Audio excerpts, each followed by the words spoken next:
Hi, Brady. Hi, user 127, a bunch of numbers. Hi, Shari. Hi, Yami. Hi, Ashley. Thank you for the likes already, Ashley. Hi, Sparkle and Stories. Thank you for the likes already. Hi, Mind Your Business. Hi, Z. Welcome back. Y'all, I told you an hour later. Hi, Mish. Welcome back. I'm glad y'all have y'all notifications on because clearly I need to get my shit together with knowing what my actual schedule is on here. Hi, Sunshine. I'm like, oh, I need to pull it together. Hi, Aisha. Hi, Lynn. I think it's hi, Croy. Oh, yay, Mish. I'm so glad that that's how you feel. Hi, Val. Hi, D. Hi, D. Hello, hello. Welcome in. You know what, Z? What I say earlier today, who all gonna be there? Probably. I might. Hi, Ari. Hi, Cynthia. I might, Z. Hi, Harlem. But I really am curious who all gonna be there before I decide I'm gonna watch it. Hi, Tay. Hi, Ashley. And I will say Z too. Hi, Mila J. I will say Z. I don't watch the other Love Islands. I only watch USA. Hello, Mir. Hi, Lisa. Hi, Lady Aries. I feel like the UK has like so much. Hi, Laugh and Giggle. Welcome back. Hey, Davi. Hey, Jasmine J. I feel like the UK has like so much anti-blackness that I just cannot tolerate it. Hi, MTia. Hi, Justine. Thank you all for the likes. Thank you for sharing the live. If that feels comfortable to you, there's never any pressure around that. Hi, Michelle. Thank you. I hear that there are certain seasons that are good, but I just be so, I don't know, it just be so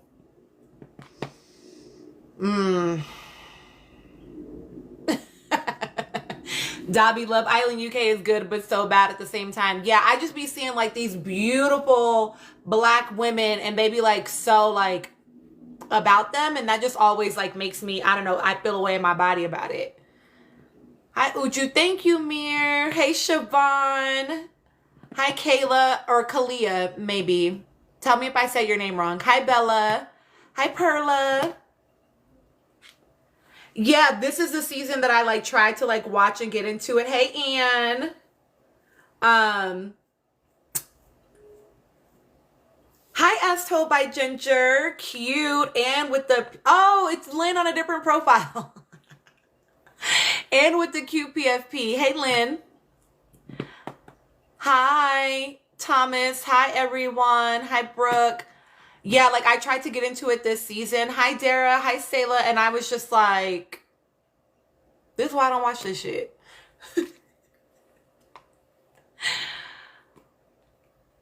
Hey, KK. Hi, Santos. Hi, Katrina. Hi, Anna. Hello, hello. Did I say your name right? Sela or Sayla? Yeah. Hi, Bree. I try to say y'all's names right. Sela. Okay, thank you. Always correct me, y'all. If I'm saying your name and it's wrong, correct me. I know I say that every live, but I like y'all to correct me. Hey, Omoteo. Hi, V. Welcome back.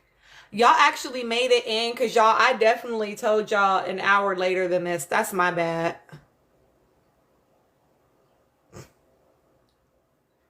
Back in. However, I stay down to the socks. Hey, y'all. Hey. Not that I'm a fan. He was an anti-black man when he was alive. And we don't rewrite people's stories just because they're dead. Thank you for the follows. Thank you for the likes, Diane. Hello. Really? You know what? people used to do me the same way. Like, they would call me Christine all the time. Like, it's not a fat ass A at the end of my name. And so I would literally, they would say Christine, and I would go, and they'd be like, huh? I'm like, Christine, I was a little ass kid doing that too. So I just believe in respecting people's names. I wasn't playing that, Lynn. Did you? Well, not in this live. Thank you, Nichelle. Yeah, my mom taught me early about like the power in my name and like having people respect my name, and like that was like, oh man, Shalon is not even hard. What? Yeah, people just don't put any effort in. Cause I'm like, how you saying line for Lynn? Hey Jay. Like, that's not, I feel like you just trying to be funny. Hi April. Yeah, I be feeling like people just like, you think you funny or something. Cause what is you doing? Why are you saying it like that?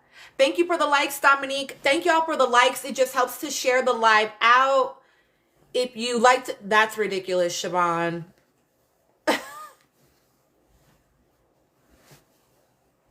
Oh no, as you should, Shalon, as you should. Cause what? Yeah, y'all, we talking about names for now. But yeah, hey Jules. Okay, y'all, so you know that I like to start the live just yapping. I like us to get to a certain amount of likes. I need us to get to 200,000 likes every live, but our numbers are really low. That's unusual for us. Let's see what happens. We're usually very close to or over 200 folks in here. So let's see. I feel you, V. I feel you. Hi, Cynthia. Okay, so y'all know that I like to start the live yapping with y'all, and then I open up my panel. Hi, Mandy. Dark Skin Lover Girl, I was here this morning. I haven't posted any freaking videos, y'all. Like, literally none at all today. But it's the second day of my menses, and so that's like a tougher day. It's harder than the first day for me, so. Really? That's so weird. That's so weird that you didn't get a notice.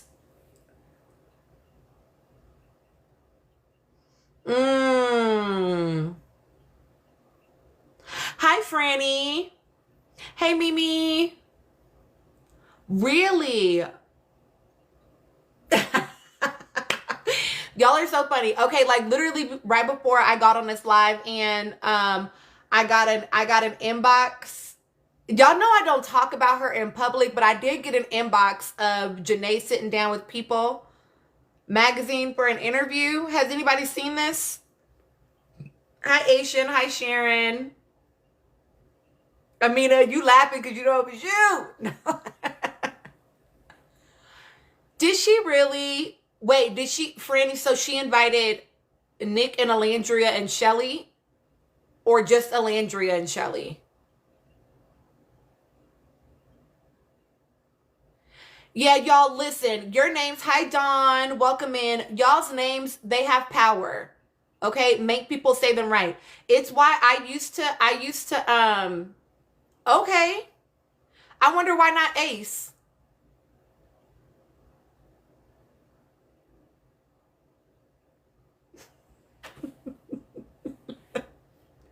Hi, Kay.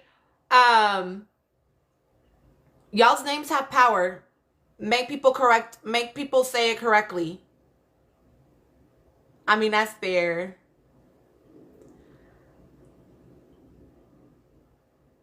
Oh, so Shelly is like oh yeah, you too, girl. Like that. Hi, Johnny. But it's why I used to never say Andreina's name, because everybody was saying it wrong so much that I was like, I don't know what her actual name is, so I'm just gonna call her the Dominican bombshell. Hi, Ruby. That was like, I just had like a long ass way to describe her instead of saying her name, and then I finally like went to learn how to say her name. Hi, Trini. I think she said it, or like it was somewhere. I think I went back and like watched the episode to see how it was pronounced so that I could say it correctly.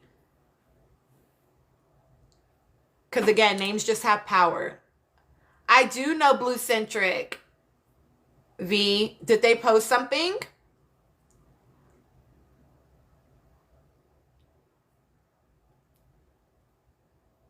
So I will say I watched that brief clip that you sent me, Amina. I already am like, yeah, I got to make some sub content. I got some thoughts about this.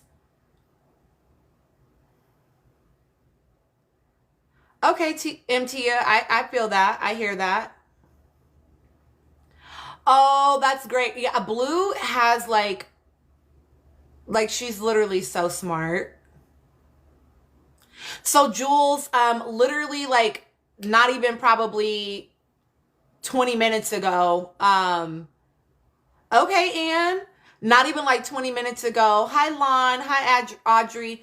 A clip got posted by People Magazine with Janae. And she basically, like, it's a very short clip. I'm sure it's a much longer interview that I'll go watch. But it just got sent to me. Hi, call me Kate. But she basically was like, no, Blue Centric. But she was like, I'm really good at moving on. You know, it didn't kill me.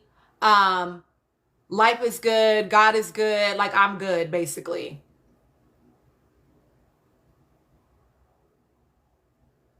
Yeah, Jules, I need to go watch the whole interview. She's pissing you off, dark skin lover girl. Because you want her to be honest. Yeah.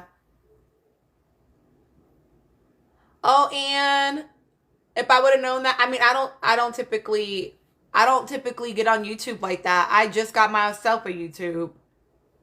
We should do a collab discussion for the reunion or future discussions. Y'all are so funny because y'all are really encouraging me to try to go ahead and just be a content creator because I just be yapping, y'all. I like, this is all new to me.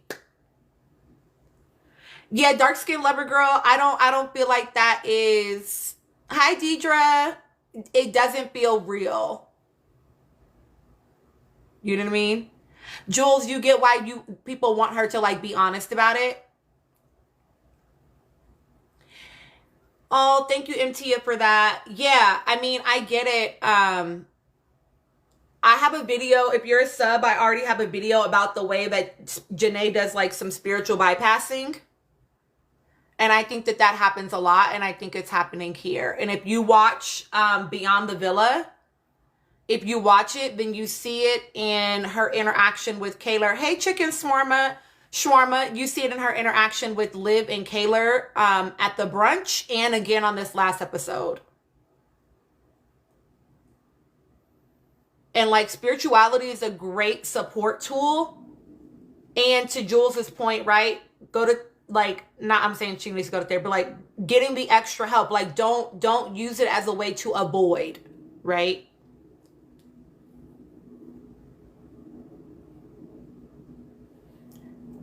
Thank you, V.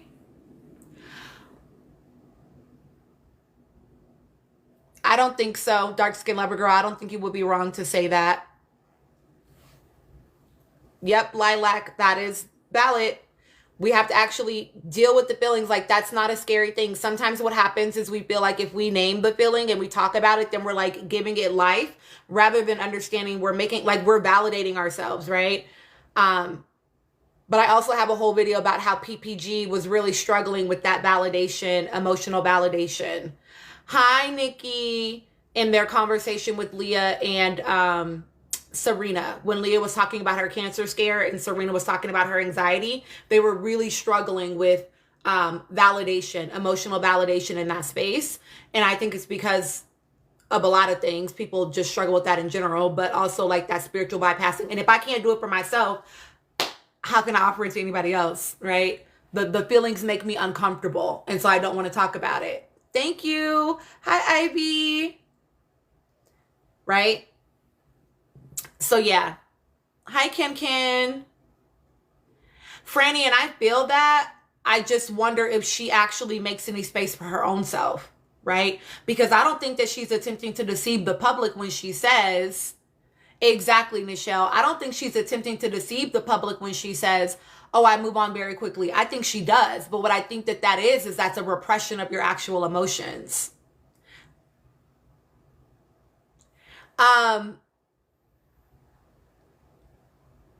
Nichelle said, do you think people confuse pity with empathy sometimes? I do think that people confuse pity with empathy. But that also goes back to how you were raised. How were you talked to when you had hard feelings? I know, Ivy, that's my bad. I'm so sorry. I got my times jacked up. I thought I wasn't getting on for another hour too. That's why it's on my calendar, because y'all, ADHD is, listen, if I don't get a reminder, it's not real. I don't care how many times I talked about it. And so I definitely thought that I had set myself up for an hour from now. I was wrong. My bad. MT, I get the feeling that they have real conversations off camera and glaze over when on camera. I could see why you might be like, I could see why you might believe that. I will say this though, like watching Beyond the Villa, when PPG was having that conversation, and hi Nola girl, hey Bae, when they were having that conversation, hey Shrekan, and Janae was basically like, oh, you're fine, it's gonna be okay, everything's gonna be fine, you'll be good, da da da da da, right? I already broke all of that down for y'all. I literally made a whole video analyzing the behavior of what was happening, and hey Doreen, I made a whole video of how you might actually respond in that situation. We hear Janae say in the confessional, I'm terrified. So she still acknowledges on camera how she feels, but she won't do it in the space with her actual friend. She just wants to move past the feeling. Thank you, Ivy. And so I think that she struggles to be in the tension of the hard emotion for other people and for her own self.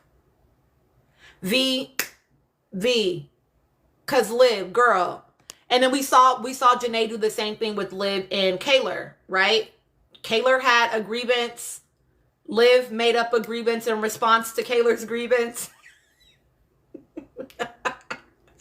And then Janae was like, well, you miss her and you miss her, so just make up. And then we saw it again. Yes, B, we saw it again. Hey, Neek, we saw it again on this episode, right? Where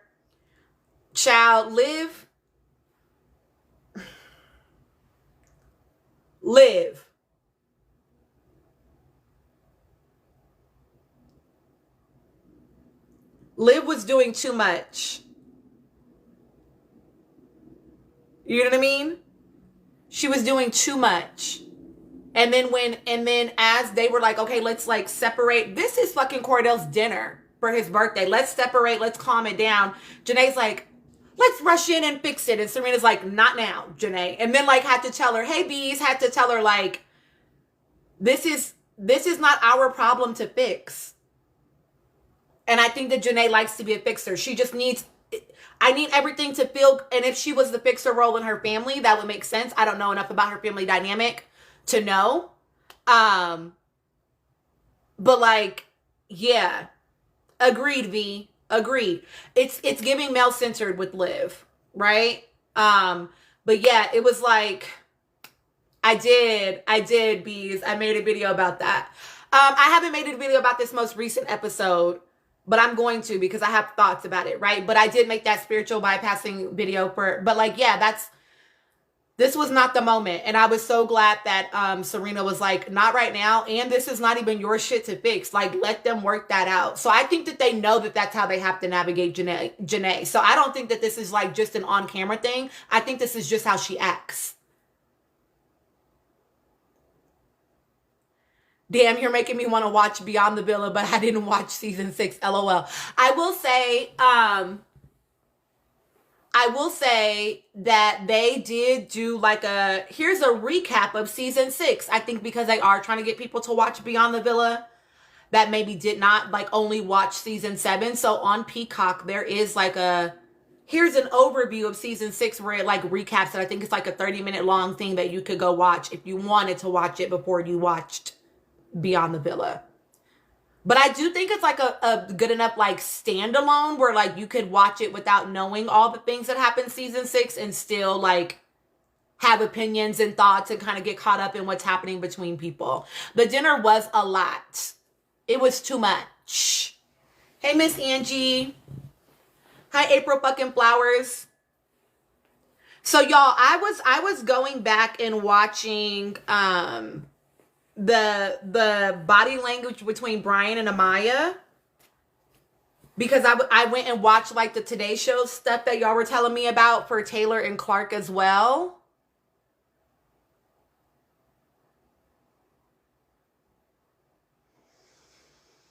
And they Angelia is right, they do flash back some moments. I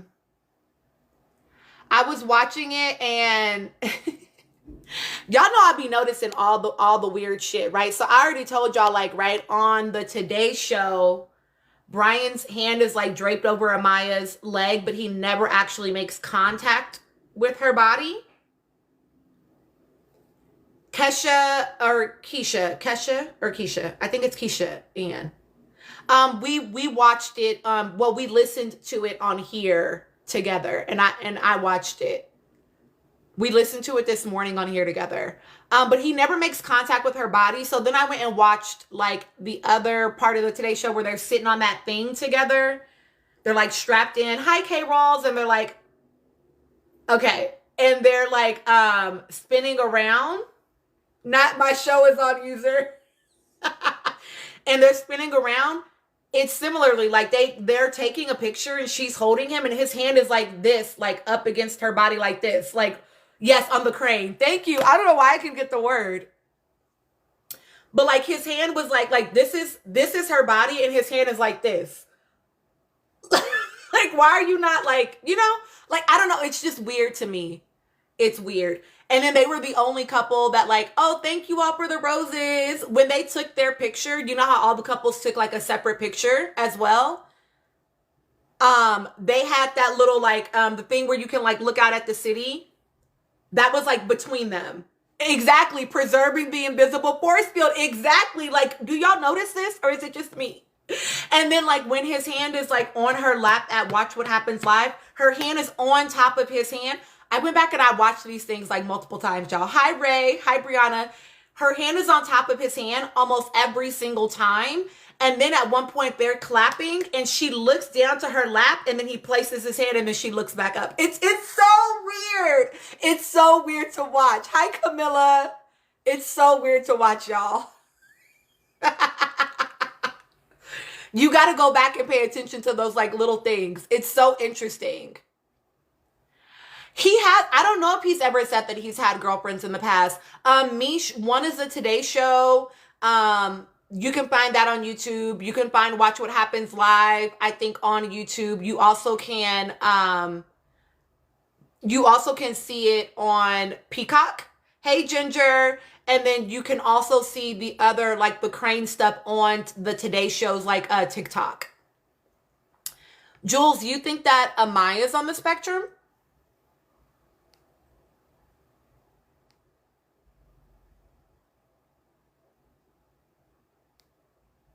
Dobby, Amaya is definitely a physical touch girl. I feel like Brian is the most relaxed when he's talking about being lustful. Something about sex. Like when he's making those innuendos is when he seems the most relaxed. Like even when we listened to the interview this morning, was it that interview? He's talked about it a couple of times in a couple of different interviews. He's like, and we don't have mics and like that's when he seems to be the most like comfortable. But anything that is like depth or requires like full brain power and emotional connection, I don't see him like being able to do it.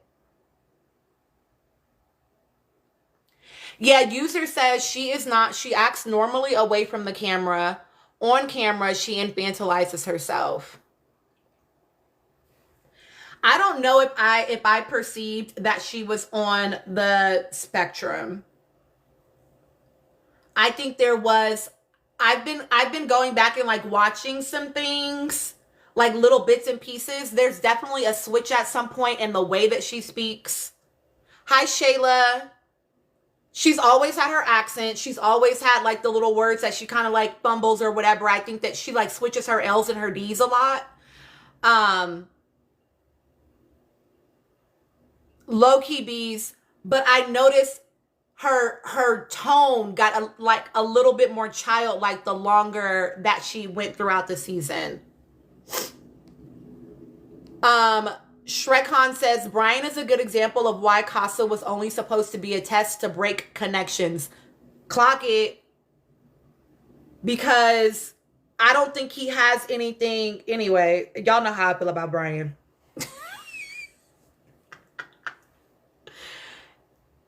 And I know I read his body language a lot for y'all, but he's the one that feels, I mean, he feels really, really obvious with his body language. Thank you, y'all. Let's keep going on the likes. Clark don't like that test word. I know dark skin lover girl, she shed that tear. Like I said, because she knew that was it. That was the last time she was going to see her child. And that is why they were kissing every 2 sentences. That's so funny, Frankie Beverly. Thank you, thank you. Yeah, Clark did too much with that, Jules, because the reality is like that is what you're here for. The only reason why that even annoyed me in that moment, though, if I'm keeping it a buck, is because Alandria was like that's not what I meant about it. Like when she brought it up in the Stand on Business challenge, oh, that's not what I meant, blah, blah, blah, blah, blah. And then Clark was like, no, yeah, I know. So then why the fuck did you write that card? Don't piss me off, Clark. Why did you bring it up if you knew that? Exactly. That's the lingo of the show.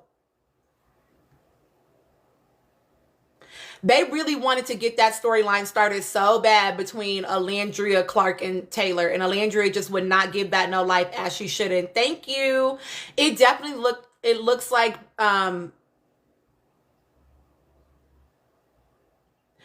Pink Butterfly. Why do I think that Andreina was not as popular with the public? Y'all are so funny. I want to say I think she got a bad edit. But I don't actually know. But when I see her like online, I'll say this. Oh, this is about to be a hot take. Maybe. We'll see how y'all feel about it. I feel like Andreina and Brian were more matched than he would like to admit, because I do think that both of them are really just like hinged on being attractive. Like that is the most important function of their identity.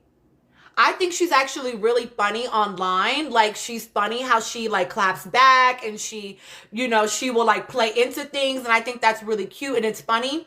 But I think both of them are very like a central part of their identity is being attractive. And I think that they actually were more of a match than anybody else in that villa. He was bothered that she wanted to explore. I mean, that's true too, Jules. So Jules said, I don't think she got a bad edit. I think fans got mad that Hilga was no longer the ambiguous baddie. Addictive Aubrey says, unfortunately, she didn't fit the toxic Latina stereotypes, so he called her boring because she's sane. Cookie, he wouldn't be the person, I mean, y'all saw what my husband looks like, right? He wouldn't be the person that I would like be attracted to, but I could say that conventionally he's attractive to people for sure. And I think he rests on that. And I think that a lot of what happened between Brian and Andreina was that when she said she wanted to continue to explore and was encouraging him to, he didn't want to do that. I think that a lot of the men that we saw on this season they don't actually like the idea of having to compete. Andreina is probably used to being sexualized, so she knew what type of time he was on. Probably. And y'all are gonna, people didn't like this when I said it, Dobby Ace. Hi, Gigi. Thank you for the likes, Ace. Like, he didn't want to compete either. There's another marriage and family therapist on YouTube. Her name is Steph Anya, I think, Anya. And she just recently did a really good breakdown about the show specific to Ace because her followers asked her to.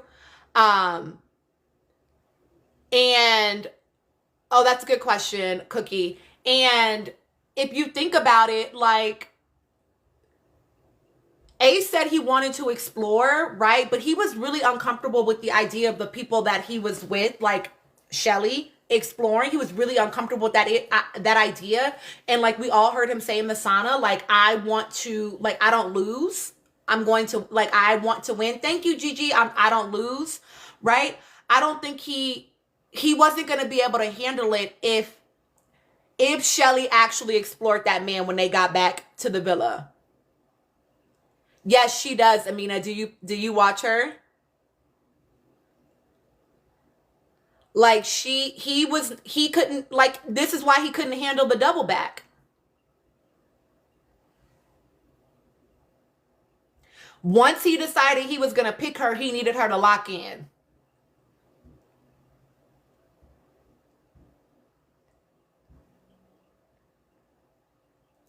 Because he didn't have anybody else to explore with. So now it wasn't fun no more.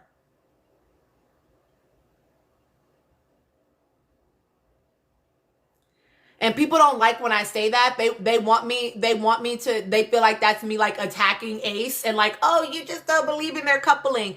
But I just want y'all to be fucking for real and look at what was actually happening.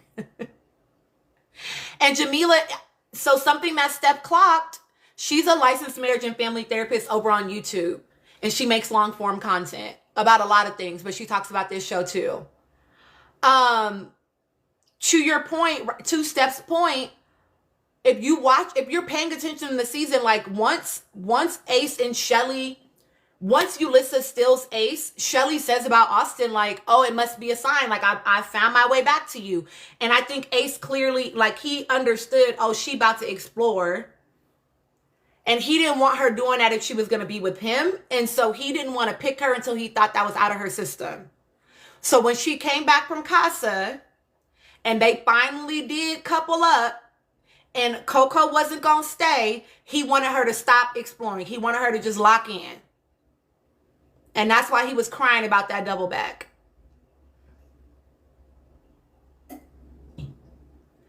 Who do I think is going to be on Love Island Games or Love Island Games season 2? I don't watch all the seasons to know. Like, I don't watch UK or Australia, and I know that they pull from other places. As far as the USA, I think Chris would go back because I think he needs somewhere to live probably still. I think once Brian and Amaya announced their breakup, he could go back. I think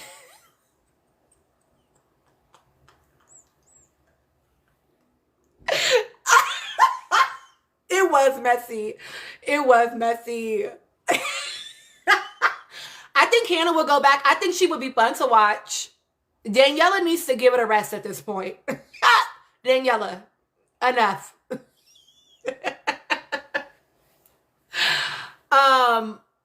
Oh, Zach definitely would love to come back. I don't know if I think Jeremiah would go back because, yeah, I don't know if I think he's competitive enough. I think that Jeremiah, Zach with the K is who they said. Do you mean H, Cookie? Yeah, I think Zach with the K would love to go back. I don't know if he would be invited back. Oh, Kaylor. I think Hannah would be really good for it. She's downstairs. I think Hannah would be really good for it. I think Kaylor might cry too much, and no shade, but like Kaylor has talked very openly about how her mental health has been impacted by this whole experience. So I don't think it would make sense. No, yeah, she is in a relationship. They made it official after I think a month they launched. I'm being for real. Okay. Yeah. KK, she's like, this is too much for her. You know what I mean? This is too much for her. So I don't think she should, even if she wasn't, I don't think she should go back. Daniela got a man too?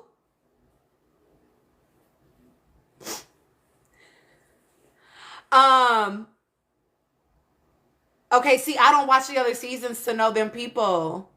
Of like the UK and season 5 people. UK and Australia, I don't watch, so I can't speak to any of them.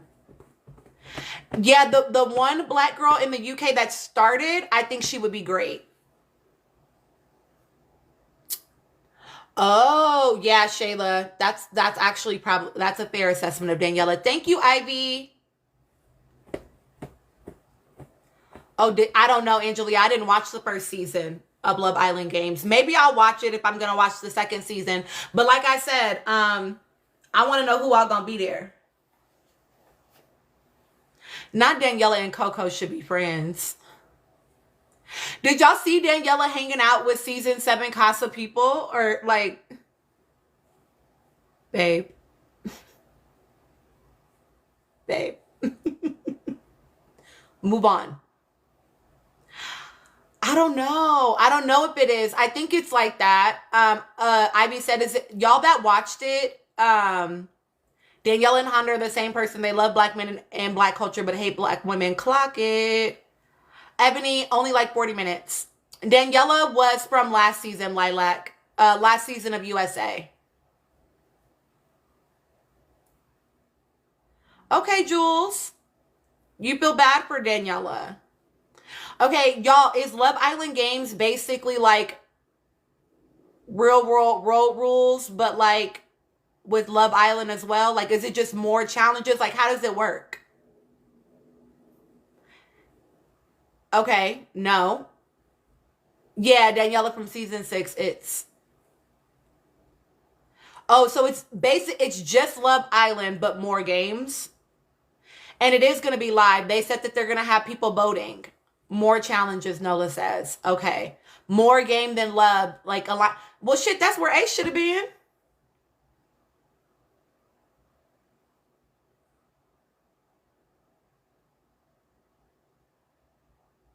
I didn't mean to say that out loud. It came out before I could stop it. Okay, okay. Y'all, I'm sorry. It came out before I could stop it.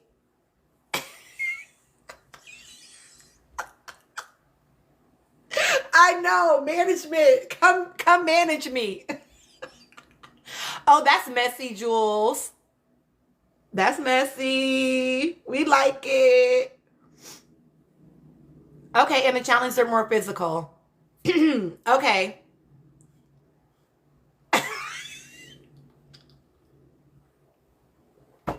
Listen.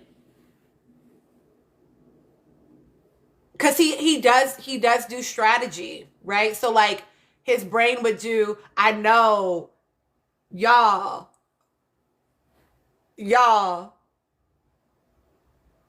Amina, yes, Lilac, yes. Okay, Ebony, see, what do y'all think is happening? What do y'all think? Okay, I'm gonna bring my panel up here soon because I need to know. I need us to, now that we're very close to the reunion. Not you pinned it on me, Amina. Lisa, I don't think Nicolandria will be there. I don't think Nicolandria will go back in front of a, I mean, but you know what? Hi, Kay. You know what? I don't know if she really understands how she was portrayed on the show to know to not get back in front of one of their cameras.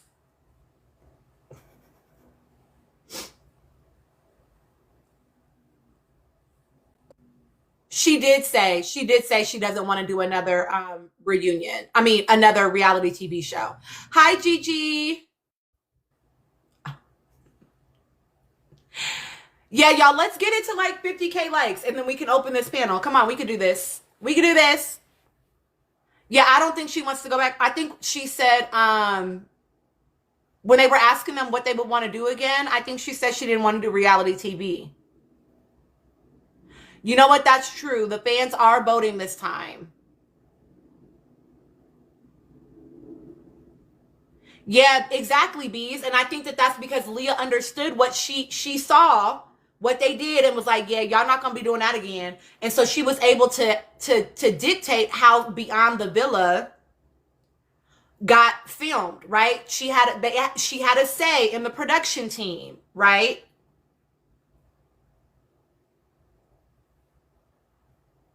Has she watched it yet, Cookie?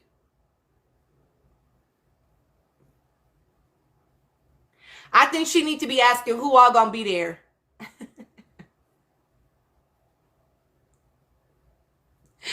Who all gonna be there? Okay, Angelia, yes. Like so if you're watching Beyond the Villa, if you watch the last episode, it's the best one they've had yet. And I believe it's because they made them travel together. I firmly believe that the only way we're going to have a good Beyond the Villa experience with any of like any season is that we need to recreate the conditions as much as we possibly can while still giving them a little bit more autonomy. So like take a week off from work and take a trip somewhere together and let's see that. Give us content from that. You know what I mean? I think that's the closest we're going to get to recreating the conditions, but still letting them have the freedom of like they're living their regular life after the show, but where we can actually see them interact. Because Beyond the Villa, a lot of the reason why it's been a drag, exactly like that, Miss Suburb, that's exactly what I've said before, is they need to do it like how Housewives does Girls Trip. Hello, my love. Exactly, Jules, right? It's like, it's a little bit of a drag because it's like if they don't want to fucking come to the party and see your ass, they don't have to. And so therefore, you're not creating the same circumstances that people fell in love with this cast around. I did, Bees. And I don't even think they have to all be in the same house, but they could like all be at a resort together. Only one subscriber away, Shayla, for real? Hold on, let me pin it. I haven't even been. You're right, let me pin it. Let me pay attention to that, child.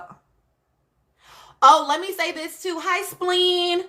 And I'll be saying this probably for the rest of the month. What is this? Today's the 22nd, something like that. I'm definitely gonna probably raise my sub prices at the end of the month. I'm thinking about what I want my timeline to look like. But yeah, it's probably gonna change. We'll see. But yeah, I think that they should do like a little vacation together. They could even just be at a resort together. Intia, yay, we reached our goal. Thank you. Yeah, so like I think that would be a cute way for us to, I don't know if y'all watch Baddies, but kind of like how Baddies did right over there right now where they were, it was when they got to Kenya. And they had the whole resort to themselves. Hi, Juanita. Thank you, CB, for sharing the live, Jules. Shh. I haven't seen the whole Janae interview, Juanita. I've only seen a clip of it. But like when they had the whole resort to themselves, right? But like somewhere where maybe they could like rent a whole resort or like a compound of sorts, right? Where they could like still be all in their own spaces and not like in the same house together, but then also interact with the public. So it's still kind of like living their regular life. I ain't watching no Love Show That Zeus got, child, because I already know they on some bullshit. I heard about the sighting. I don't know if I feel any type of way about it.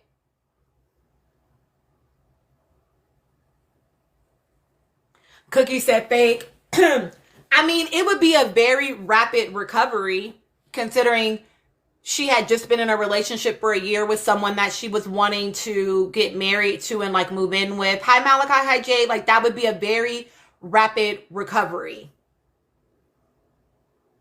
But maybe they were just on a date. I don't know. It still does feel fast, but I mean, I'm not her. I'm not her. But true, I feel that, Shayla, right? Um okay, yeah, so maybe it was like nothing. Maybe it was somebody saying it's a music video.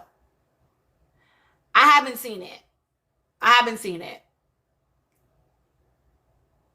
Okay, yeah. Maybe it's just a music video. Maybe she's just busying herself with work, you know? Thank you for sharing the live, Destiny. Okay. Okay, Jasmine, she cleared it up herself and said it was a work thing. Yeah. Y'all, we're over halfway there. And she is going to get to the bag. And I think she deserves to. I do plan to watch the entire People interview, and then subscribers, I will be making a video for you about it. Hi, Ray. Thank you for the likes. Yeah, I definitely, what she wants, I can't imagine the rapper, we were talking about Janae being spotted with Key Glock. I don't even know who the fuck that is, y'all. Hi, Luke. Angelia, thank you for the likes. Tina, thank you for the likes. I want to walk too. Is there a men's line? I did not hear him say that.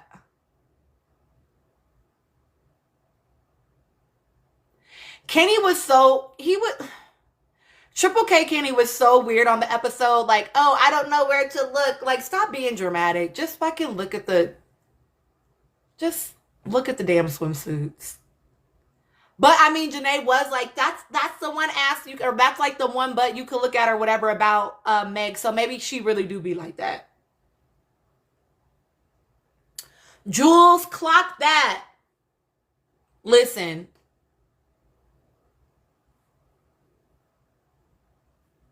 It's going to be so funny when I download this to repost it on YouTube because it's not going to show that comment and I'm not going to read it out loud. Shayla, my thoughts on Honda during the Teen Vogue Truth or Dare. She was very awkward. I don't know if y'all, I went back and watched it again because I told you that I was going to, right? When they first even open it, when they first even open up the whole like interview, whatever, that's my favorite sticker, Gigi. When they open the interview and they're all like, oh, welcome, you know, blah, blah, blah. They're all saying their little thing. And then Alandria speaks. It's slight, but she does like this. Like it drops. I want y'all to go watch it. The nonverbals were cray. I think that I love Nick Alandria, but Alandria was also giving boring and bad mood. Yeah, this was like a couple days after the interview had dropped from Call Her Daddy, Dark Skin Lover Girl. So this was right after she found out about Honda Civic and yeah,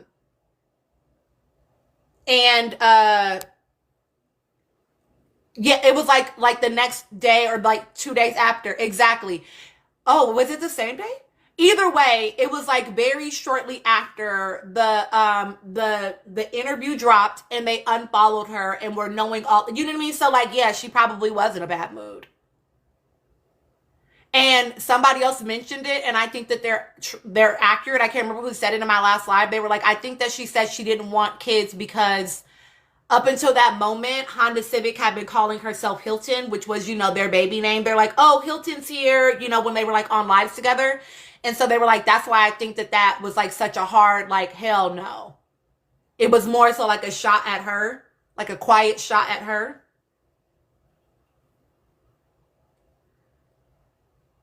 So I think that is probably, yeah, she was not fucking with it. Hi, Kali. Pew pew for real. I believe that propaganda. Thank you, dark skin lover girl. Yeah. Oh yeah, that interview was super old, Cookie. That interview, because if you notice their outfits, I don't know if y'all remember, because people made fun of that outfit that Nick had on. His little Russian doll outfit. I know that's not what it is, but that's what it reminds me of. But his little outfit that he had on with like the socks and the loafers and the little yellow cardigan or whatever and the shorts. They had put out those pictures a while ago. Him, Olandria, and Ace and Shelly. That's what it reminds me of, Mish. It's cute. Yes, Amiri, the Amiri outfit. So yeah, so that interview was really, oh, and again, these publications, they be knowing. Hi, Deidre, they be knowing, they be messy, right? Like I'm gonna have this content and hold it for 1,000 weeks, and then I'm gonna put it out. But also, right, it also could be like the whole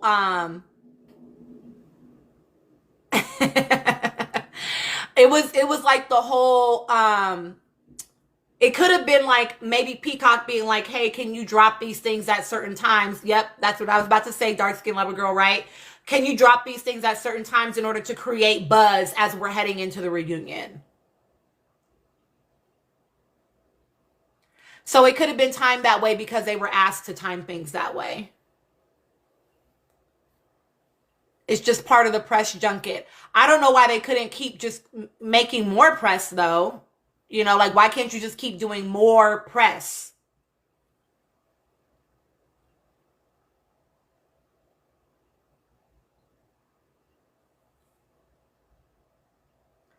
That's true, Lilac.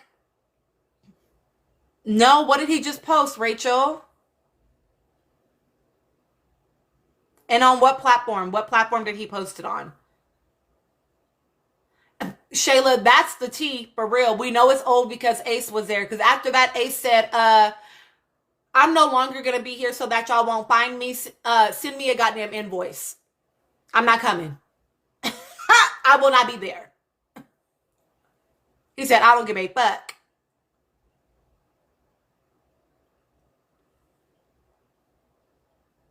Oh, a fake back tattoo. Yeah, I saw him saying that he was getting a big back tattoo. Did y'all see him do his copy, his little copy shop moment?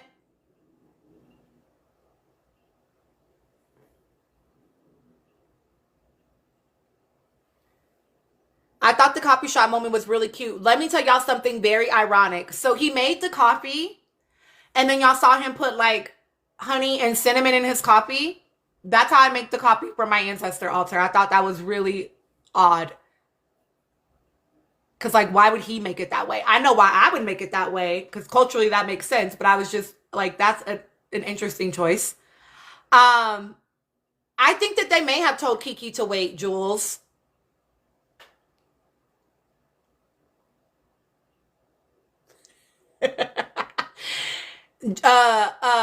The tailor with the Dora haircut is hilarious.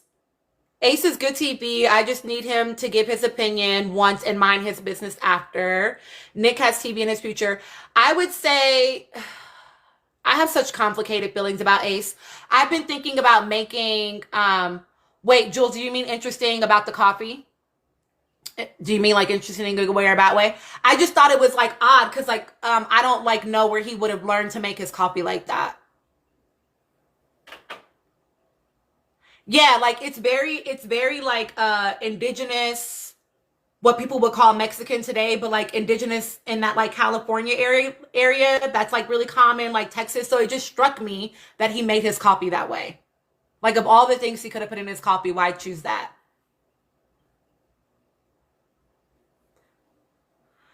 So I have very complicated feelings about Ace. Somebody sent me, I don't know if y'all follow her. I actually do follow the that's true, Jules. That's true. Um Shrekon. Shrekon.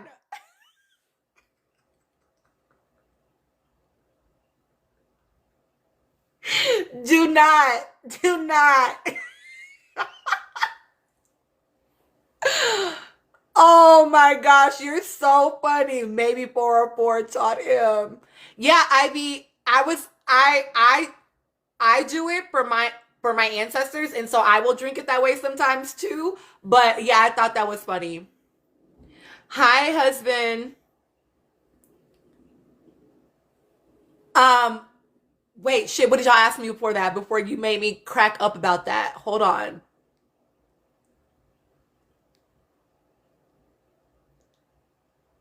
One of Honda Civic's lunatic stands said she has Stockholm syndrome because she apologized.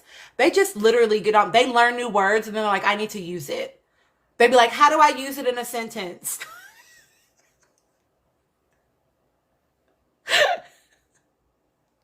I can't. Oh, I was talking about my complicated feelings about Ace. I have very complicated feelings. So there's a creator that talks about like pink psychology. Have y'all seen her content before? Angelia, it's giving they took a high school psychology class, which yay, I'm glad you did. And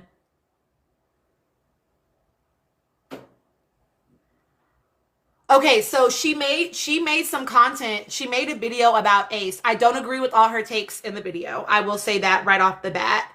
But I also, oh yeah, Athena, she has made some about him as well.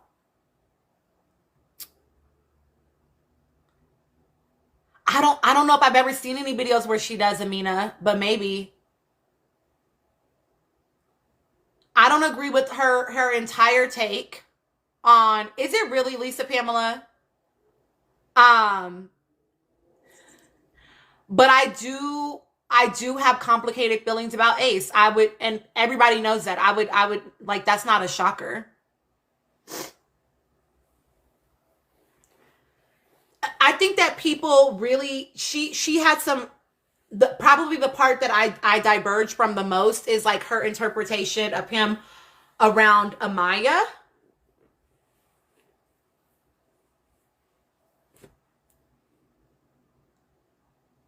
Oh, my take on Ace. I've seen Pink Psychology. She's a little too negative for my taste. LOL. I don't think Ace is that bad.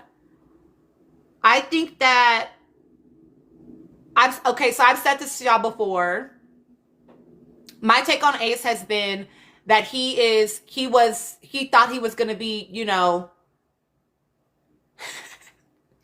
he thought he was going to be, hi, the career love coach. I love your content. Um, okay, Shayla, the people want to know spill. I thought when he first came into the villa, I was like, he's giving a little bit too much Curious George for me. It felt like he definitely wanted to just, taste the rainbow. And that was like the how much he was pressing that felt like a lot to me. Why are you so focused on everybody needs to explore, right? And it always gave to me in the very beginning, like he was so tight about Jeremiah and Hilga being locked up because he felt like that was keeping him from being able to explore. And if y'all remember that conversation that him and Hilga had when they were sitting down, right? And I think this is when Amaya had pulled Amaya had pulled Jeremiah, and they were like out on the dock, and they were coming to the conclusion that they weren't gonna, be anything, whatever. And he and Hilga are having a conversation, and he's like, well, just, that y'all know that we're only on day 4, right? And she's like, that I don't care, right? But you can see them very flirtatiously bantering back and forth.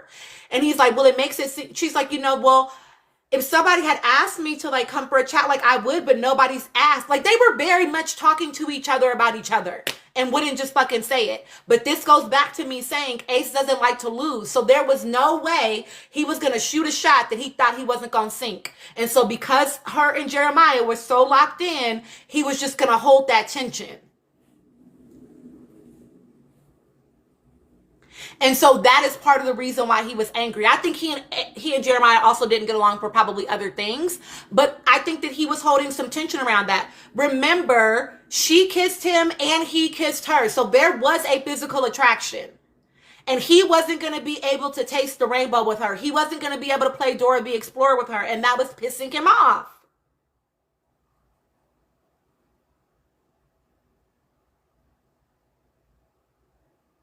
I think he very quickly saw her personality and was like, yeah, I'm cool. But the physical attraction was there. And and I will complicate this for y'all, right? There is nuance, okay? But the fact that the man told me in the villa, I'm listening to you, sir. I'm listening to what you're telling me. You've never been in a relationship and you're only 22, well, 23, sorry, at the time. Right? Now he's 24. No, he was only 22 at the time. I can't keep up with his age. Yeah, because she was 27. You've never been in a relationship and you're only 22. I don't think you want to lock in for life right now, sir. I think you want to play the field. And I think you should be honest about that. And I don't think there's anything wrong with that. Right? And then think about him saying, to when Amaya asked him the best date you've ever had, and he's like, oh, I flew a girl out, da da da da. You doing all this for somebody you're not even calling your girlfriend. So grand gestures don't necessarily mean anything as far as the depth of his relationship. I'm sorry, y'all. I know y'all like him because you love Shelly, and I do think that there are lots of things that are great about Ace, and these are the things that I was like thinking when I'm first engaging with him on the show.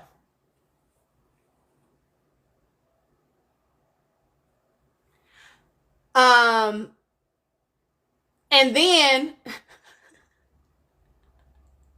I'm gonna read your comment real quick, Shayla. Hold on. And then what else was I gonna tell y'all? Oh, I think that part of him, like, anyway, it's complicated. It's a lot, y'all. I think he did really good as far as like doing the dates and doing all this, right? But that wasn't super impressive to me because I'm also listening to you tell me that you flew a girl out, but you've never had a girlfriend. So he likes grand gestures, period. That's just who he is. That's a way that he demonstrates attraction or connection or like for somebody, right? But it never has to actually progress to something serious. So to me, I read that as like, that's just part of his character. That's just the way he shows up in the world. It doesn't necessarily mean something about this person, though I can acknowledge he didn't do for other people what he did for Shelly. I will say that. And I think that that's just because he liked her more than everybody, the other people that he was talking to in the villa, right? But I also know, because he said it to me, he doesn't like to lose. He wins. And so I do wonder sometimes about how much of that is about the chase and the competition of winning. And to someone else's point about them not being the power couple, oh, we're at our numbers, so I'm going to open up the panel after I finish this and answer Shayla's question. He said to Shelly, how we going to be Beyonce and Jay-Z if you can't get your shit together? I think he wants to be a power couple.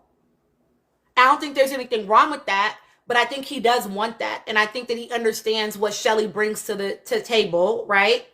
And so I do think that maybe partially also there's the experience of like, it's not doing what it needs to do. What I hope happens is that they're able to both flourish as individuals, even if they don't flourish as a unit. And you know what I mean?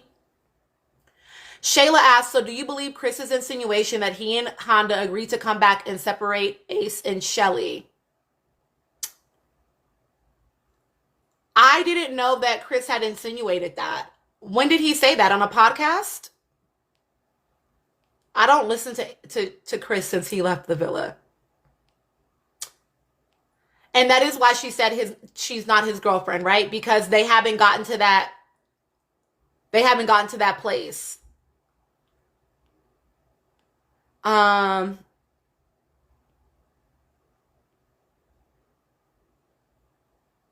Yay. Okay. Come on. Somebody said, I think that part of that, the grand gestures, Nola, part of that was about wanting to be perceived a certain way. I mean, I do think that that is his character. I think he likes doing that. You know, I like to do nice things for people. I'm sure they already got on you in the comments, so I'm not even going to respond to that. Yeah, she is definitely, she is definitely going to wait for him to offer something more than just saying we were exclusive in the villa. And I think that's totally fine. Um, Hold on, I'm trying to read all y'all's comments.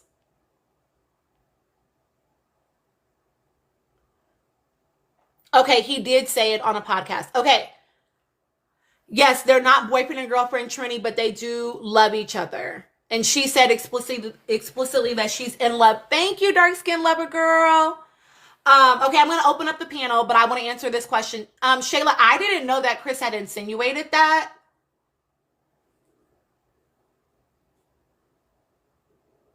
I don't know why he would lie.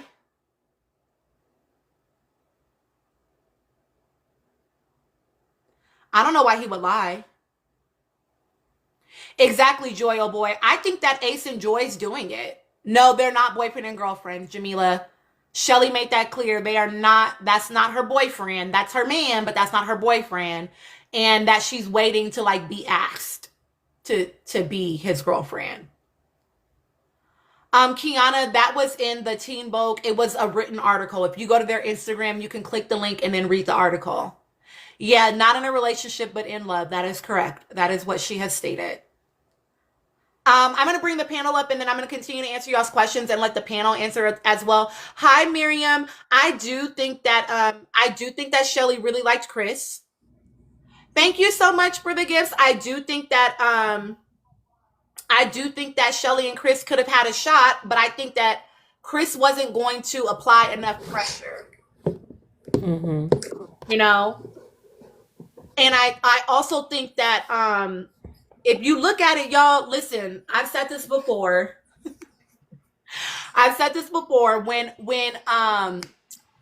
When Chris pulled Ace and said that he was going to like be applying pressure, he was really going to be pursuing her, blah, blah, blah. Oh, I don't think they would have worked either, Shrekhan, but I do think she liked him. I do think she was attracted to him and was interested in like being pursued and whatever, right?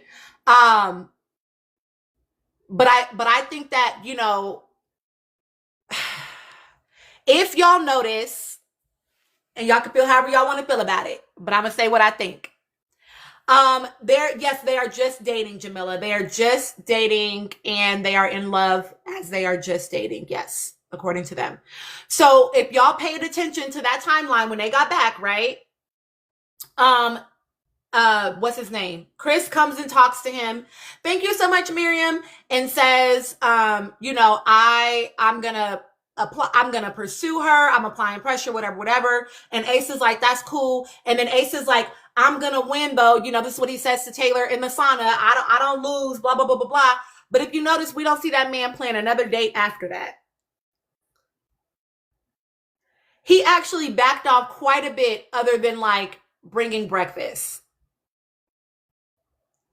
And I've always said, I think that that's because Ace felt like if I put too much energy on it and then I do lose, now I've actually lost versus me taking maybe a more nonchalant approach at this point.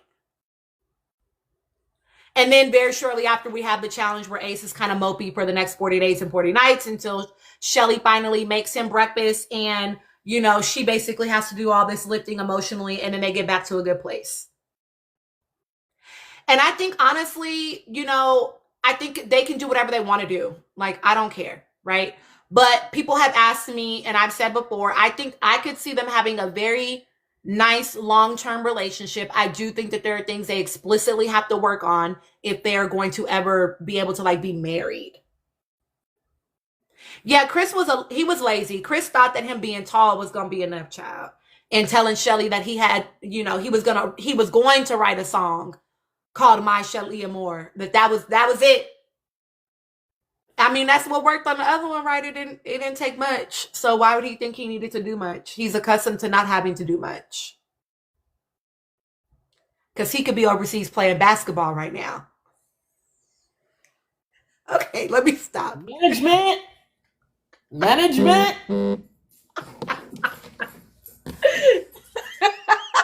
me go get her so she can get me together. Okay, hello, my panel.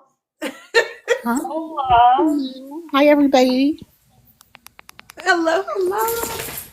Okay. Oh, that's a good one. Chris is ain't nothing but another Koi. Oh, I didn't watch season 6. I don't know Koi. Shrek Khan. Y'all think I'm shady. Y'all need to be reading Shrek Khan's comments. Not they have international YMCA's. Cut it out. Cut it out. Okay, panel from the bottom up. Will y'all? Yep, I got you, Ann. I just saw y'all came in on the request. Will y'all share thoughts? Gigi, everybody up here is a sub. Well, y'all know how I feel about the Homo sapien, right? Like, I feel the same. The man need a job. He needs somewhere to stay. His mama made him stay on the show because she said, you ain't coming back on my couch. So you got to do something. That's why she was saying nice things about that girl. Y'all can't convince me otherwise. She was saying nice things because she said, you done got on these people's TV and told these people that you couch surfing, you ain't got no home. So y'all telling America, my black son is busted? Absolutely not. You ain't coming back to my couch. That's how I interpreted that as a black mom.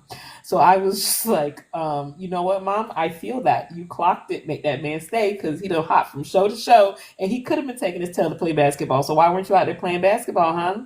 You told me you was out here with basketball, but you out here running around with your little friends. You need to be out here getting a job. So she said, no, you can't come home. You need to ride this one out. And that's what happened. So I could see her filling out his application for him to go to the games. I could see that. I can absolutely see that. To Shrek Khan's point, Shelly and him would not have worked. And to Tina's point, he's not accustomed to doing work because he's not only an international basketball player, but he played college ball. And if anybody knows college athletes, they have egos that are unmatched, even if they don't play no more. They got egos that are unmatched. They always talk about the glory days. So he's not. Of course, he's not accustomed. He's a 6'8" former college basketball player. He was chased out the wazoo. So it doesn't surprise me that he was lazy, and it doesn't. It doesn't surprise me that his communication style was what it was because he's not accustomed to it. That's not to say that sadness wasn't toxic because she was, but I don't know. It is what it is. That's kind of how I feel about the Homo sapien.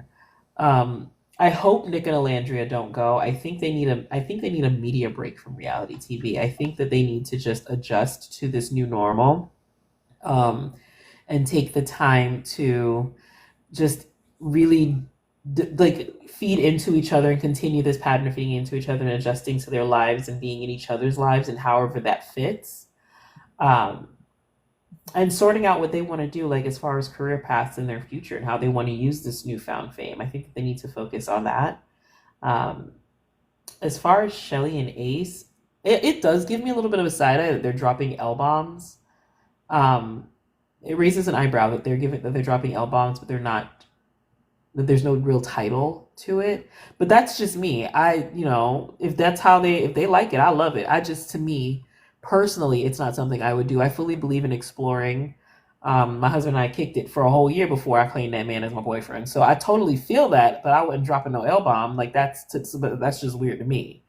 But it is what it is. It works for them. Like you've been saying, I think I've said the same thing. Communication is going to be their biggest thing, and I think that if they don't navigate that hurdle, it depends on how they navigate that will determine what their relationship looks like. I want to know. So I just saw the picture of Blackfoot at the reunion with his shoes off. And when I tell you, I wanted to go get a switch out the yard and take it to his feet and ask him why he went mixed company and got his shoes off. Like that irked my soul so bad. And have you seen the recent video of him humping Clark's head? Listen. Wait, listen. this is a new video? The one where they were at the thing and he was and Blackfoot was over there rubbing this girl's head. What? Listen, he was humping this girl's head, and I was just so disturbed. Like I can't. Dreadsticks really just. Where is this? Is that on TikTok? Yes. Yes. Yes. Oh, no, Tulak I'm not Pop was over going there for just it. humping this girl's head, and it just irks me. That's mm-mm. He's doing too. You know what? He's doing too much. He's doing too much. He's doing too much. I And can't. it was so cringy. Oh, you like Tulak Pop? I can't listen. I can't. Not the Dread, Casey yes, Roper dread still in the sticks. black toe. Shrek Khan.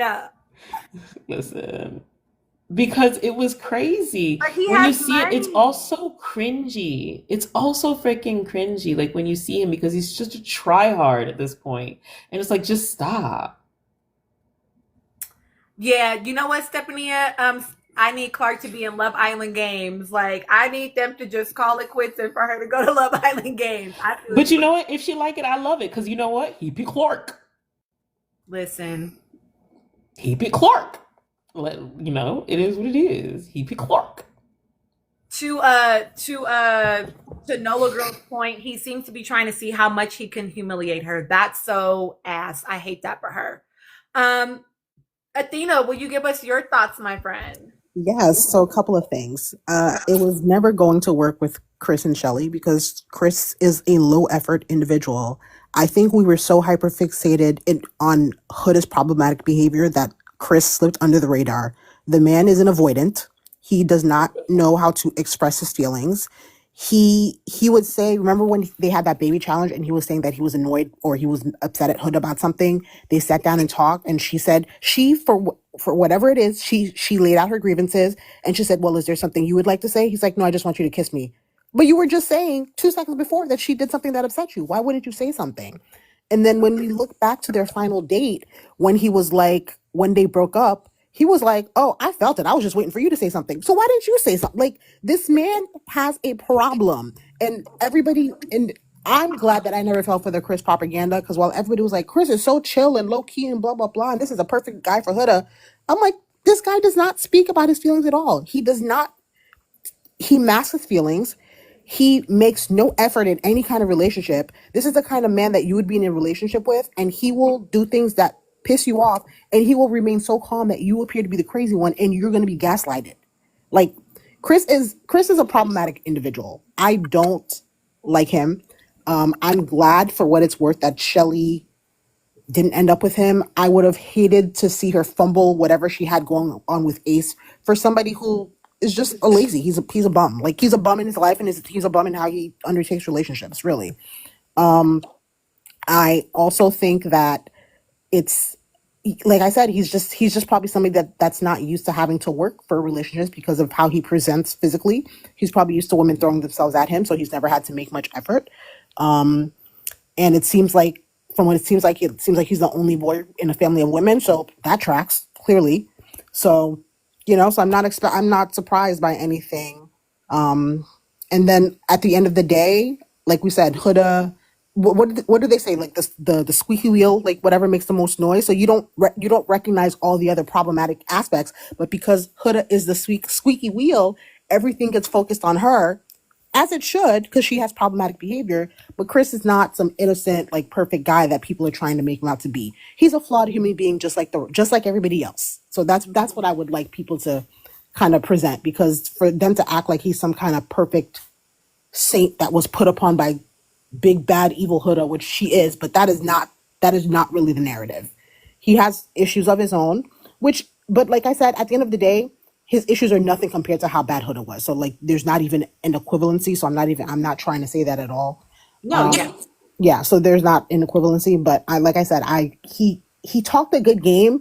Like, Chris is a talker. He talks that talk, but he doesn't walk that walk.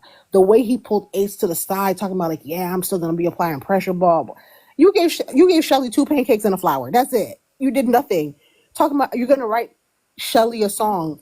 You changed one word to a song that Stevie Wonder wrote 40 years ago. That was the song. Mind you, he never finished the whole thing. He never finished it.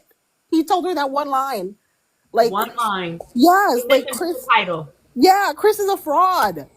Can I Like, say real quick to that, Athena, though? go You know ahead. what pisses me off more than anything, though? The fact Mhm. that sadness makes me, like sadness makes me actually defend Chris. and knowing That's that what he's I'm. horrible. That's what be Listen, making me real yeah, mad. The fact I that understand. sadness makes me defend the Hobo sapien. Like, Hmm. why? Why would you do that? Why Yeah, would you put me in that kind of position? yeah, I understand, girl. Do you I understand the understand. mental duress that puts me under? I understand. I really do. I really do. Like, and I was in that camp too, but then I was like, no, no, no, no. I have to keep my foot on Chris's neck.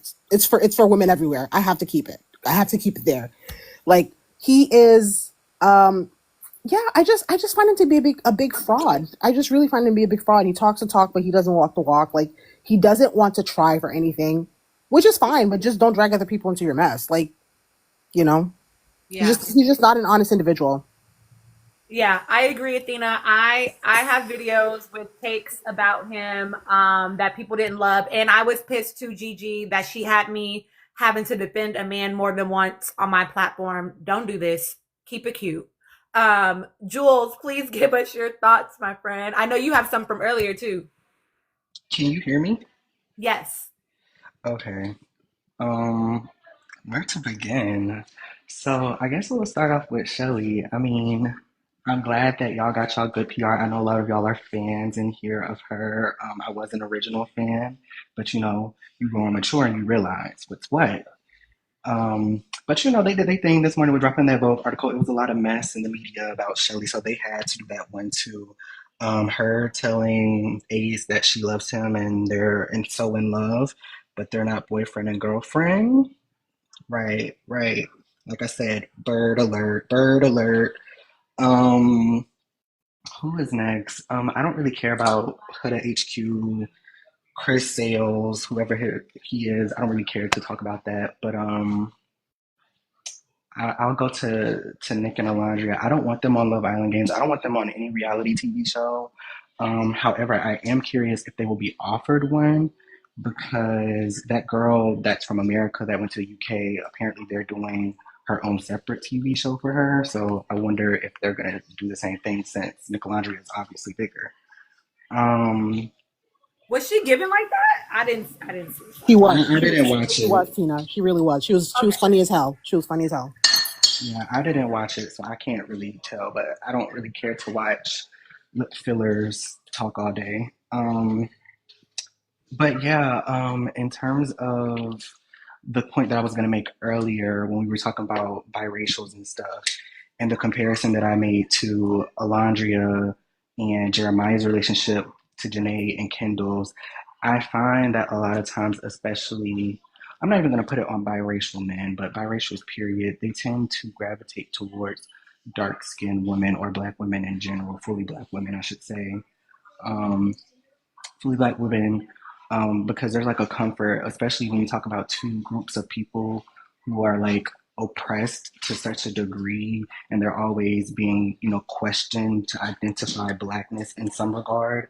So I feel like there's just a connection there that I always see. Um, but yeah, I mean, he's not biracial, quote He just be acting unquote, like his mama is not a black woman. but they come from a light skinned family, like an entire light skinned lineage that I've seen pictures of.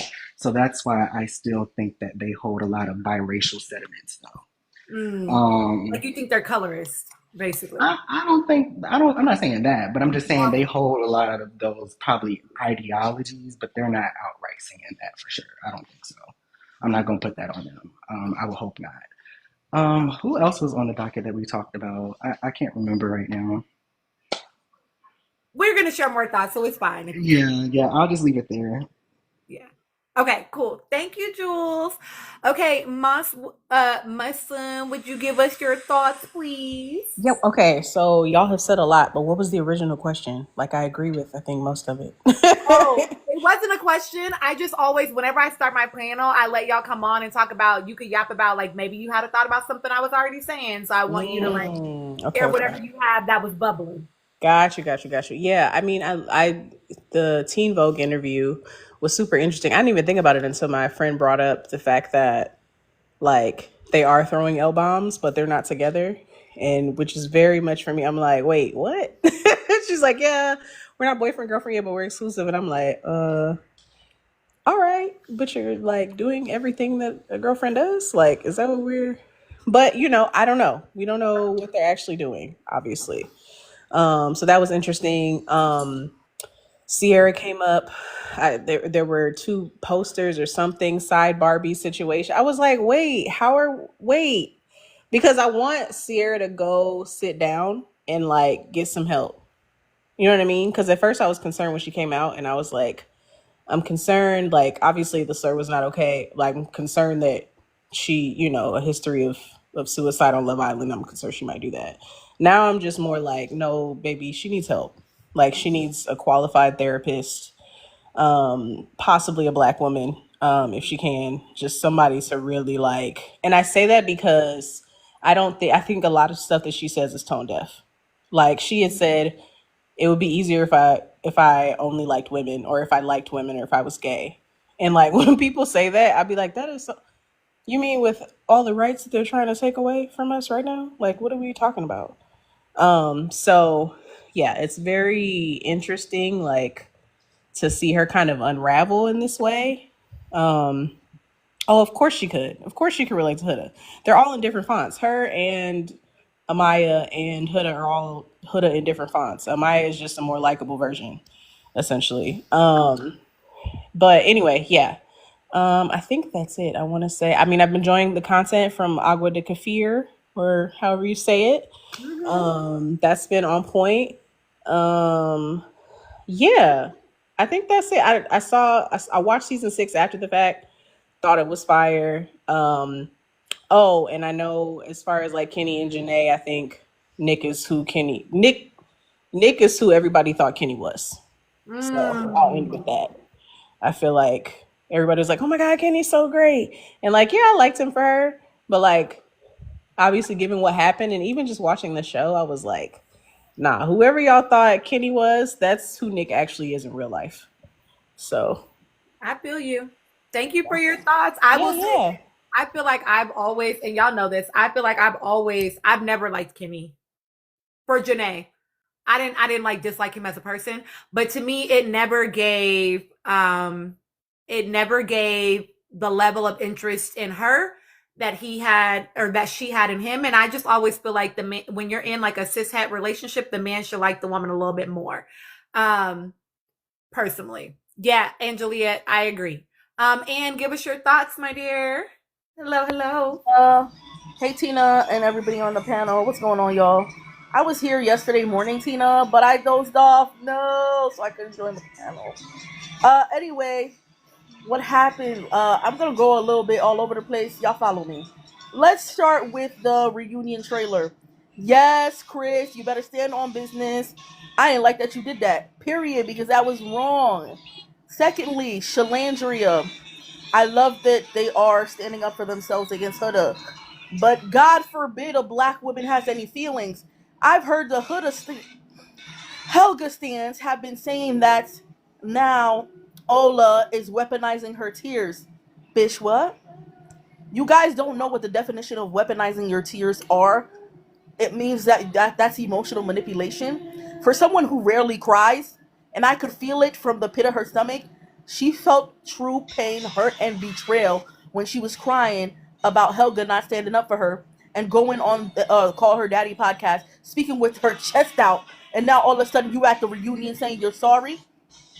Helga, I'm tired of your performative ass apologies. Let me explain to y'all something. 2 words, a people pleaser. When Helga apologizes, she apologizes to appease people. I tell my little sister all the time, apology does not matter if there's not no changed behavior. She apologizes to appease people. Her apologies are people pleasing. They're not real. They're not based in action. They're not based on anything. Let's shout out to Leah from season 6. The minute she came out, she's like, y'all not finna talk about my friends like that. That's how you stand up for your friends. Because if my friends are getting any type of hate, especially racism, it's get behind me. I don't play that. I'm protective over the people I love. But Helga is performative. Anyway, let's move on from that. Yeah, shout out to Athena. Claps for you, girlfriend. Because I was gonna say Chris is a low effort man. Also, Tina, I wanted your perspective as a therapist.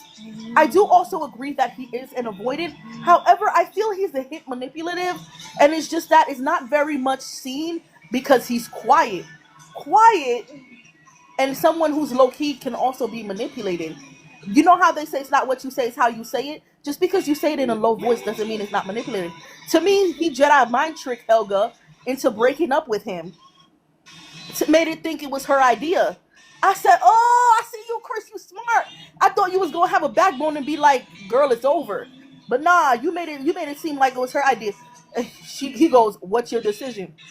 You know what? We're better off as friends. And then Helga had the audacity, the sheer caucasity to be like, "Could you carry me over the water?" Girl, Chris is like, "We're broken up. I no longer owe you these privileges." Clock it. Huh? You did all of that to that man. You sexually coerced him on I'll even say international television because the people are watching this in Canada. All right, and then you telling me you want him to carry you? Are you okay? No. Are you literally okay? Sis is entitled. Someone has said that I love how you said, Tina, that Ace is open to feedback because he asks his siblings. Someone did mention on TikTok, and I think it's a bit of a valid point, that Helga's family might let her get away with stuff because they feel bad because of the trauma she went through with her parents and the trauma she alluded to that she had with her dad. She didn't say there was child essay involved, but she alluded to it. Kind of like how she alluded to the fact that she was bullied, but didn't give no names and allowed the Huda stands to do what it do. Sis, you're manipulative. You know exactly what you're doing. However, people have also pointed out, if no one had your back like that, why was you so heartbroken when uh Olandria was leaving? You heartbroken over somebody that you called your bully? One of her fans said she has Stockholm syndrome because she apologized. Who apologized, Jasmine? Um, Stockholm syndrome. Oh, as in she apologized to Olandria, her performative as apology. Um, what girl? I got distracted by that comment. One of the Hooder stands. Okay. Yeah, I will say this. I see horrible, your comment, Tiffany. You can say whatever you want to say. You can say whatever you want to say. Go ahead, Ian. horrible. Uh, yeah, it's just. And then I'm watching Blues Live right now. I'm hearing that some of the stands were trying to stop Olandria's bag Yeah. and trying to call these brands. The more you try to stop her, the more she's gonna keep winning because you hating. And you know what? Hating ain't not gonna do nothing for you. I don't believe in God, but anyway, you won't be blessed if you being ugly. Just stop the bullshit. I will say this, y'all. So I know y'all don't we you can say no, you can say whatever you want to say, Tiffany, even if it is pro Hilga in here. You can say whatever you want to say in here. It just every there might be a response, and that's okay. But people get to say whatever they want to say in here. You just might have a response that you don't agree with, and that's okay too. Ivy, I want you to share your thoughts, but yeah, we're not gonna jump you, Tiffany. You can say whatever you want to say in here, I promise. I always want everybody to keep it cute, you know what I'm saying? But yeah, I do see, and I'm gonna open this up to the panel at some point. I do want to talk about it. I can't remember who was saying it, Queen. That you feel like Taylor and Nick are the same person, or like they have similar traits. So I see that. I definitely want us to talk about it. And then somebody else said something in here. Do we think he's bothered by Nicolandria?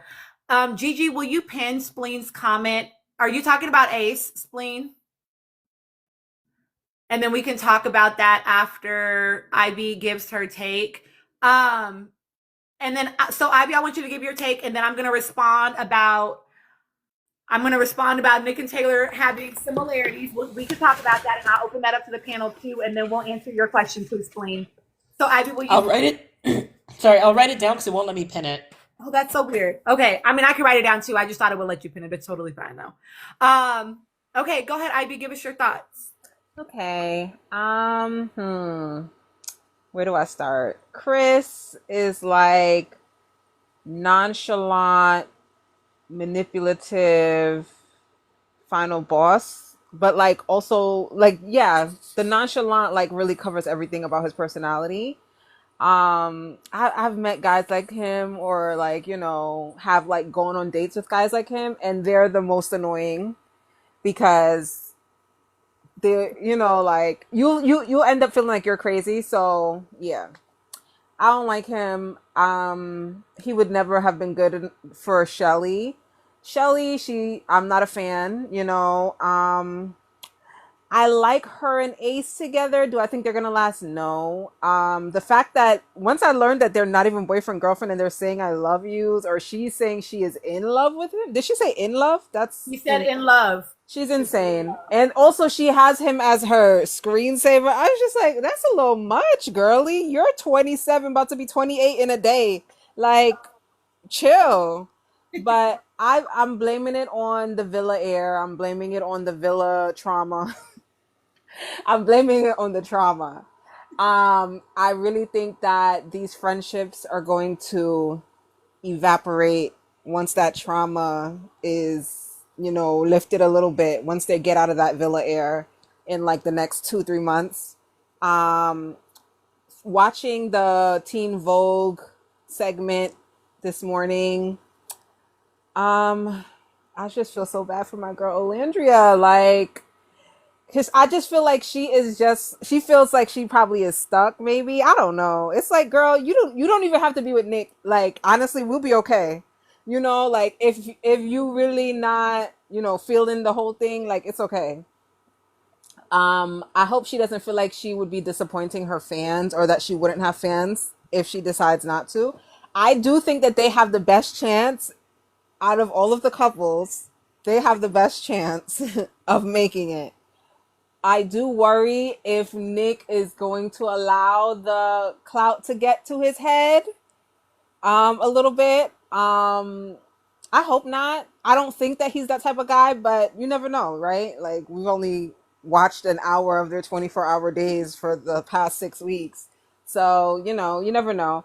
I do think that they, even if they probably, I don't know if they've said I love yous or whatever, I think that they are, you know, they at least love each other. I don't know if they're in love. But yeah, Ace, I'm just, I don't know. He's weird to me a little bit. But Shelly is also very weird. Her having Taylor as a bestie, it just makes no sense. I've yet to see one good quality about Taylor that makes everybody love this guy in the villa. I need them to rewatch the show. I understand they're gonna be like, oh well, you guys didn't see everything, but y'all need to watch his confessionals at least. You know, like, he's lying to y'all. So yes, there is an issue. Um, I think that him and Clark, I need Clark to like wake up a little bit so she could be on Love Island Games. I would love Nick and Olandria to have like a little travel vlog, maybe on YouTube, or even if they want to put it behind a paywall on Patreon or something, like people would pay for it. So, is that it? Helga, you know, she needs intense trauma therapy. And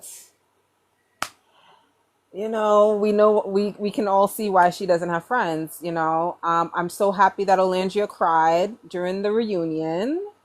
um I'm so happy.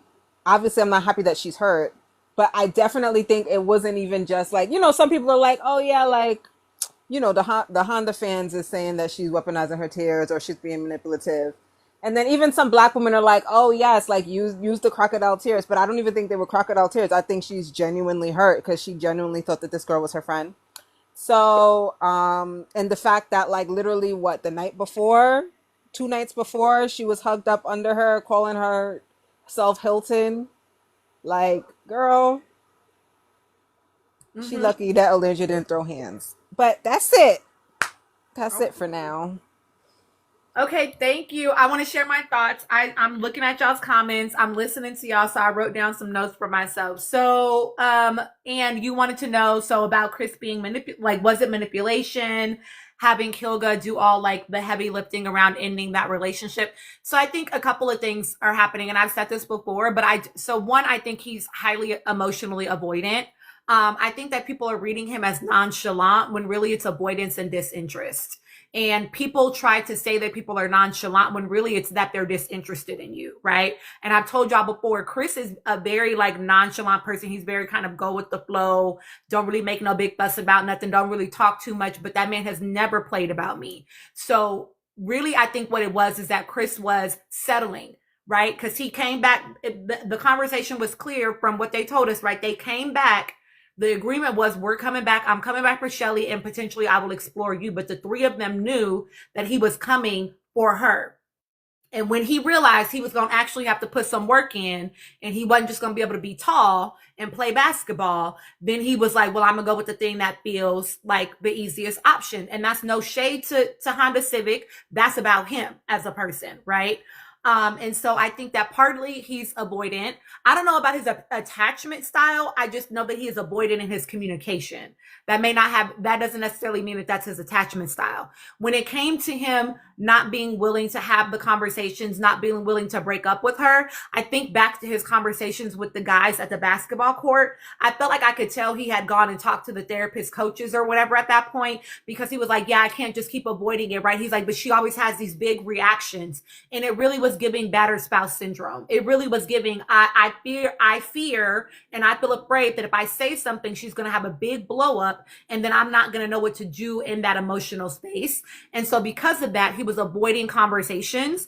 And so I can definitely believe that he was like, I'm going to let this be her idea so that she feels like she's in control, in order to, which yes, can be a little bit of manipulation, right? But in order to spare myself the emotional labor of what might come if I'm the person that does it or says it. So yeah, I do think that in some ways he was trying to craft that situation where he thought he would get the least amount of like blowback and emotional blow up from her. That's what I think happened with him and Hilga. And then and then Alandria, whether or not I don't think she thinks that she needs Nick in order to like maintain the approval of her fans. The reason I say that is because I've been seeing her, I feel like, do a lot more leaning into like herself as an individual, as a brand. And so I do think that she is less like caught up in feeling like the couple is what she needs in order to be successful. And like she told us on our live, right? Like she is getting to a place of feeling more comfortable, right? Whereas like her social anxiety was very high before. So I think she was using, and not in a negative way, but the relationship was acting as a cover for her in a way, right? Where she could kind of just let Nick do a lot of the presenting for them as a couple. And now that she's a little bit more calmed down, a little bit more regulated about engaging with us as fans, I do think we'll see more of like her independent stuff. And then Nick and Taylor being the same person,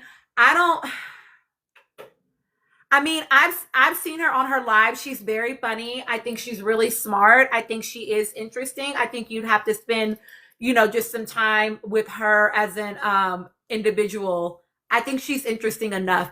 And I think it depends on which arena she goes into, right? Like, I don't think she needs to be a streamer. I don't think she needs to be on lives. There's a creator that I've talked to y'all about before that was like, this is how she could show up in this arena and it would be really successful, giving us doing like more of like a vlog, right? Where she can kind of control and edit the image that she wants to put out to us, not giving us just, again, unfettered access to us, right? Et cetera, et cetera. I think there's some ways that she can craft that, getting into more like high fashion beauty lines, like how she's been doing, right? I think that there are ways that she creates buzz and interest around her without having to necessarily us be like, oh, I'm entertained by your personality. But I do think she has a personality. I see my subs question, Spleen. Alandria or Nick and Taylor being the same person, I do, and I know you didn't say that explicitly. I'm paraphrasing. I actually have a whole video about this, about why they're not the same person. I think what is important for people to remember is one person was direct and upfront and honest about their feelings, even if those feelings changed, and another person was not, right?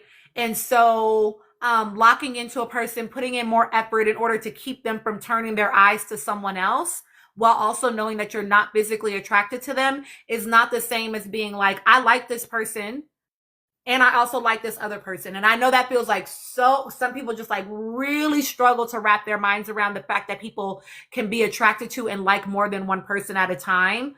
But let me just burst this bubble for you. If you're in a relationship and you think that your partner doesn't find other people attractive, I want you to grow up, because just because we're attracted to people doesn't mean we're going to go out and do things. We can acknowledge I'm attracted to that person. That person is attractive, right? And so I think that he definitely felt that with Alandria. And I want people to stop the narrative of like, he never liked Sierra. That's not true. We didn't see anything that actually suggested he disliked that girl. Was it soul sucking in some ways? Sure. But I think it's a stretch to say that they're the same person when we are watching how they navigated their relationships and even how they're navigating them now. Like, they don't show up the same way as humans. I want to let my panel address that. Also, Spleen, I do see your question. Do you think Alandria is holding back on vocalizing that she's uncomfortable about Taylor? I do. And I think that it's because she thinks that, she doesn't want to be a burden to other people. She doesn't want she's already told us, right, that she prioritizes other people's emotions. She thinks about how her actions are going to impact other people. She doesn't want their relationships to be ruined with Taylor because she feels uncomfortable, is what I think. Panelists, do we want to go from, Jules, I know you said you had some thoughts. Do you want to start us? Sure. Let me look at my notes. First of all, I meant to bring up earlier when I was doing my thing, but obviously I was kind of occupied. I was fixing dinner. But did y'all see Huda's face during that interview? Like, every time one of the girls got picked for something, she was so salty. In particular, because like I said, I don't really care for Shelly anymore. But when they did Olandria's, and Ace was like, she was the smartest, and he also called her beautiful. Huda's whole face shifted. Like, that bitch was sick. She was sick. Like, I love to see it. I'm not gonna lie, because I was like, yes, like, show us more of your true self. Like, prove why they should stop messing with you. Like, prove why they deserve to be mean girls that you want them to be. Like, just give it up. I don't know. What was the other thing? Also, I don't think that Alandria was probably over it, but I think that she was also tired because, like, during this time, they weren't getting any sleep. Like, they were just being, like, interview after interview kind of a thing. They didn't even, like, rest when they got back from the airport to the first Airbnb, and then they immediately were, like, on lives and stuff. So I think she was just kind of tired because there was a certain point, and they kind of, like, muted her mic as she started speaking. She was like, my eyelids, and then it, like, cut out. What was the thing y'all were just talking about? I had something to say about that too. What were you just talking about, Tina? Alandria holding her feelings back about Taylor to prioritize other people. Oh, yes. I think with time, like, that's a with time kind of thing that you kind of grow out of. So I'm not expecting a huge shift unless it gets to be too much. And, like, usually that's what causes a shift in that. Is like it begins to be too much. And maybe that might happen soon because she is living a bigger life now. But I do agree with the point that was made in the last, I don't know if that was not earlier's live or the day before, actually, the first live I ever joined. And we were talking about Nick and standing on business and all that stuff. I do think, and I agree that there is a point where Nick is going to have to make a choice to stop associating with Taylor or whoever, speaks ill of Alandria, period. Like, that's your woman, and that's the traditional side of me coming out. Like, you gotta stick beside your woman. I don't know, or you can lose her. But that's my thoughts to kick it off. Yes. Okay. Real quick, y'all, thank you for continuing to like the live. Also, I want to shout out all of my subscribers in here. Hello, MTia, Miriam, Ruby, Jules, Emritz, K, Trini, Kimmy, KLWG, Dark Skin Lover Girl, Ivy, April fucking Flowers, K, Amina, Spleen, Jay, Bryce, Nola Girl, Doreen, Nikki, Ann, Chris, and Gigi. Thank y'all so much for being part of my community of subs. Yeah, I agree. And I've said this 1,000 times, probably, Jules. I agree. Like, yes, at some point we do have to like make a decision. We do have to make a choice. Right. I I think y'all need to, like I've said it on videos before. I do feel like we need to y'all let it breathe. Let it breathe, right? I want y'all to remember that these people are at work. Okay. And so let it breathe. Y'all also, y'all gotta be honest with your own selves about how you move in the world while we're projecting what we want other people to do.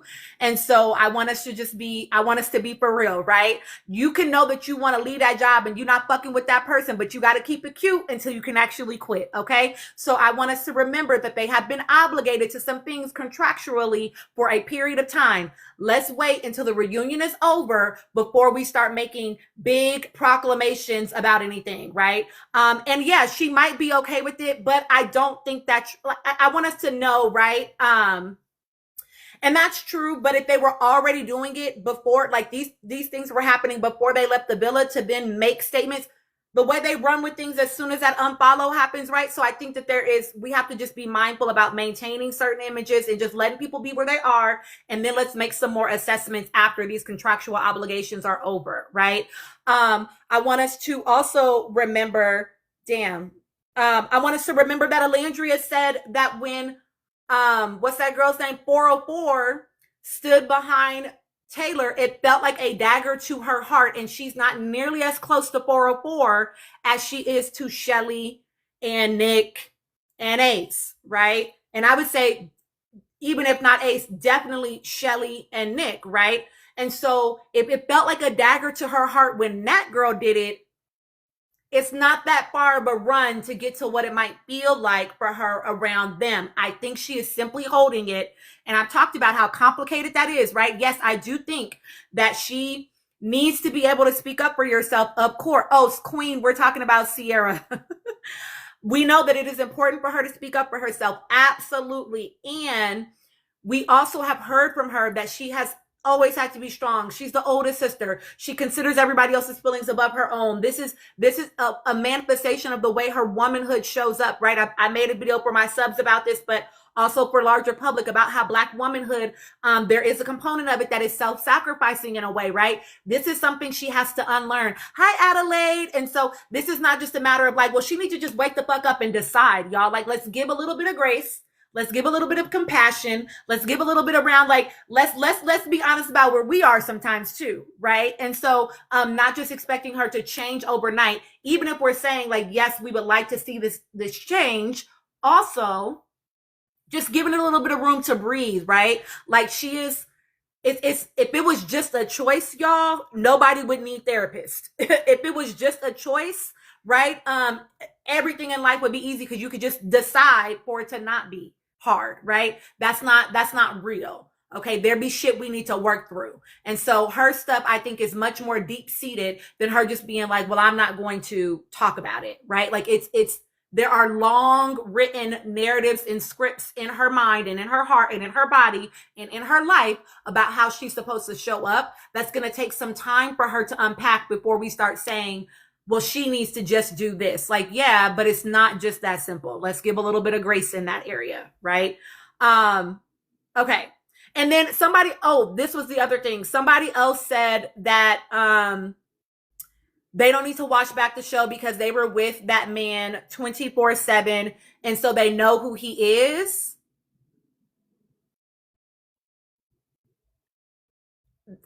That's not true. That's a crazy take. That's not true. They were in the villa together 24/7, but they were not together 24/7. And that was kind of Alandria's whole point. She don't know what so-and-so saying to so-and-so. She don't know what they saying in a confessional, right? They don't know everything. And so actually watching the show back, I think, is what might draw a line for more people around Taylor, because they would be able to see, oh, 3D acts this way with this person, but was acting that way with me. And they'll be able to discern, oh, he's a liar, but they don't know that.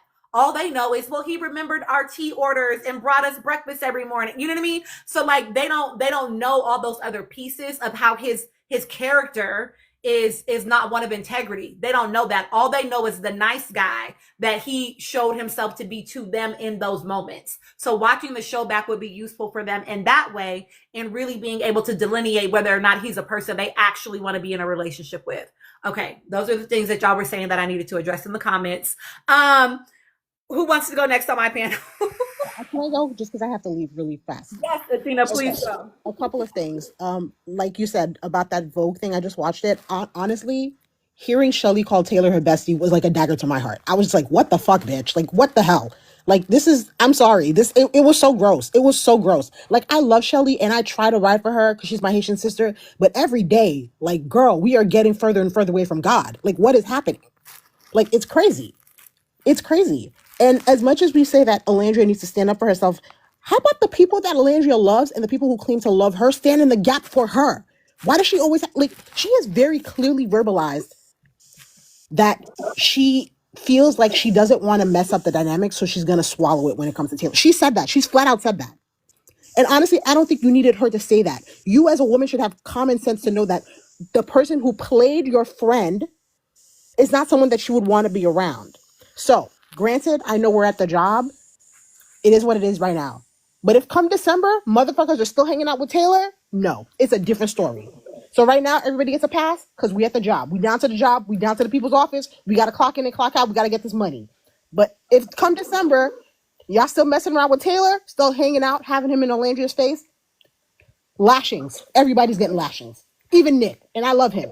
He's, yeah. Yeah. And it's about time for me to stop defending a white man. So I'm ready. I'm ready. Okay?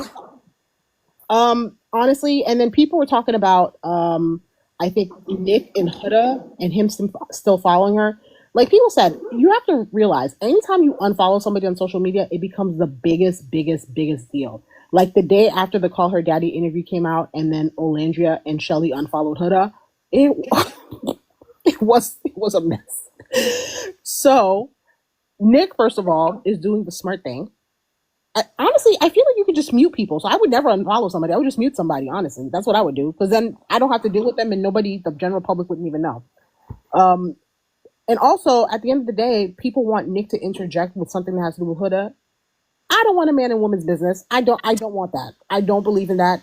Alandria can speak up for herself. Alandria can defend herself. What Nick's job is to do in that situation is to support her. He doesn't need to interject. He doesn't need to infantilize her. She has agency. She can speak up for herself. She can let her desires and her feelings and her thoughts be known. And what he can do for her is provide her an emotional safe space to know that I have your back. Whatever's gonna happen, I'm gonna support you. And if it's gonna be backlash, I'm gonna stand in the gap with you. That's it. He doesn't need to like attack Huda. He doesn't need to be like, well, Huda did this and Huda did that. He doesn't need to like unfollow her just to make everybody else feel better about him standing up with her. It's clear as day that Nick is standing with Olandria. That's what it is. And like I said, if come December, if I don't see a detachment from Taylor, Nick, I'm on your ass. I'm on your ass. That's it. Thank you for saying it, Athena. Thank you so much for joining the panel. I do want a couple of questions.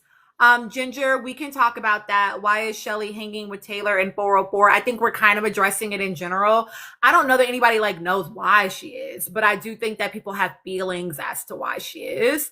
And then somebody else said something. Hold on. Oh, the hair verdict. If Alandria is okay with it, yay! I met my life goal. If Alandria is okay with it, we can't force that. She's always taking up for Taylor. I want to push back on that a little bit because I actually don't perceive her as taking up for Taylor. I perceive her as taking up for herself.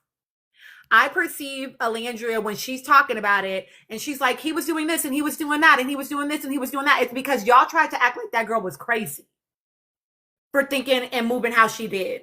So a lot of that is about her taking up for herself. Like, if he's doing all this, why would I think I don't know what y'all see, right? I don't know what y'all see. And so that's more so about her saying, I'm not crazy. I could only go based off of what I saw from him. And this is how he was performing in the villa. And this goes back to what I have talked to y'all about before, is about how the performance of niceness, the performance of being the good guy. Hi, Bianca. That's my other sub that just joined, is not evidence of who someone actually is, right? We need to be looking at what are you saying and how are you acting when you think nobody is looking, when you think nobody can hear you. Oh, maybe you're just not liked. Oh, your shoes was busted. Oh, You understand? So like she is defending her own self and saying, I'm not delusional. More, it's not about defending him. It's not about defending him. And then wait, hold on. Someone else just said something. Oh, Tatiana, Nick said Huda was ganged up on or no. Nick said in his interview that there were times when she was isolated from other people in the villa and for valid reasons or like rightfully so, like for good reason, I think is what he said. And we all watched after that stand on business challenge her isolate herself. So isolation is could have also been initiated by her. Yeah, he said for good reasons. So they kept trying to ask whether or not, yeah, y'all, let's get to 100,000. We should be well over 100,000. It's 205 of y'all in here. Let's do that. That's easy work. Double tap the screen, please. Yeah, double tap the screen. But he was very intentional. She kept asking, so was there bullying? He's like, I didn't see that. There were moments where she was where there was separation in the villa, is what he said. There was separation and for good reason. That's what he said. But her fans like to turn that into she was bullied. And yes, he did answer that ganged up on question in the first live with Brian. Again, I think that's exactly right, Mir. I think that he meant it was them and her, but they wanted to use that to fuel their energy around, see, she was bullied, they ganged up on her. I know that y'all think that 404 did her hair like that because of our boo, Miss Olandria. I actually think that has to do more with like her not liking her curls. So prior to her leaving the villa, I had seen some of her stuff where she was talking about how she just learned to even like her curls. So she used to straighten her hair all the time before she was in the villa, is the way she talked about it. So I think that was sort of just like a return to herself. I don't think that that's about her trying to mock Alandria. Okay. Gigi and Ivy, do y'all have thoughts before we go to the next thing? Of course I have thoughts. My first thought is to my good sister Athena. If you're gonna make a statement like you did about Nick, you have to say it with the appropriate Haitian accent. So you have to say, I'm going to be on your ass. Okay? I'm going to be on your ass. You have to add that, or else it doesn't count. And correct me if I'm wrong. Add that or it doesn't count. As far as Nick, I hate You're not wrong. that people. See, I'm telling you, if you're gonna make a statement as a Haitian, if you're gonna make a statement like that, you gotta say it with accent. We take our I'm going to be on your real ass. seriously. I'm going to be on your ass, okay? On your ass. So as far as Nick and Alandria, I hate this comparison that people make with Nick and Taylor. It's like, what show are you watching? Like the cognitive dissonance be dissonancing so hard. I'm just like, what show are you watching at this point? Like, y'all are just hating just to hate. Because what do you mean Nick is like Taylor? Like, where is this comparison coming from? Just say you don't like Nick. Just say you don't like Nick, because there is no rational thought behind this idea that Nick is like Taylor, because there's nothing that Nick has done that is parallel to Taylor to ever lead to this conclusion. It's just freaking bizarre. I do feel some way, but I do feel passionately about how the same way Athena was about how Shelly is up here doing his things. Not you out here have me in the trenches about you in every doggone live talking about, girl, just take control of your narrative. I want to suke you and telling you, suspend the sumun. Like, girl, get up under the whole sumun. Like, stop it. And then you turn around and you want to be all buddy-buddy with Taylor. Girl, what are we doing? Because I can't sit up here and bash Slorella for standing behind this man, but you on the phone 2 days later calling this man your bestie. Like, what are we doing at this point? What are we doing? I need all of her Haitian people, her real Haitian people, to get up in her life to tell her, swap fazami, nou pa voyo al fazami. Like, what are you doing with these friends? We didn't send you to go make friends. You were supposed to go make money and have a boo. Like, what are we doing? Because clearly the friends that you got are not the friends that you need, and I don't understand it. Like, somebody in her camp has got to stand up and go, what in the hell? And granted, yeah, we could also argue that, like, the following week, Alandria was in the Hamptons with him and that's great. But it also, to Tina's point, what position does that put her in when all the people that she loves and claims closest to her heart are also closely associated with him? She's going to swallow some things, right? And I feel like it puts her in a horrible position. And it just, even if it is work, right? I get that Z, it's work, like, but I feel like it puts her in this horrible position in which, like, she has to swallow things and she has to make these choices because A, her boo thing is close to him, and that is his boy, and B, her soul sister is friends with him, and her soul sister's man is friends with him. So she runs in this circle. She's gonna be in perpetual contact with him, and it's hard, I guess. And I feel that Geminis are like that. My cousin is a Gemini. He's the Gemini to my Virgo, and I love him, but sometimes I be wanting to kill him, be like, just tell me what it is. Just tell me what it is. Don't swallow it. Just tell me what it is. So that I can get over it, and I feel that. And that's just it. That's really is the, because I'm going to beat her ass too. I'm going to beat her ass. I'm going to beat her ass if she doesn't get it together at this point. I'm gonna be that old Haitian auntie in the corner with the belt and be like, "Come, Vimpalo, teacher, like, come here. Let me talk to you real quick, please, because I can't." Y'all stop. Tina, what happened? He's being a mess in the comments, and now they're. Oh, wait a minute! I missed it. What Chris said? Hold on, Chris, say it again. Wait a minute. Don't encourage him. Chris, say it again. Do it again. So annoying. I can't. Anyway, yes. You better let it happen. You know who you married. You better let it happen. I agree. I agree. Yeah, I not you said it again for real. Put it out. You better give that man a chance. Hey, I think he wants to pull you for a chat. Hey. Oh shoot! I was gonna say. Y'all tap the screen. Tap the screen if you think she should let him pull her for a chat. Hi, Chris. I was gonna say she's married. Never mind. It's you. Wait a minute. Audience, it's 260 y'all. Tap the screen if you think that she should let him take her for a chat. Because I think it should happen. Wait, he wants to slide her DMs. Yo, let that man cook. Y'all better tap the screen and let that man cook. I'm just saying. Not the hideaway, smut me, please. Of course. Yes. What he gonna do? Oh snap! It's time to play. It's Tina and Chris in the hideaway. Y'all are funny for that. Okay. Apparently, Chris would like to go on a journey. The journey. Oh, wait, she's cooking. Let her cook. Stop. He got eat that kitty. You a hideaway. I can't. Chris, stop it. Have some decorum. Control it. Okay. Chris, she gonna call y'all manager on y'all. Tiffany, she is gonna fold. And we know it. Stop. Okay.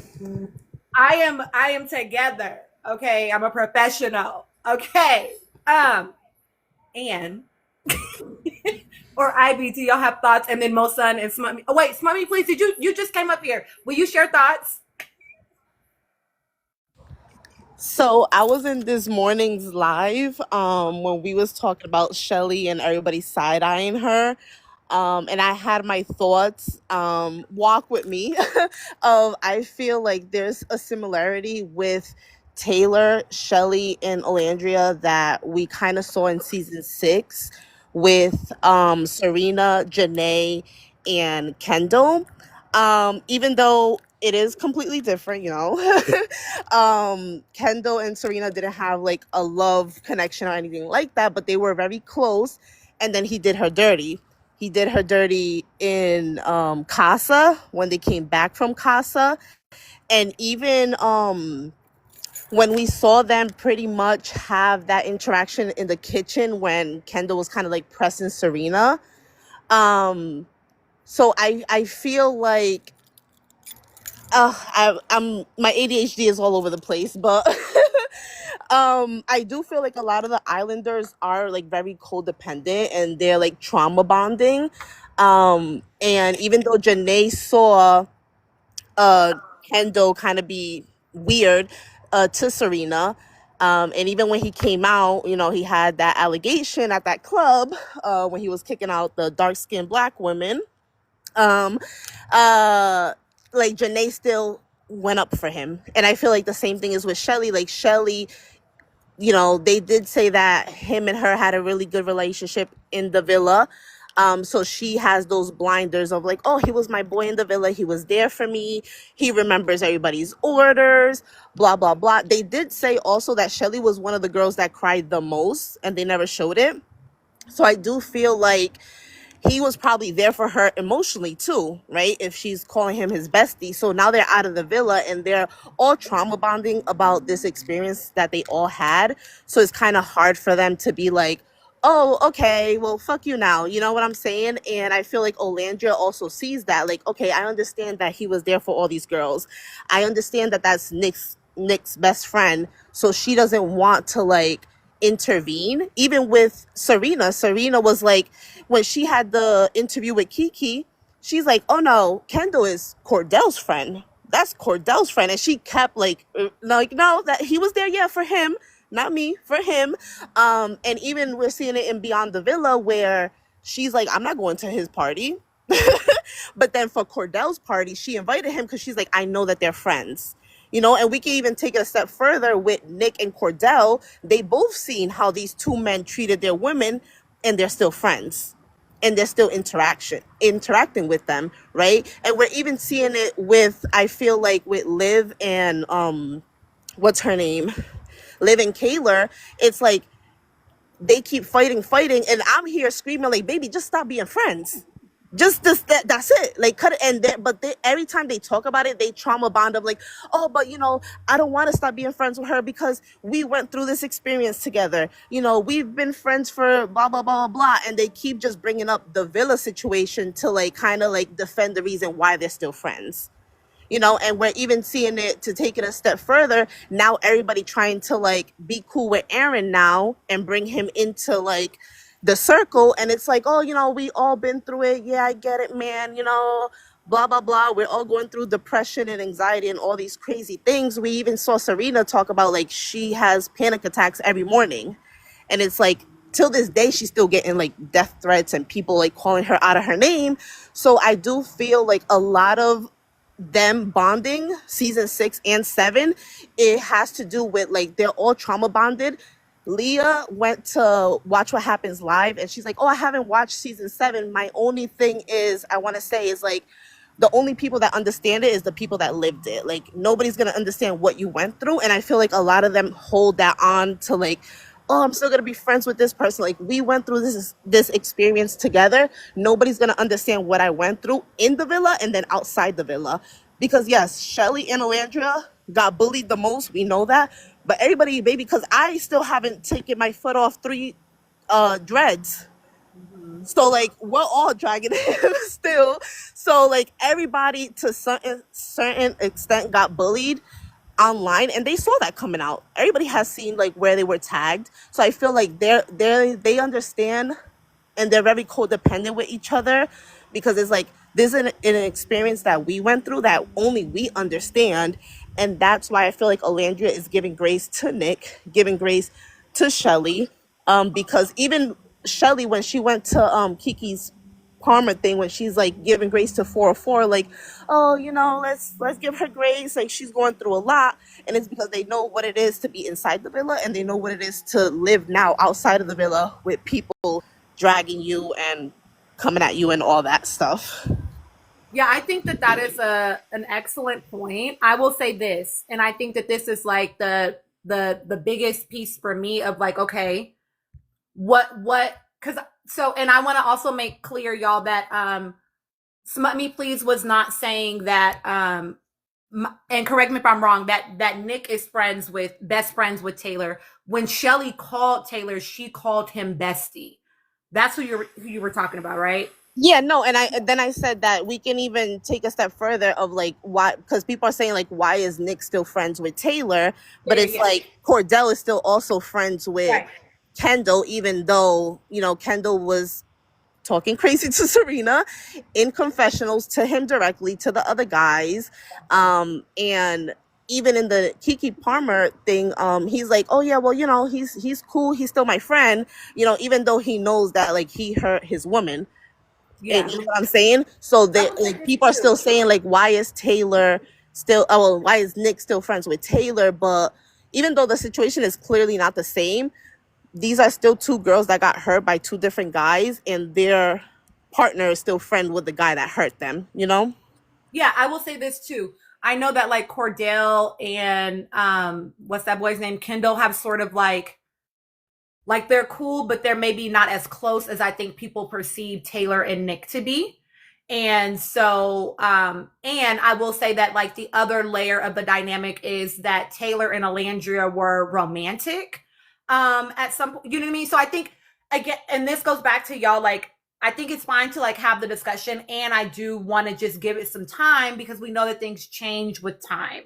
And, when it comes to like Janae, I think Janae likes to be friends with everyone except she reminds me kind of Shelly and like she not fucking with who did something to her, but she'll be cool with pretty much anybody else. But the biggest thing to point out, and I think in that whole thing, which I do think again, like actually a pretty fair comparison if we were gonna compare, is that Serena also has very strong fucking boundaries because Kendall didn't get invited to the going away party. He got invited to the birthday party. And honestly, if I'm keeping it a buck, I feel like it's because production was like, y'all gonna have to do something together. Y'all gotta all be in the same room at some fucking point, right? And that's because they all went on that Miami trip together. And if we all, watched it, she went to that dinner with them and then she did the yacht with them the next day and then she didn't kick it with them no more. She was like, I'm staying in. Like, and so I do think that some of that is produced, right, with them being together.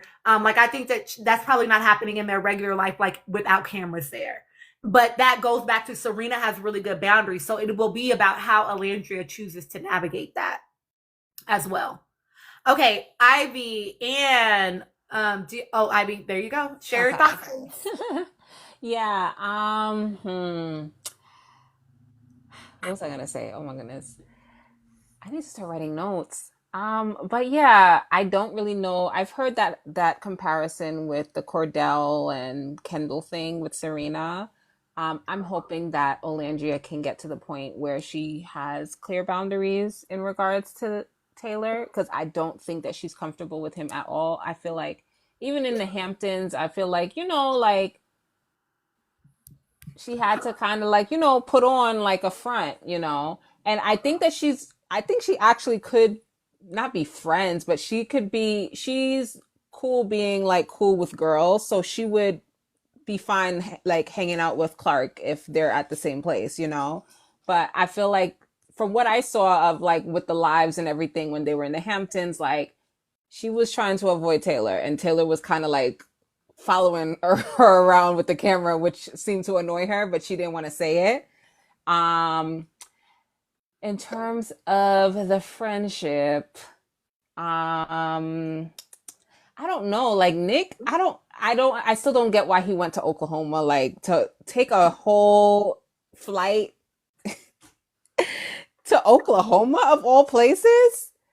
And it's just like before you even made it to Alabama, like it annoyed me. Before you made it to your place, to Florida for real, like, like yeah. So I thought that was weird, but whatever. I guess they're traumatized for real. Um Taylor, they said Taylor flew him out. Bye. He might have for real. And so Nachi is bringing up what I have heard is that apparently Nick did like a promo with like maybe Wrangler jeans or whatever, and so it was for that. Oh, That's okay. what people were saying, but I don't know. We'll have to wait. Okay. Sure. All right, Nick. I guess you got away for a second. But just like everybody else said, like he really have a couple months before we on his head top. because yeah, like first off, this dude, and also I feel like Taylor, like to me, there's a little tension between Taylor and Nick anyway. So it's just like, why are y'all even? I'm hoping that it's really just until the reunion. But to me, there's already a tension between Taylor and Nick. Nick be throwing shade, and Taylor be throwing shade right on back. Because even in the Keke Palmer interview, why when Keke was like, "Oh, do you think that it's because of like she feels like you wasted her time?" And he's like, "Oh, I never discouraged her from exploring da da da like during the blindfold challenge." Meanwhile, first off, why would you discourage her from something on night 2? Like, what are you talking about? That just shows that he really was annoying. Like, and Clark was talking about like, she couldn't explore nobody else when she just came into the villa. Um, yeah. So like I could tell, I'm like, he definitely discouraged all the guys from exploring Olandria. I believe that. And especially Nick. And he was probably in Nick's ear, like, oh, like you're not her type, da da da. Like, she want a cowboy, she want a black guy. She never even dated no white dude. Like, don't even try it, you know? But also when Keke had asked that and he said, like, oh yeah, I never discouraged her. And he's like, yeah, even in the blindfold challenge, like, who she kiss? And then he looked over at Nick and he was like, you mother effer, So I'm just like, oh, like, like they bleeped it out, but he literally said that. So I'm like, there is some real tension between them two. So why are y'all even trying to keep this trauma bond going? Like, just y'all got your own friends. It's okay, you know?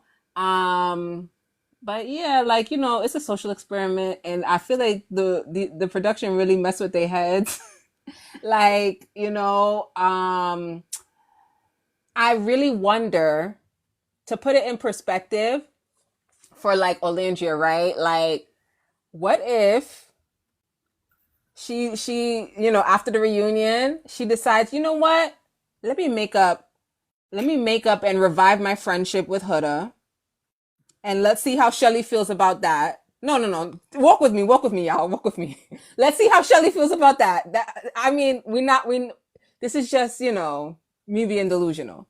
Her reviving her friendship with Huda, and let's see how Shelly feels about that, since she can't understand any other nuance outside of herself, And let's see Olandria go buddy buddy with 404 and see how Nick feel about that, since he want to be besties with Taylor. No, I'm just saying, because really 404 don't seem to have a problem with Olandria. She got a problem with Nick, blah blah blah. So okay, since y'all can't understand Olandria's feelings, maybe you can understand your own.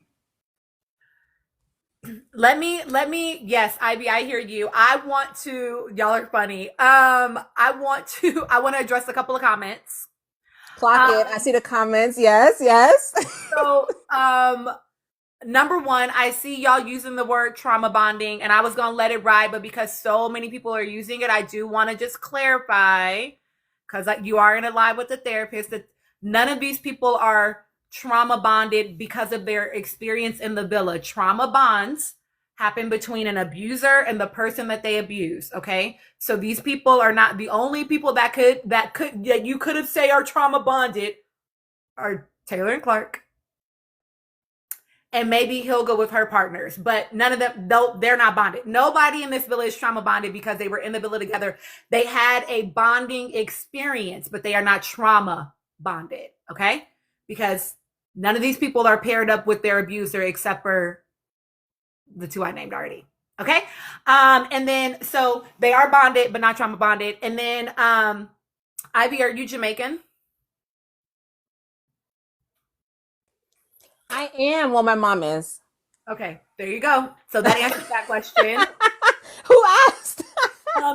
Jules asked it. And then, somebody else said, that we're annoying. They can be friends if they want to. Obviously, duh.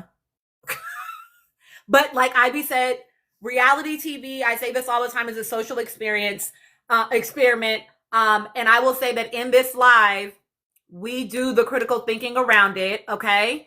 And if that is not for you, that is okay. But don't ask us to say surface level, because you don't know how to go deep. This is just not the space for you. Okay. Okay. Anne, please go ahead and share your thoughts.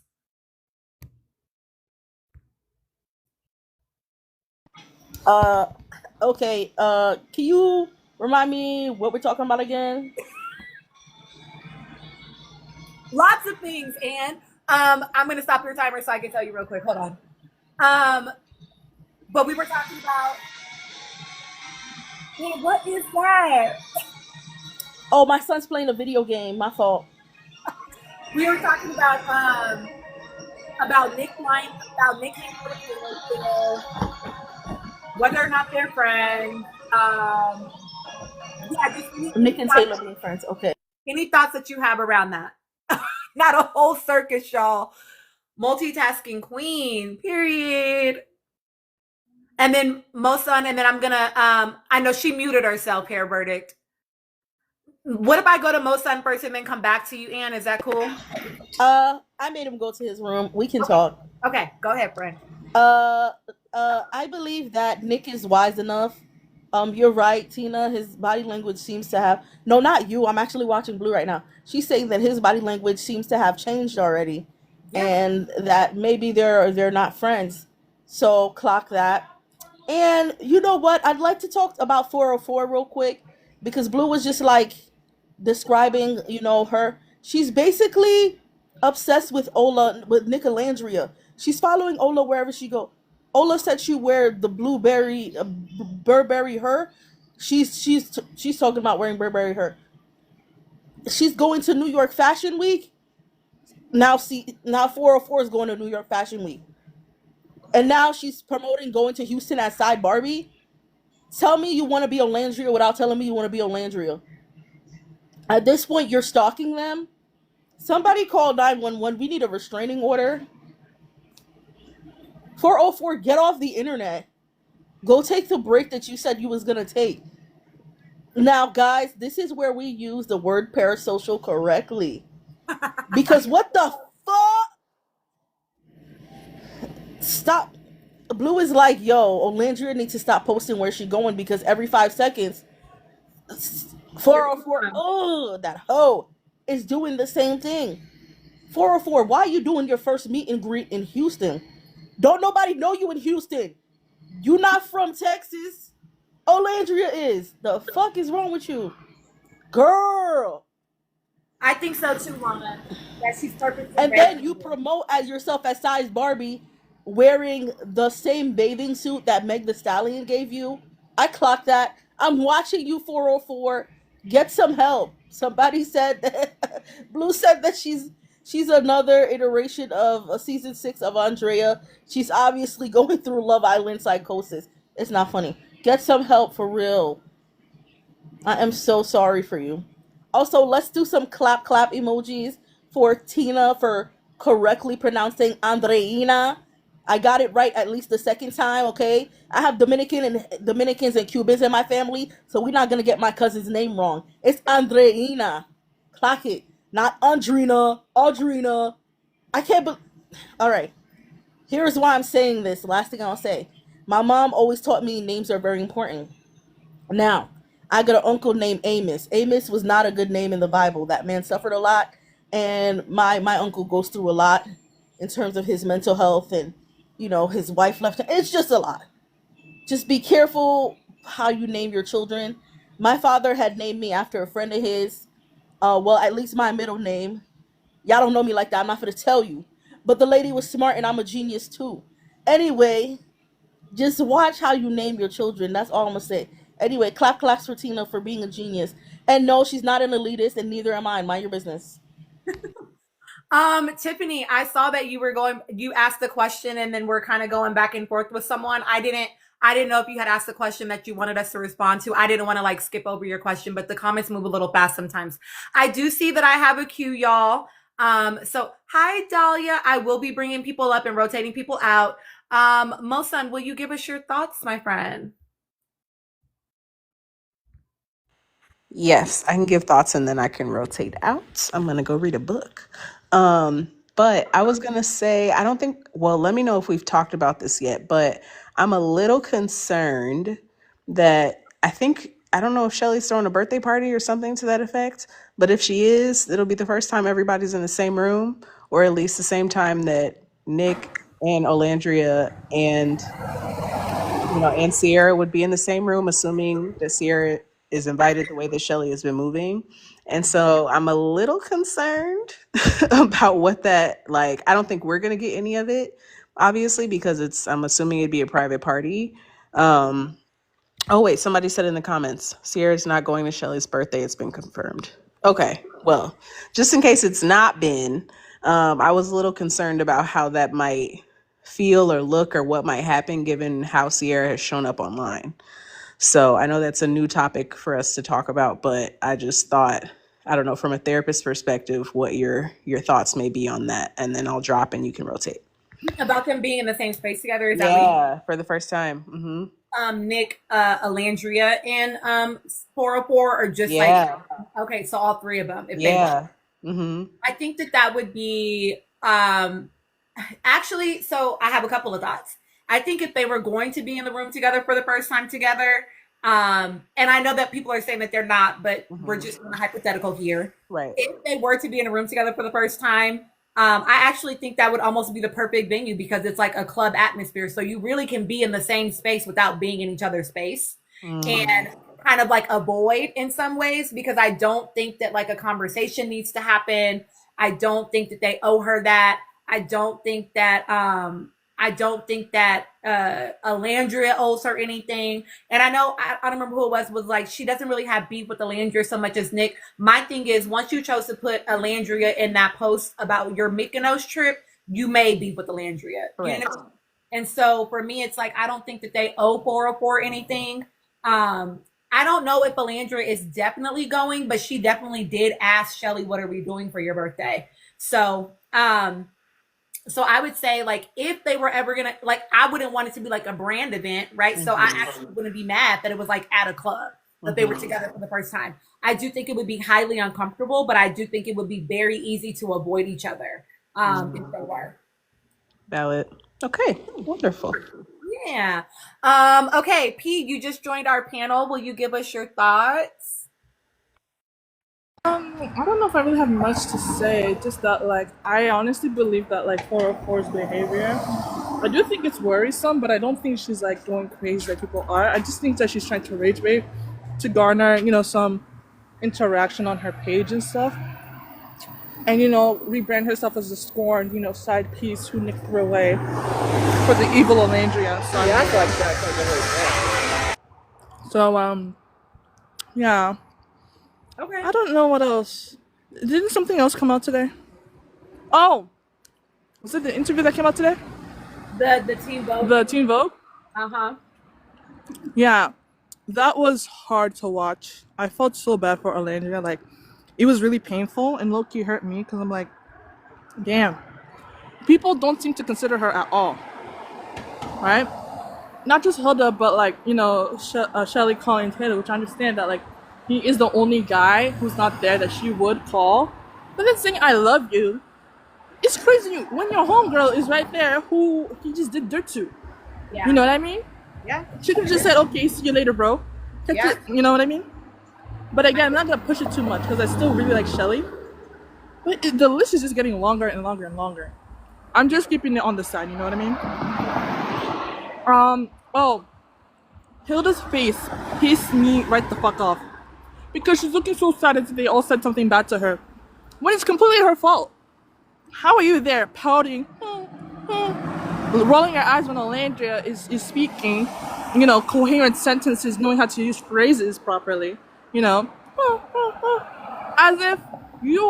if like this, they all ganged up on you when you blew up your life.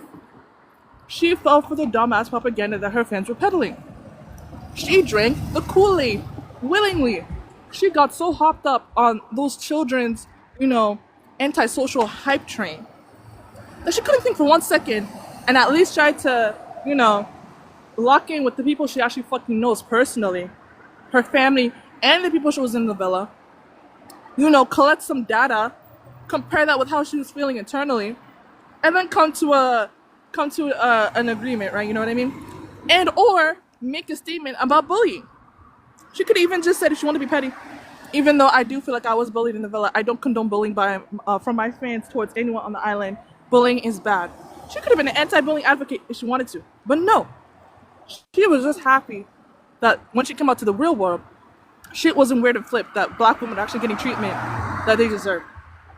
That's why she was so happy to see that her fans were evil. Okay, I won't call them evil, but we're doing evil things and are racist. You know, it's just sad to me because if she had just made a statement like Ilya did, even a shorter one, even if it's disingenuous, right? I would have forgiven her for most of her social faux pas. I mean, I would still have been on her ass for the Chris thing because to me, that's a complete different line that was run across over, not even. You know what I mean? That shit to me is disgusting. As a human being, that what she did to him was disgusting. So I wouldn't get over that, but I would have gotten mostly over, what she did in the villa because I was like, okay, well, I wasn't there. I wasn't seeing. Maybe they hash it out. Maybe they talk about it, right? But no, she didn't want to be an adult. She just wanted to be a kid hopped up on candy and start yapping her mouth. Honestly, as much as I hate that lady on the Call Her Daddy podcast, she did her big one because it was so funny watching her manipulate Hilda. She barely cracked, she barely had to work just to get whatever she wanted. It was very sad to see. So I do feel bad for her. And still, as much as she really scares me as a person, especially looking deep into her brown eyes, I don't know, I get affronted. It's actually they're so sad. Mm-hmm. They're so sad. I actually cannot look into her eyes, even through a photo, the energy is just so sad and bad. It's really sick. I hope she gets over that because as much as I dislike her, she has a child, and no child deserves a mother who's acting like this. Yeah, no child deserves that. No way in hell. So I hope she gets help. I hope she can rekindle whatever she can rekindle, and I hope her child and family is okay. That's all I gotta say. Thank you, P. I know, Jules, you want to share something really quickly next. I see your question, user. Before episode 2, Alandria was more open, but then when Hula Hoop cried wolf, she toned herself down the entire season. I think that is exactly right. That moment was the moment that Alandria knew, okay, I have to monitor how I engage even more so in this villa, right? Because Alandria, she told us in the Kiki Palmer interview that she knew that there was a tinge of anti-blackness happening, right? You can't take it from me, but you can hear it from other people. She was aware of that. So as soon as this person Hilga's not, a white woman, but she is a white presenting person in the United States in that context, she knew me as a dark-skinned black woman making this white presenting woman cry, making her cry, right? Because she didn't really make her cry, but y'all know what I'm getting at, right? How that was going to be perceived. And so I absolutely believe she then toned herself down the rest of the season. Y'all, I see that our likes are stalled. Let's double tap the screen so that we can continue to make sense for staying on live. So yeah, Sable, I know that race, ethnicity, and nationality be kicking people's ass, but being Arab is not a race in the United States. There's white, there's black, there's Asian. As we're talking about race, racially, she would be classified as white in the United States. Her ethnicity and her nationality would be two different things. So someone could be racially, she is white presenting. I'm sure she probably marks white on her forms at the doctor. I know that, again, y'all don't know this, right? I know this be fucking people up, right? But they're different. They are different things. So you could be racially, but she doesn't, though. She got rid of them for a reason. Clock it, Sass. The same as, let's keep it a buck, the same as our Hispanic people. That's why it says white, not Hispanic, and white Hispanic, because they also lobbied in order to be classified as white. Why? Because everybody was trying to move away from blackness. If y'all really want to go there, everybody was trying to move away from blackness because of Jim Crow, because of segregation. No, we're one of y'all. We're not them. So wake it up. Tina, if I may. If I Yes. may, really quickly, just to give you a quick social studies lesson, Sable. If you want, we can have this conversation again in 2030 when she'll be officially able to classify as Arab. You can take that up with the American Census, not me. But when 2030, when she'll be able to racially classify as Arab in the American Census, let me know what box she chooses then, and we can revisit this conversation. Until then, she's white. Thank you. The Italians also were not always white.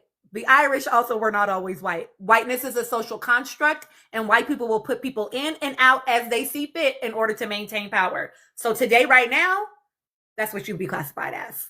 All right, y'all. Now, Chris, I saw that you came up here. Are you actually wanting to talk? Because I know you're at the volleyball game. Also, Jules, go ahead and share your thoughts. I'm gonna let your husband answer first. No, he can answer in the Thank you, comments. Jules. Thank I'm you, sorry, I Jules. wasn't even trying to talk. Yeah, I'm sorry, I did that on accident. Okay, bye, babe. Leave. We all looking the game for real. He at the volleyball game. You heard that, man? I know you heard it. I know you heard it because I heard it. Chat, you better tap if you heard it. Chat, you better tap if you heard it. Hey, sexy. You heard that. That man's voice dropped a whole octave. You better tap the screen chat. I better tap if you heard it. Jules, share your thoughts, please. I'm crying. Well, I have to, yeah, I can't speak on this one too much because this my sister. She do follow me, so I can't do too much. But um, Painted by Esther. I don't know if y'all follow her or saw her do Alondria's makeup and stuff. Um, over Teen Vogue, all that stuff. But when the fans were emailing everybody that she worked with, trying to get her out of brand deals and all that stuff, she responded back to one of the fans and said, in the world where said black man spent weeks belittling and attempting to ruin the self-esteem of my client, America hates Tulak Shakur, and that's what you and him get. Get a grip on life outside and make some money and do something. Don't ever email me stupid shit again, loser. Now Wait. Read it again. Read it again, Jules. Let me oh my reset God. your timer. Read it again. Okay. So Esther, her makeup artist, responded to, like, I guess one of Huda's fans in an email because they kept emailing her and said, in the world where said black man spent weeks belittling and attempting to ruin the self-esteem of my client, America hates Tulak Shakur, and that's what you and him get. Get a grip, get a life, and go outside, make some money, and do something. Don't ever email me stupid shit again, loser. That's what she said. That's how Shelly should be coming. It's funny that, her makeup artist came out and said something, but her soul sister couldn't come out and say something. I don't know. I just think Shelly should take some notes. So that's part one.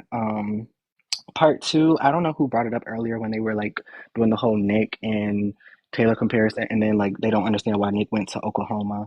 Let's be clear. Oklahoma was a pissing contest, okay? That was not, oh, I want to go kick it with Taylor. That was very much, let me rub it in your face, Taylor. Let me show you why this girl is mine. Like, let me show you why she's my woman now. If we want to take it back, he also captioned his Instagram post something about being the cowboy. And then his TikTok was also about being Alondra's cowboy, or she wants a cowboy, I'm gonna be it for her. That's what that was. That was showing her that, oh, I can do both. I can be a model, I can be a cowboy, I can be the businessman, I can hold it all for you. That's what that was. That was not about go hanging it with the buddies, because really he wasn't even in Taylor face in Oklahoma. Like that entire live that he did with the chicken people, I don't know them, but the streamers and stuff, he was really hanging out with them. That had nothing to do with kicking it with Taylor. That was literally just a pissing contest. He also told Taylor in that interview with Kiki multiple times that he had interest with Alondria, and that was just another example of him being like, I claimed my territory before you even knew it. So that's all I have to say. Thank you for saying that. I also need y'all to Jules's point, right? About the about that interview. That man said, I told him every single week. I told him every week that she was somebody he was never pretending with Taylor about what he thought about Alandria. And I think that further proves people's point, because somebody has said it earlier in the chat Taylor never gave like the okay until Casa. Until they ended up leaving and coming back, and he's like, would you be okay if I explored it? Like, that was the first time we're hearing him say, yeah, I gave him an okay. And Taylor keeps trying to bring that up as though he was never hating. But then to hear Nick say, I was telling him every week, you must have been, because why wasn't he exploring her before that moment then? Anyway. My friend Lynn is new. You're new to our panel. Please go ahead and share your thoughts, girly pop. Can you guys hear me? Yes. Okay, perfect. So I said on this panel before that I thought that 85% of these people hated each other and that they would never, ever, ever be friends. And I'm glad that I can report that I was correct. Actually, in fact, I was incorrect. I'm going to crank that number up to 95%. That's where I was wrong. 95% of these people hate each other and will never, ever, ever be friends. And after the press runs and the press tours, these people will never, they won't be caught dead seen with each other again. They won't. They absolutely hate each other. You can see it in the way they move online, the interviews. It's almost hilarious how much they have to force each other to tolerate the other. And I'm ready to wrap this up.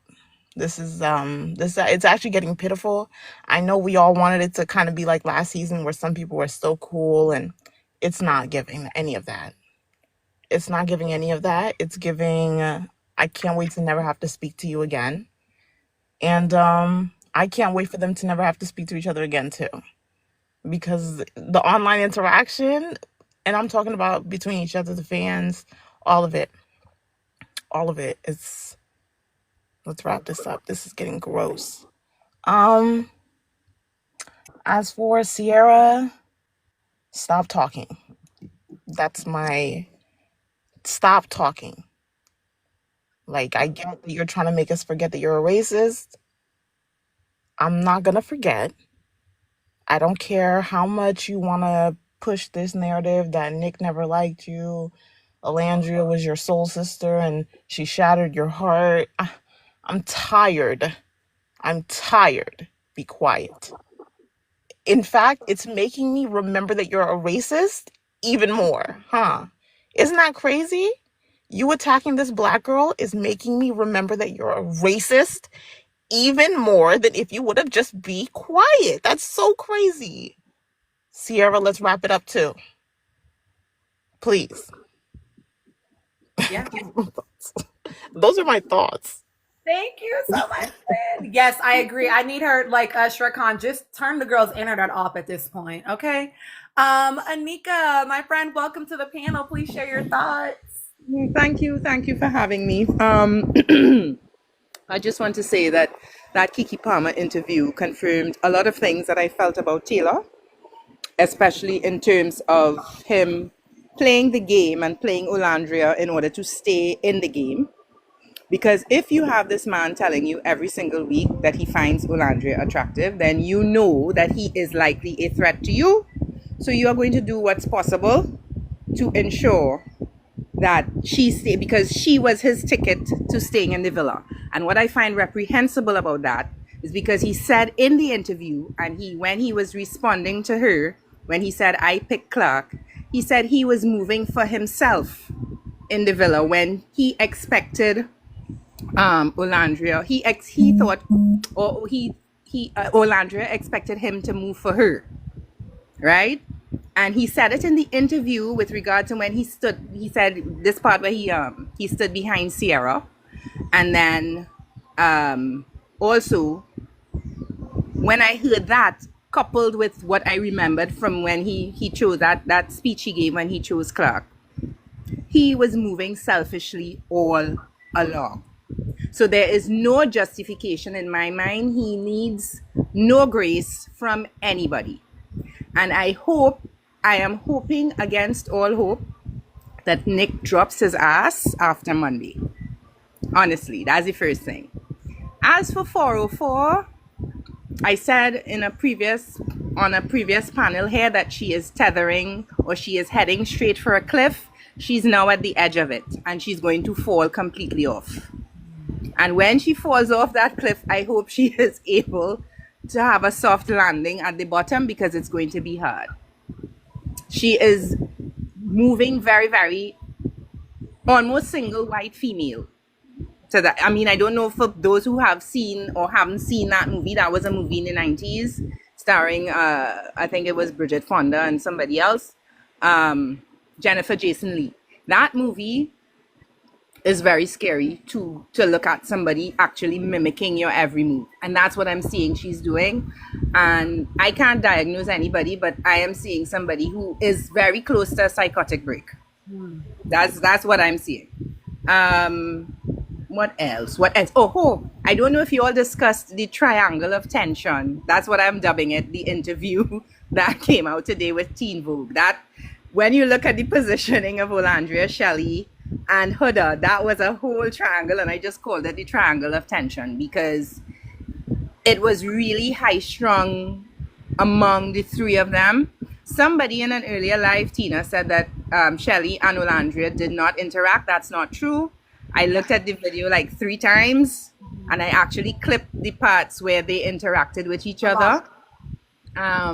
So that was, that's just probably somebody trying to create some heat. But Huda needs to, the thing with hula hoop or hubcap, whichever one I choose to call her at this point.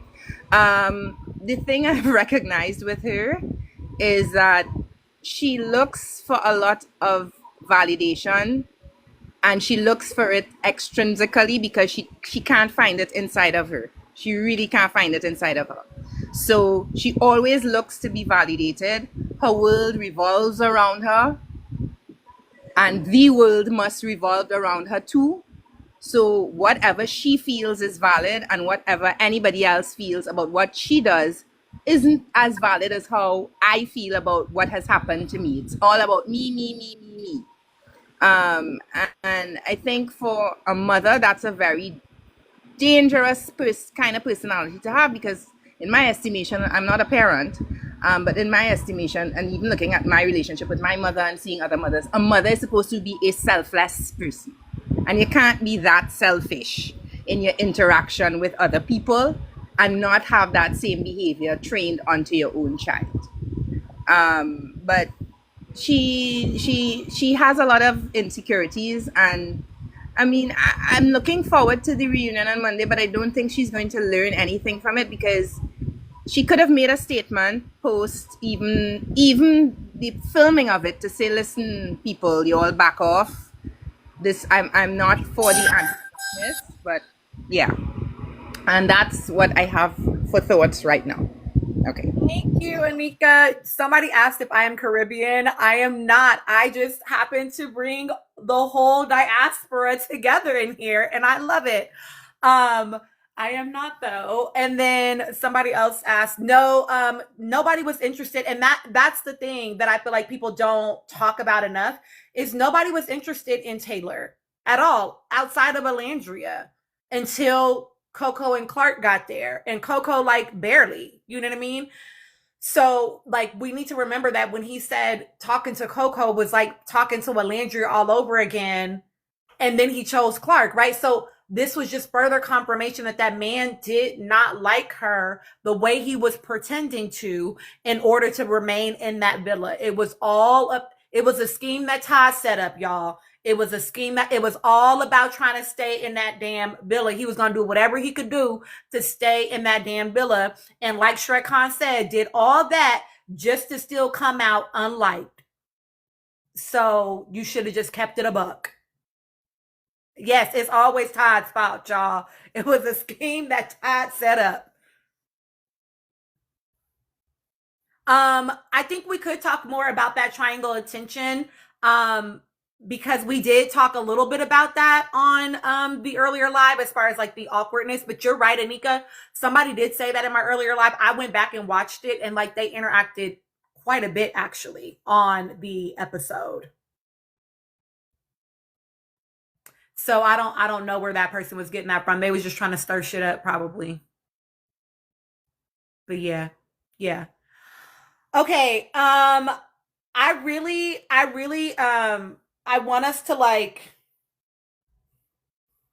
I kind of want to talk about Jeremiah a little bit. how do y'all feel about talking about him? Because his shift has not been, I'm not going to say it's unwelcome, but it definitely has been interesting to watch for me since the reunion, right? Because for me, the way that I have some mixed feelings about it. I've never like disliked Jeremiah. I've never been like, oh fuck Jeremiah, I don't like him. Yes, I'm gonna let the whole panel speak. I've never disliked him. What I did exactly, Bees, what I did not like is how he kind of was coy about things and wouldn't just like stand on one side of the fence or the other. I did feel like part of that was about his anger at what he perceived things to be. But I also felt like he allowed fans to get in his head rather than just going based off of like what his actual relationships were. And so now the fact that he has become such a huge Nick Galandrian and Shelley fan, just to me, it's not that it's negative. Thank you so much. It's not that it's negative, but it just feels He's a like, leech. yeah, it's like why you couldn't talk to them when they Formative. yeah, like why didn't you talk to them before they I when they definitely came think it's out? interesting. When they came out and people were wanting to have conversations, why did it take coming to the reunion and whatever this was for you to finally decide you were going to get on the boat? I think he let fans hype him up. And I think he led the interview with Nick Viall, first of all.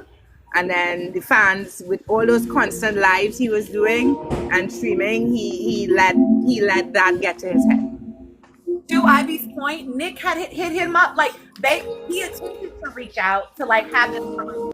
So Gigi, will you please go ahead and share your thoughts? I know P, you also have some thoughts you want to share.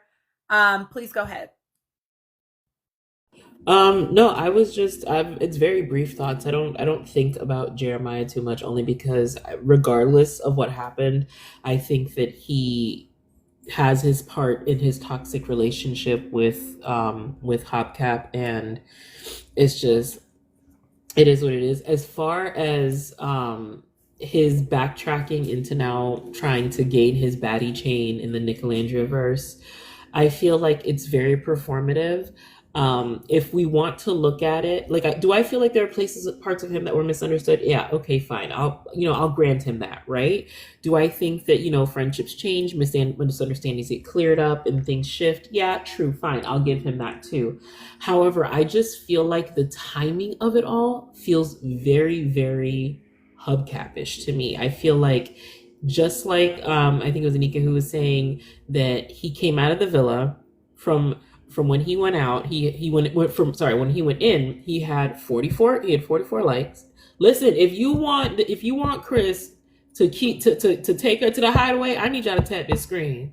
Tap this screen so Tina can go to the doggone hideaway. We want her to go to the hideaway. Let's tap this screen. Let's get us a 200, please. I'm losing my voice over this. So I feel like when he went into the villa, he had 44 followers. When he came out to 1 million plus followers, right? And since he was one of the first out, that he had the longest to be able to cultivate this following and to be in there and to be with and engage with them. So he had a lot more time for them to be all up in his head and talk about, especially since nobody knew what was going on. And then Nick and Ace got that rat and snitch edit. Like, so he had all this time to sit in it rather than like, confronting it. So I feel like he really takes, just like Hubcap, that he really takes like the immature route when it comes to confronting things, because even though he's done some work in therapy, it seems like he's healing and not necessarily healed. And so his responses sort of reflect that to me. So I approach him with a little bit of side eye, but it's not too bad. For me, it's whatever. I'm Swiss, when it comes to Jeremiah. Like, I'm very much neutral. It really doesn't bother me either way. He can go read a comic book and be all right. Yeah, I feel that. I know that somebody was asking, like, was it actually discussed when he was watching it or confusion? I read that as confusion. I will say this, though, to your point, right, Gigi? For me, it was like, and I guess this is the part that feels, but I am older, right? It's like, I just want you to have your own mind. I want you to be like, yeah, I feel a way about this, you know what I mean? But I have my own mind. And when Nick reached out to have the conversation, it shouldn't have, I don't think he should have let it linger until the reunion. Nick tried to have the conversation. Andreina tried to have a conversation. And I'm not trying to, again, do things on your own time. I get it. You know what I mean? I just don't understand. Like, you could have also just not said anything, though, right? You could have just not said the shit.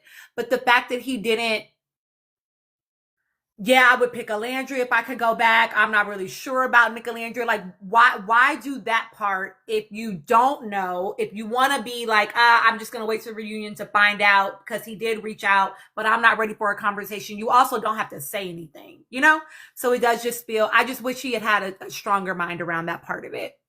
Okay, P. I think you said you had thoughts.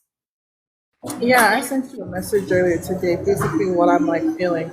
That I agree, basically. I do think, well, I think he was robbed of his experience in a sense, but he definitely wasn't completely innocent. He definitely fed into the things that happened with Hilda, but to me, he was still definitely the victim. Or at least more of a victim than she was, in a sense. Yeah, it did frustrate me that he just kind of fell for like the propaganda in a sense and just went with what the fans were doing. I will admit that the Stitches and Rats edit, I mean, if he already felt cheated, then that could definitely make sense that he would be swayed by that edit. Because it was a really good one. I'm gonna admit it. It's one of my favorites. I like Nick and Ace a lot. So. But I wish that he, exactly what you said, had more of a mind. To me, I just think that's just consistent with his personality, though. Like, to me, Jeremiah always gave, like, teen, kid, you know what I mean? Like, a kid trying to play in, like, his dad's, like, tie. You know what I mean? And it doesn't mean that, like, oh, he's going to be like that forever. I can see him wanting to grow past that. And that's why I'm kind of wanting to give him grace in this sense. Because to me, at least from what I'm seeing, and maybe it's because I'm altruistic, that he really did enjoy his time with Jeremiah, Ace, and Taylor, and so on and so forth, right? And even when it comes to like Ace and all the boys, they don't really say much bad about Taylor. Besides, he was doing too much with Hilda. Never about, oh, he was messy, he wasn't a good friend, he wasn't this and that. You know what I mean? So they definitely enjoyed their time with him. So I'm assuming he really prioritized his time with them too. And I have a question. I'm wondering if like being in the villa, if obviously he wasn't, I don't know, I'm making an assumption, but I don't think he was socialized around black people that often, considering his mannerisms, whatever. And so I wonder if like that was the first time he was around black people consistently in such a tight knit like sense. I don't know if he went to school like HBCU or like a school with like a good amount of like black people or anything like that. So this is just conjecture, but I figured that like after being like basically rejected by his boys, you know what I mean? Especially when most of them are black, it would have really hurt. So I kind of understand the saltiness, but I'm happy to see that him and Ace talked it out during like the reunion, and then he started posting Ace's song. You know what I mean? Like to me, if he wanted to cloud chase, he would have done that before. But it seems like they've worked a lot of things out during the reunion. So yeah, I don't know. I'm of two minds. I don't think he deserves a body chain because that's insane. No, not yet. Give it like 2 months. 2 months. Like Pepe's been putting in the work for like 3 months, basically since he came in and post leaving. You know what I mean? Jeremiah has been iffy. I mean, as a Nickelangean, we've never had any personal beef with Jeremiah, and I think that's why he's kind of leaning towards Shalace and Nickelangean, because I guess he kind of realized, oh, these people have been defending me. You know what I mean? When he was going through it, you know what I mean? They're the ones defending me. They're giving me good critique. Because I feel like most of us are like, kind of like this panel, at least more educated, if not more educated, but more emotionally secure. And I think that Jeremiah wants to change, and I hope that he takes this opportunity to change for the better. Because honestly, I don't have an issue with him, like personally. I like him. I think he's adorable. But to me, he's still giving kid in his dad's tie. I want to see him grow into a man. And I hope that Nick and Ace's, presence around him, if they decide to hang out with him consistently, will spur something in him to mature. I hope so. Yeah, I think that's all I want to say. Okay, thank you, P, for your thoughts. I will say, it was P. I think she's out somewhere. Anika, it wouldn't turn off your mic. That's why I dropped you. So re-request if you want to come back up. And then I will say this real quick, y'all. About Pepe. Yes, Pepe was maybe a shipper. He definitely was like very kind to Alandria.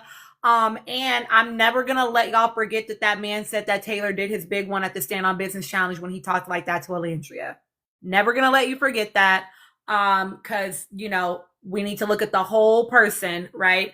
I just definitely don't feel like what's that boy's name? Jeremiah needs a baddie chain, right? I feel like it's convenient in some ways, and I feel like it's okay to say that, like, yeah, Pepe said that in his confessional. I think it's okay to be like, yes, like we're resolved now. They can get honorable mentions. You feel me? But that's it. Okay, panelists, do any of the rest of y'all have thoughts about Jeremiah? Yes, I did. Oh yeah, me too. Head Jules. And then I'm hearing. I'm gonna take it with a grain of salt because I did like some of the takes I heard, so maybe I'll get off his neck just slightly. But I think he's a leech. Like, no shade, I think he's a leech. In the same way that Brian is a leech. They see what's popular, and then now all of a sudden it's this switch up, and we want to be up in Nick and Alondria's face, want to be in Shelly and A's face, and kick it and show all this love. Now it's black excellence in the comments. I'm just not seeing it. I agree it is performative. Because if it's black, stop. Let me stop. But no, I'm gonna say what I want to say, but it's for laughs in the same breath. But like, if it's black excellence, why we with Bella Dashe? Like, why are we with her? I don't know. you say he's not. Cop out. Y'all was in the same bedroom together. She woke up in the bed with your shirt on. I don't know. Like, that's my thoughts though. Next. Any about? Oh yes, go ahead. Question. I have a follow-up question to that. So do you think that, based on your conjecture, Jules, that maybe Bella Dasha could be the one that's pushing for him to get closer to Nick and Alandria and jump on this ship so that they can ride like the popular train together? I think you give Bella Dashe, or however you say her name, too much credit. I don't think she's that bright to begin with. I don't think she could conjure up something that amazing to do. You don't think she speaks popular language? Speak what? I'm sorry? You don't think she speaks popular language? Like, she gives, I hang on the coattails of popular girls in high school to be able to be popular. You don't think so? I mean, for sure, but I don't think she's smart enough to go to Jeremiah and make a point about it. I don't. I guess so, but she was on the Olandra hate train after coming out, even though Olandra was willing to switch up with her when it comes to Taylor and Nick. Who got guns in the back? Sorry, I'm playing Battlefield. My bad. Oh, you're good. I was just very confused. But yeah, I don't think she's smart enough to come up with something. I don't know. I'm not going to give her that much credit. I'm just ready for this all to be over on Monday, so everybody's like little 15 minutes can die down, and we can focus on the real show. And y'all know who the real show is. I don't even have to say that. That's so funny. Okay, yes. Let me answer your question, Nurse Brain. There is a little, like, it looks like two people, and you should be able to hit. Oh, you already requested. Okay, so I am going to rotate folks out to bring people up to the panel. You can rotate me. Okay, I'll just listen in. You can rotate me. I gotta school the boys. Oh, shit, you were talking, Gigi. I'm sorry. Okay, I'm gonna rotate out Lynn and Anika. Do y'all have any final thoughts before I rotate you out? Yes, I want to say this, right? Yes. As for Jeremiah, okay, cool. We can have conversations about whether or not Jeremiah deserved to have left the villa when he did. Cool, not a problem. But I've never been a huge fan of Jeremiah. I do think it is performative. I do think he is a leech, all of the above. I also think Jeremiah is a huge people pleaser. We saw it in the villa with Huda, that he kind of just like shrunk himself down, and he was very agreeable, and whatever she said or wanted, he just gave it to her and held her accountable for nothing. And I think I see it outside of the villa too. Like, the fans say this, and that's what he believes. And I think he went to the reunion, and whether he liked them or not, when he got in their face, because he's a people pleaser, If they said it was squashed and over, then that's what it was for Jeremiah. I think that's just who he is as a person.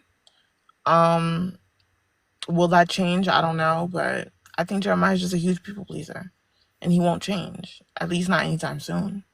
And this is what this is all about. I don't think we'll ever know how Jeremiah truly feels about any of these people. I can see that. I can see why you might think that. I think Jeremiah very deeply wants to be accepted. Yeah. Right. I think that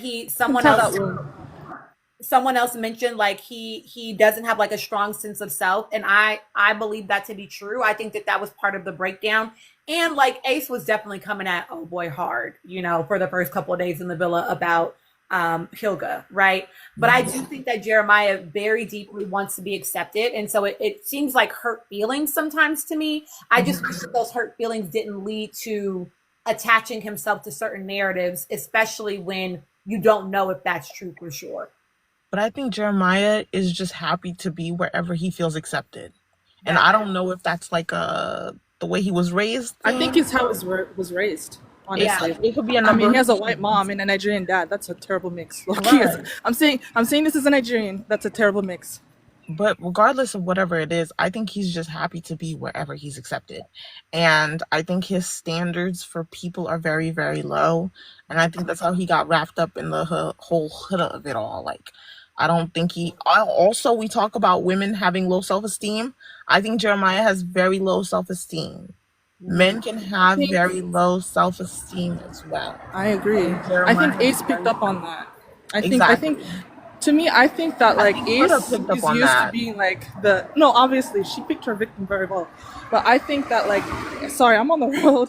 I think that Ace is usually like the top dog of whatever social group he's in, because not like oh he's so loud and he yaps a lot, but not more like he's very analytical generally, and even though sometimes he's not always right, he's always sniffing at something.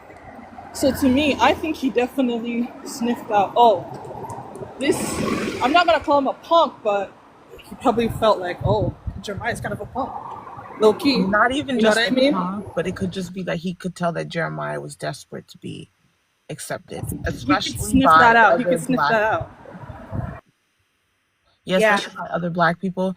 And he could tell that Jeremiah had very low self-esteem. And again, Huda picked up on it too. But the more Jeremiah interacts with us and the more he speaks, the more I see how low his self-esteem is. And it's kind of Because like let's compare him to Taylor. I was asking myself, well, does he have that good discernment if he's that close to Taylor? But I mean, Taylor was kind of useful to him when it came to like the game plan, what I assume was his vision for like top 4. But I can definitely you can still tell that he's closer to like Nick, at least emotionally in the show. I mean, that's what the edit shows me, than like Taylor, in a sense. Because to me, I feel like Nick and Ace are aligned. We're aligned in a lot of ways, like emotionally, like friendship wise. And I don't know. To me, at least, Taylor felt like second string, but maybe that's my personal bias against him. So I don't know. Nurse Brain, I'm gonna Lynn, did you have anything else to add to that? And then I'm gonna rotate in new folks, y'all. No, that was it. Thank you for having me on. This was Thank great. you always for coming on. Anika, my friend, you have thoughts? Yes, I think we need to give Jeremiah a little bit of grace. He reads to me as late bloomer nerd, as in I was a nerd as a teenager, and all of a sudden I glowed up to this handsome young man, and I'm still a nerd deep inside, but then I don't know how to. I'm not sure how to navigate spaces that I enter because I'm now seen as physically attractive. I get that sense from him, but deep in he still has some growing up to do. I think yes, he's a people pleaser in the sense that he is easily swayed by what people say to him. Especially after that Nick Viall interview, he went on and on about who love bombing who and all this sort of thing, which was really unnecessary. I think he was very overwhelmed by the popularity that he gained all of a sudden, and he didn't quite know how to handle it. But yeah, I would want to give him a little grace in terms of how he has operated, because cut all the little, I mean, he's not a perfect person, because there were things that he did while he was in the villa that I found very disturbing. But I mean, I just want to, I don't know, I find him, he has some endearing qualities, and I think that is what kind of has me, well, yeah, let's give him a little grace kind of thing. Yeah, no, I feel that. I mean, I liked Jeremiah in the villa. I actually didn't have a problem with the way that he moved in the villa, even though I know some people feel a way about that. I'm more so, hi Sabin. I don't like that. But I think this goes back to like y'all's point, right? Of like, and I know that oh Chris, they want to know your thoughts. I know that he just became like the cool kid and kind of maybe still isn't really the cool kid. And so, but I also know that he like went to therapy. So I guess I wish that his mind had been stronger about some things, because I saw him having a strong mind about a lot of things. And so I just wish that when he had come out of the villa, I had seen that continue, because that was part of the reason I liked him in the villa, because he was able to, I can hear what you're saying, I can take it in, and I can still make my own decisions. And I liked that about him. He was one of the few people I felt I watched do that in the villa. So I just wish that he had continued that outside. Can I ask a quick question? Yes, Jules. Okay, so okay, from my perspective looking at this show, because I'm such like, a hopeless romantic, like my favorite genre of films is romance, rom-com, all of that. So I was looking at the boys on like who has game, like who can really chop it up with these girls and really like, take it to that level. And so Jeremiah was low ranked for me because I didn't feel like he had game. Like I felt like he used a lot of what he saw on social media, other boys say, and he used it on Huda. And to his luck, it worked on her because she's also an easy girl. But I didn't feel like he had much game. I put Nick very high because I felt like he was just very well rounded. Like he knew how to take conversations to different places than people were really realizing a lot of the times. Except for with like Sierra, because Sierra, like I don't know, I don't have time to dissect that. But I'm just curious to ask the panel and to ask you as well, Tina. Who did y'all think had game? Like, and did that play a factor into how you looked at them? If I had to, It did for me. I think maybe Nick had game. I don't know. I don't really feel like I saw Nick use any game. I feel like Nick was just like funny and attractive. Yeah, like I perceived him as funny and attractive. Ace, I perceive as like he's very charismatic, and I definitely know that he thinks he has game. And I think he has a lot of charm. Taylor, I don't think has any game. I think Pepe has probably some game. Because I mean, he was saying something, you know what I'm saying? Because they was all throwing it at that man, right? Yeah, Pepe had like he had physical game to me. Like the little forehead kisses, baby, that would have had me every time. I don't know, like the way he looks at the girls, like it's very The lip makes you bites feel for me. comfortable, draws you in. Yeah. Yeah, I felt like Pepe, and do I feel like this about Nick too? Definitely Pepe, I felt like his was almost like an aura. Like his game was like his presence. Do y'all know what I mean? Like when somebody comes in and it just Yes. like He didn't have to say much. the room with you. That's what I like picked up from Pepe. Silent but deadly. Yeah. Yeah. Yes. It was an energy that Pepe had. Whereas I felt like, Nick, it's that, that calm, but also the funny. Like I think he created a feeling of safety.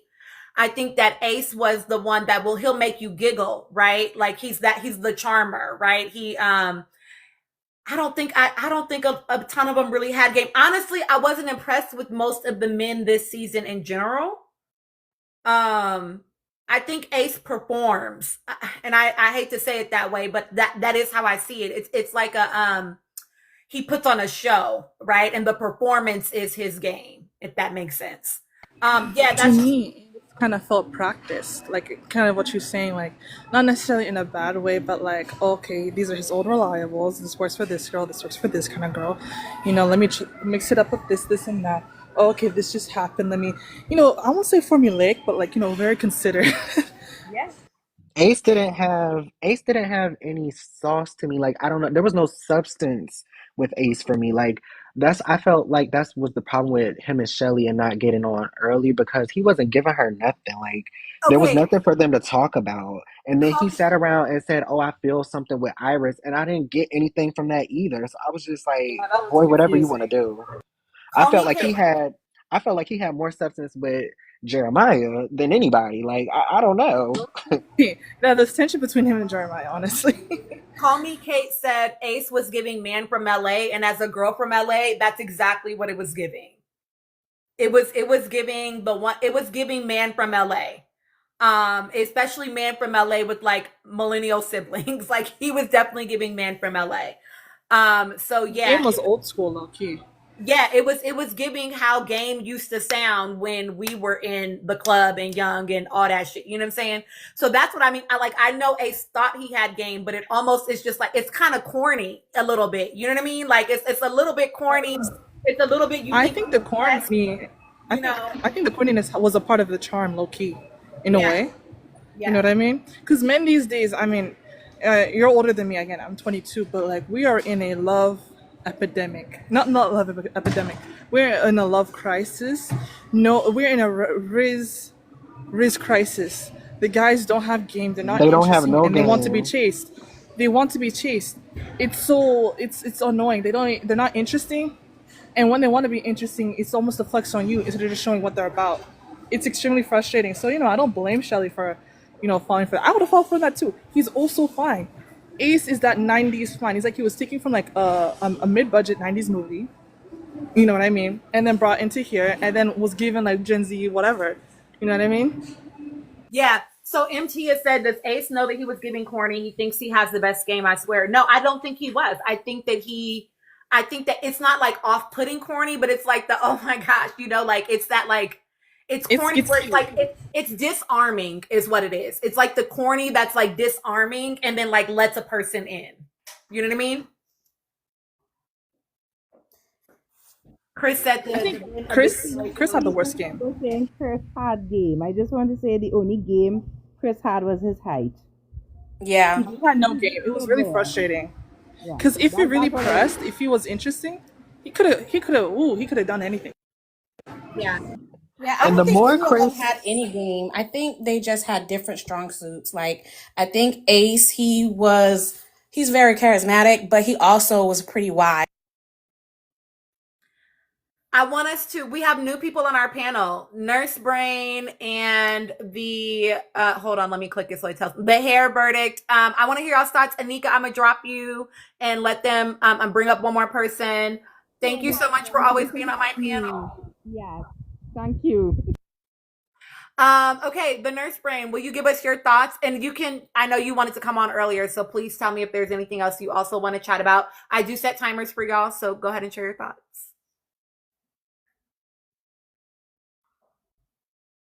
Oh, let me take you off mute. I think maybe you don't know how. Hold on. I'll restart your timer. Hold on. Okay, I just sent you a thing to turn on your mic. Okay, there you go. All right, go ahead. Okay, y'all can hear me? Yes. Okay.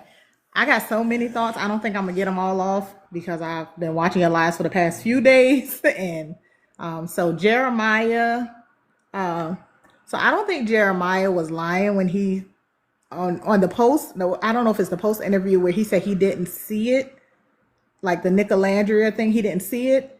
And I believe he didn't see it because Ola even said that they had plenty of conversations in the villa. Jeremiah would come and talk to her.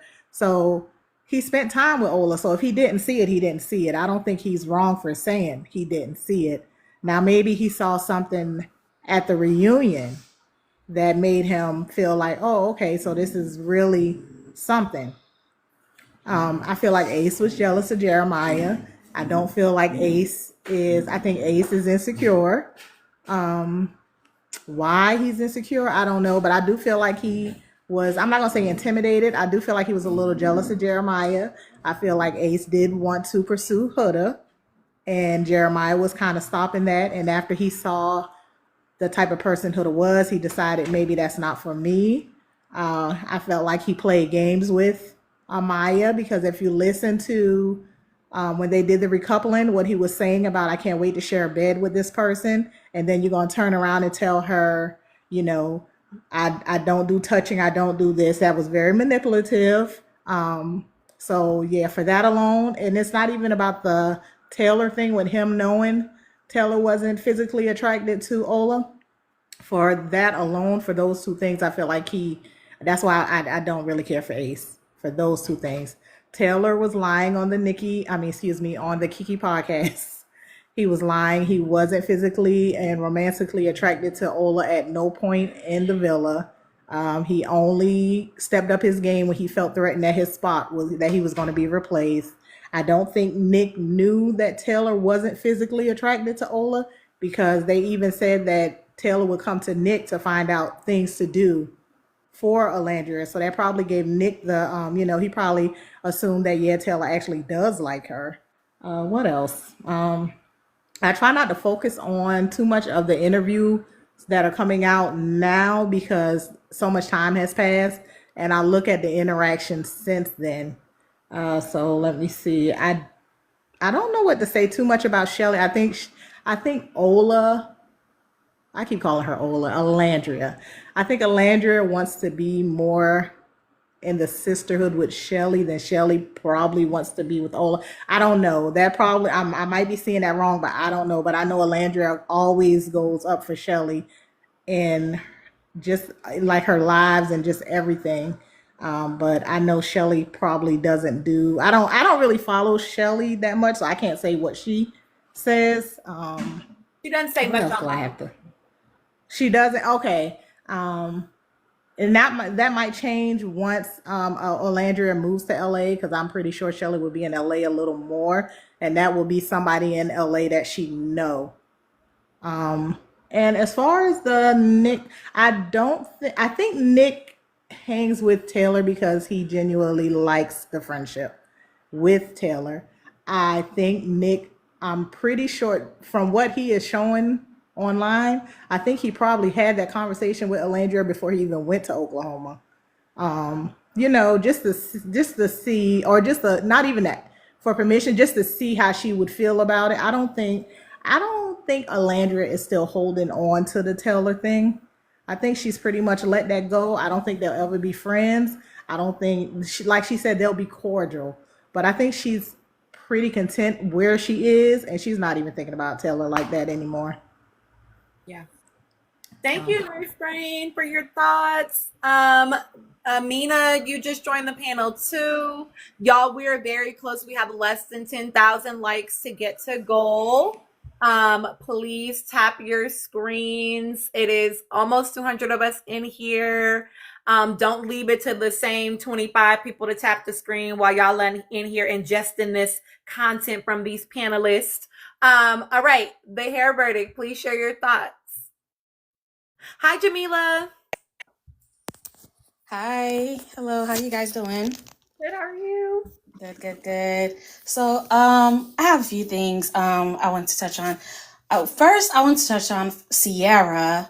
I feel like she's like really using Shelly. I wish Shelly would use more discernment, but I don't know. Only because like even with like the pictures that she's posting, one, she haven't posted her other friend, but two, she could have also posted I don't know how to mispronounce. Yes, because she's the one that posted all three of them, but she didn't even post her. She only solely posted Shelly. You know what I mean? So I was like, okay, that's strange. But I do think some of her movements are weird, but I think that's to be expected, to be honest. And then in regards to like Taylor and Nick, I feel like Taylor is jealous because I remember when Ace was telling Taylor that if he don't step his game up, that he's going to regret it. And I feel like he's regretting it. I don't think he thought it would be with Nick. I think he thought it may have been with Jalen. But once Jalen was gone, that wasn't a threat. And some people, I don't know, I feel like some people forget that Taylor was upset that Olandria had kissed Ace because he had said something to her when they had the conversation. So then I think when they had the conversation after he stood up for Sierra or something like that. And I think after that point, she tried not to really invest or look at other guys because she didn't want to, lose that. So she tried to invest more into what their dynamic was when he never really cared. I think he was pretty much, of course, just stringing her along. But there was also a point where him and Nick was talking and or him and Alondria was talking, and she was pretty much telling her type, which wasn't Nick. So I felt like he always felt like Nick wasn't a threat. And probably because she didn't really go into it like that too, right? So I think he always thought he wasn't a threat. And in the beginning, when Nick kept telling him, he never told him to, pursue Olandria until Clark, until he had Clark. But even though he tried to insinuate, oh, well, I never told him he couldn't. You lying, So you didn't do that until later on. And even when he told him, I don't think he really thought Olandria would actually give him a real chance, to be honest with you. So I feel like that situation is a little bit, strange, but I always kind of like go back to that. And then in regards to as far as any of the guys having game, I think my time is up. You can share it. Go ahead. Share their final thought. Go ahead. Okay. So in regards to any of the guys having game, I don't think any of them had game, but I think they had like different attributes. So I feel like Ace, he was a charmer and stuff like that, but I also feel like he was wise in some of like his advice that he gave and stuff like that when he was actually like, more on the more serious side. I feel like Nick, while he was goofy, he also had he's like really intuitive and like pays attention to like people and stuff like that, and also try to give that comedic relief. And a lot of women love laughing, whether it's goofy, but like getting their mind off of that. I feel like that's where that kind of came in. And then even like with Pepe, I don't really feel like he was like flirting much or anything like that, but he was like real confident, like just in the way he carried himself. And it was just like you guys were saying, that energy kind of drew you into him. And I mean, at the end of the day, he is an attractive man. So I feel like all of those things, but I don't really feel like any of them really had like real game. But I think that's something that's being lost in today's society altogether. So that's a great thought. Okay, y'all are going up in the comments. Let me just hold on real quick. Agree that he didn't think Nick was a threat. They thought Olandria thought Nick was childish. There was a person in here that said he didn't want Olandria to be liked, and someone that was curious about what his response was after Nick told him the first time. I think his response initially was, that's cool because they were going to swap. Remember, Bella told us that they were going to swap, but once she went home, that was no longer an option. He wasn't trying to hear that shit no more. You feel me? And I think he definitely didn't. I think he definitely thought other people weren't going to like her. Again, Taylor lives in like a distorted reality, right? Because he still refuses to understand that the world doesn't like him because of how he moved and not because he chose Clark. And then Ivy said, if we think about it, did Clark even kiss any other guy after that initial Casa challenge? Honestly, I don't remember her kissing anybody else after that initial Casa challenge. Does anybody remember if she did or not? No, I don't believe so. Yeah. She seemed to be close with Nick, but I don't think they kissed after. And she said with the other Casa girls, right? She's like, when the three of them were sitting there together, they were like, oh, do y'all think that like our connections are keeping people from approaching us? And she was like, definitely. And, I honestly feel like, but she kissed him again after the initial Casa challenge, Brianna. Oh, in the heart rate challenge. In the heart rate challenge. She did? I don't remember that. The heart rate? Oh. No, didn't someone else kiss her too during the heart rate challenge? But they kissed her or she kissed them? Like, did she initiate the kiss or did they kiss her as part of their performance of the challenge?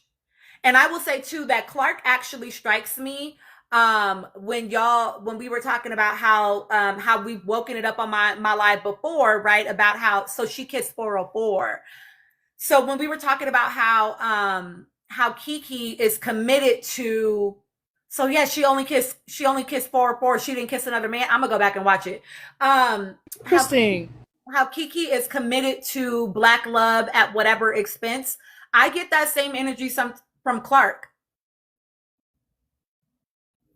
Do you interesting? Because I saw this take earlier that Kiki was giving Nick all the works on that podcast because she wants a man like Nick. And like there's like this reoccurring pattern with women who like keep interviewing him or Olandria and like downplaying their relationship because they just can't fathom the idea that, them two would be together. So I think it's interesting that y'all think she's an advocate for black love. I think I think what people mean by that, right, is like she was more for Taylor and Alandria. It don't matter if the love is struggle, as long as it's like black love, right? I will say this about Kiki. What I think Kiki wants, what I hope anybody would want, is like a healthy relationship. You know what I mean? Like a healthy, happy relationship. But I think that she is, to Lilac's point, a little bit of a dusty defender, right? Like why are you interviewing Jonathan Majors? Nobody gives a fuck, Kiki. Nobody cares. We don't need to hear both sides. Okay? He can tell his side on his social media platform, and the people that like him will listen to that. We don't need to hear nothing else from that man. So yeah. So I don't, yeah. Okay. Amina, please share your thoughts. Okay. Well, and just to respond to Jules, because if Taylor had done right, then it would have been or if they had like quote unquote overcome that situation, then it would become like, oh, some triumph, like, oh, he wasn't treating you right in the beginning, but you persevered and look at that. So yeah, that it would have been one of those stories. All of the black love documentary stories are like that, to be honest. Unfortunately, if you ever watch that show on BET or OWN. So I refuse to. Hold on. I forgot where it was. Oh, so I'm on Twitter, and apparently that Painted by Esther email is real, because I looked at it. There's no typos, and that's usually how you can tell if it's fake. Oh, wait. Hold on, Amina. Hold on. Before Connection Queens leaves, Connection Queens, will you comment? So I know that y'all have been asking me if I'm going to live stream the reunion. I am not, but Connection Queens is going to live stream it and then host a panel that I will be on after the reunion. So y'all, Connection Queens, will you drop a comment in here so that they can click on your name and follow you if they like, so that they can get the notification? Okay, y'all see it? I have a question. I don't know if Connection Queens could like record it because I'm gonna be at work and I'd like to hear the takes. Okay, yeah, Connection Queens, are you gonna like download it and then thank you, Cha Cha, hello, welcome in. Are you gonna download it and then like share it somewhere?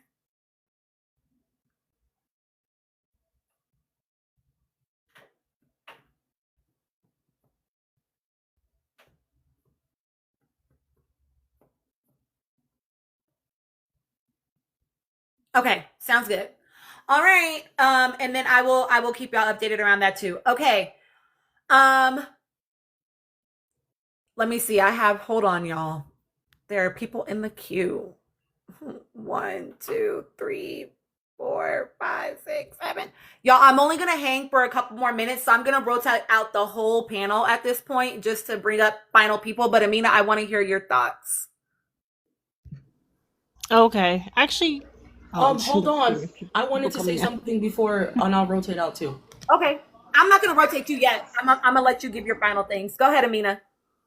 Okay. Honestly, you could drop me after this. I didn't really have much thoughts. I wanted to respond to the whole Pepe thing, because I was always wondering if he really did say that, because it was one of those things where it was where somebody said something mean but they didn't show it. So then sometimes like that's where they're clipping people in. So I'm like, did he really say that after Ace and Austin? Because Austin really didn't have anybody. Whereas, because like, well, and I don't know if Anika's still here, but she was saying like, no, Pepe really has feelings for Alandria, because the only thing that got him up out of his like position when during the reunion clip, the trailer, was when Alandria got upset, and I was like, I don't know, we're gonna have to see it on Monday. I mean, I still got my good eye. All the men deserve smoke for just allowing that behavior if they did not, check Taylor. But I really believe that I hope they got in a nasty argument after that Casa dumping. The way Nick was read, I really hope that they did. I'm a fast forward through it and see if I can find it. Okay, yes, I feel you, Amina, because I watch everything with captions. So I will say that like sometimes we don't hear the audio, but I'll read the caption. Like when they were doing the whole recoupling and they were doing the voting, we don't hear TJ say Alandria has my vote, but it's on the caption. So I know that he did, but we don't actually hear it with the audio. Okay, I'm gonna go back and watch that too, because I thought it was like a scene where they weren't panning to him, but you think it's his voice, and I was like, maybe they clipped that in because that could have been for Austin and Ace. But he did say Taylor was his boy, but Pepe is just like a cool, laid back person. And what I was saying about the whole who had game thing, I was like, Pepe was getting him with what the Erykah Badu said. She said, all I do is listen to me. And then that's what Pepe was doing, was just listening to them girls. That's why we called them the Blonde Widows. Because they was just heartbroken. He would just be there rubbing their back, listening. That's real enduring when you tore up about something, and when you sleep deprived. That would have got me, and he balled in it. I don't even like that. Nick would have been my choice, because he said nursing is 90% charisma anyway. So he would have had you sniggling and giggling, and then Ace probably would have done something annoying to me, but I can see he's funny, so people like that. But yeah, I'm gonna drop down. Thank you, Amina. Thank you so much for your thoughts. Pepe is balding. That's what I said. Pepe is balding. Bye. Bye. Y'all are so funny. Jules asks, do we think that Taylor actually voted for Alandria? I feel like Taylor is a liar. So unless another party outside of him confirms what he says, I don't believe nothing that man says. So I don't know if I believe that. And I know that you have thoughts. Please share before we drop.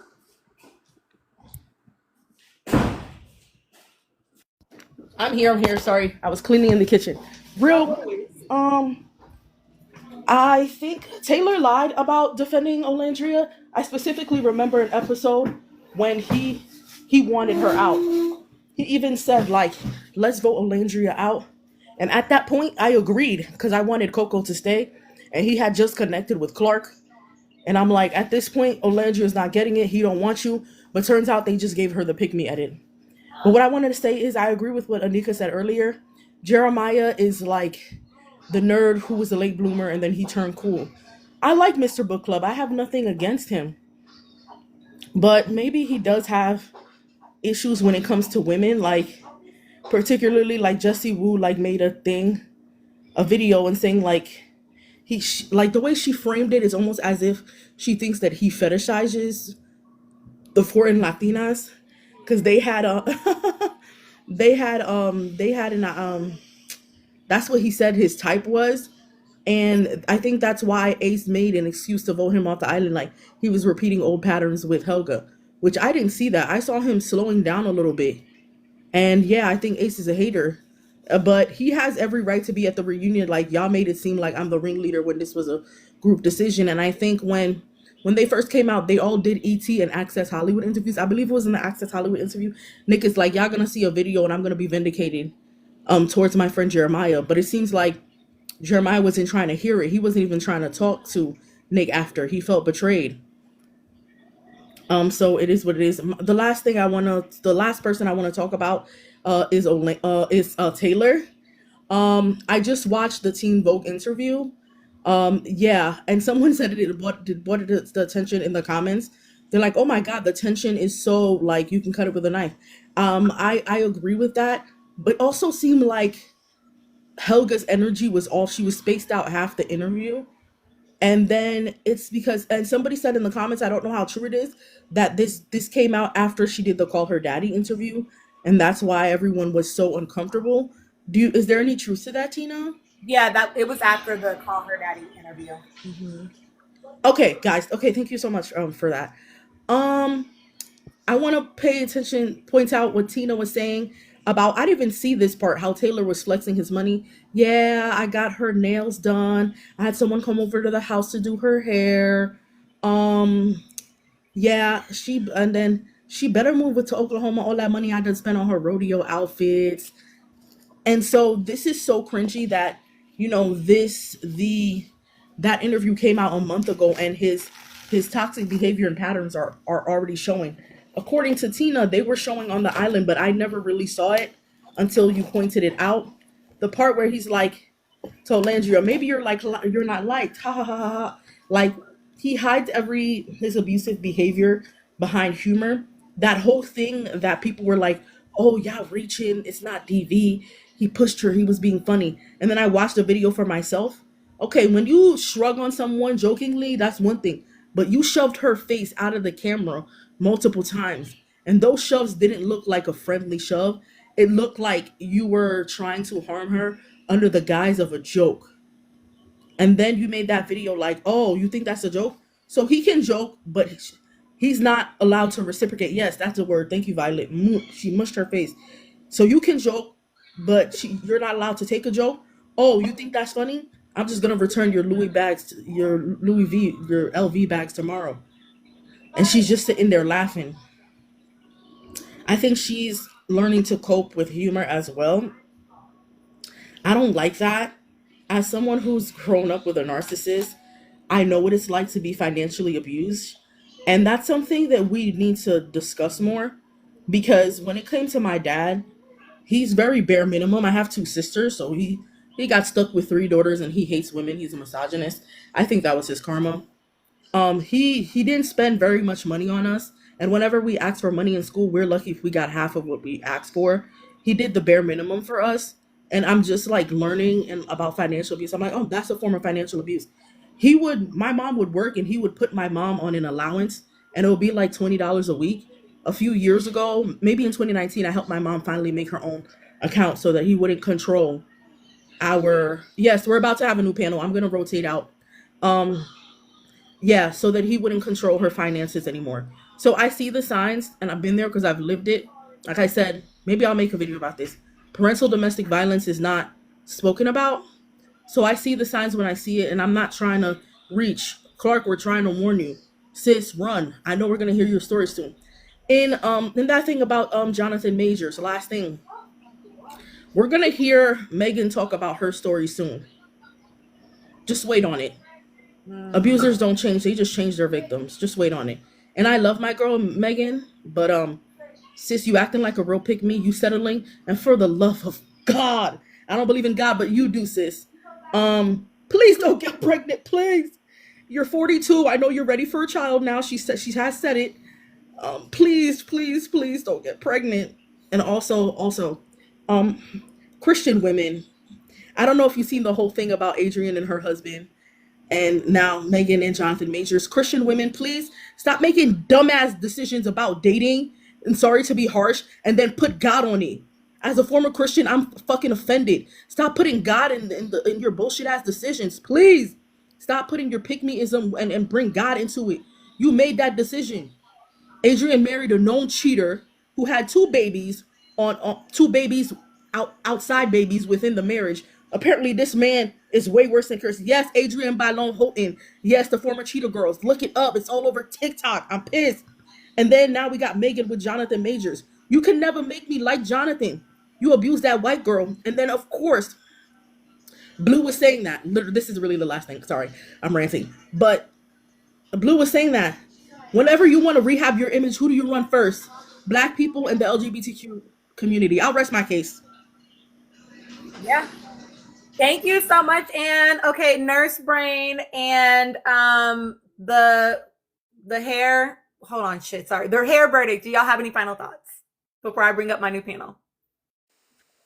I have one. I have a few, like 2, really quick. I think when it comes to Jeremiah, that they voted him off really because the girls wouldn't vote Huda off.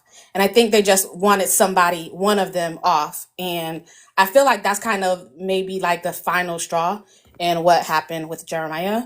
In regards to, I feel like the relationship between Olandria and Taylor, I feel like it's going to be like really hard for that to go away because Nick is also really close with Ace. I think he have a stronger relationship with Ace, But I do see their relationship kind of becoming distant as far as him and Taylor, because Nick is going to be booked and busy anyway. So, I don't really see that closeness staying there, but I do see the closeness staying with Ace possibly, so. But that's fine. That's all I have to say. Thank you for having me on your panel. Thank you for coming up. Y'all, real quick, I'm going to listen to this. I pulled up the scene. I'm going to listen to it real quick about whether or not this is Pepe that says this. Hold on. I don't know. Hold on. I got to hear it again. I want to make a connection, whoever I make a connection with. But that was my whole plan throughout here. And the way you was thinking was you want me to move for you. Ooh. He stood on business. Damn. They show Pepe's face. He literally said it. He stood on business. Damn. Now, I don't know if it's clipped in from a whole nother moment, but it definitely is. It pans to Pepe's face and he says it. But it absolutely could be clipped in. Okay. All right. Nurse Spring, do you have any final thoughts?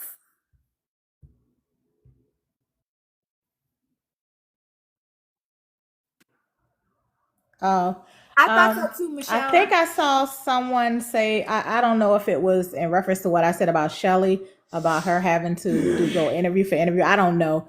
But I haven't seen anything Shelly has or hasn't said. So I don't know what she says in reference to Alandria. I just know Alandria just keeps referencing her, saying they're sister girls, this and that. So I don't know what to say about Shelly. The interview, like we've been saying, it was weeks ago, with her calling him bestie. At that time, it probably would have, I'm pretty sure, I'm not saying it rubbed Alandria the wrong way. It just rubbed me the wrong way.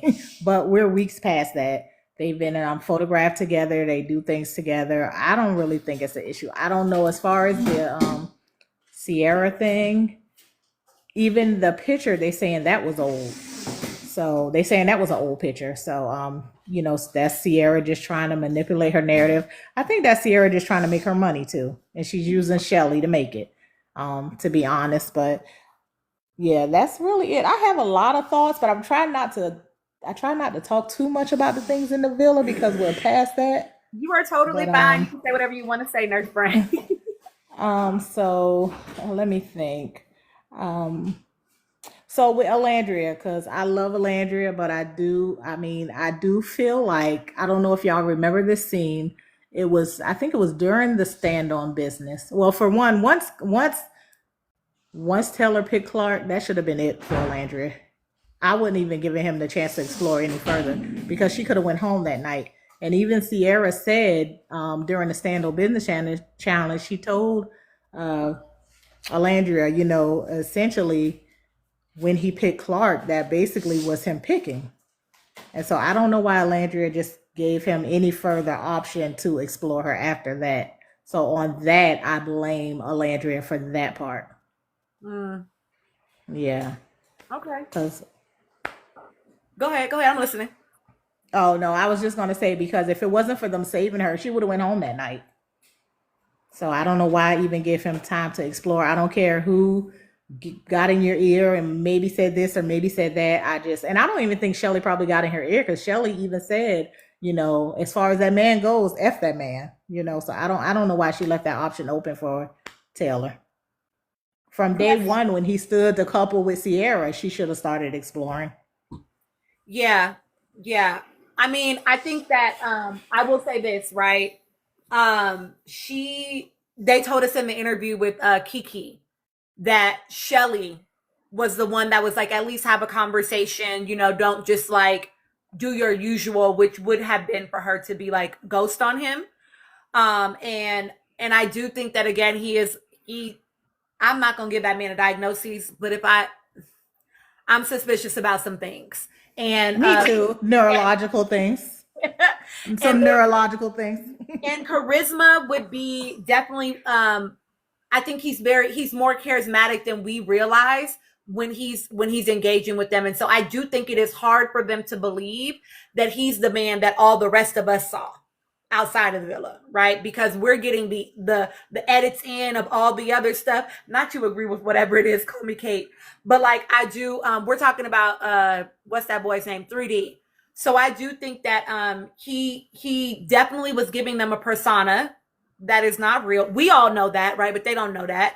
And so I do understand, and I give her grace. I give her grace because it was 2 days, right? He picked that girl, and then 2 days later was a stand on business challenge where she's like, "You're not doing what you said you were gonna do. What the fuck is going on?" So I can understand why after you have spent 3 weeks, and I think that Taylor is the closest to a love bomber in that villa, based on what I've seen him do outside of the villa. When you spent 3 weeks thinking that this is this version of this person, of like she kept saying, like processing, like what is going on, like trying to reality check is what she was doing. You know what I mean? And so I can understand her not wanting to just be like, well, fuck it, it's nothing, and really trying to like get her grounding around it. And yeah, she really did have feelings for that man. She really did think it was something. And so, but yeah, I was glad that after that challenge, she was like, yeah, that's it. And she had been said, right? Like, I'm not gonna keep giving it the same energy I was giving it. But I feel you. I feel you. Yeah.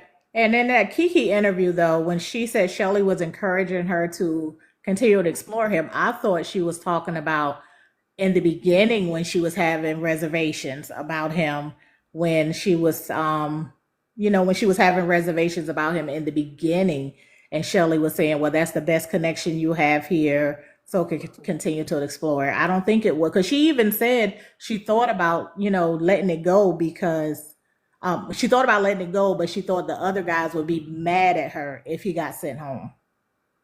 She said that in the Kiki interview.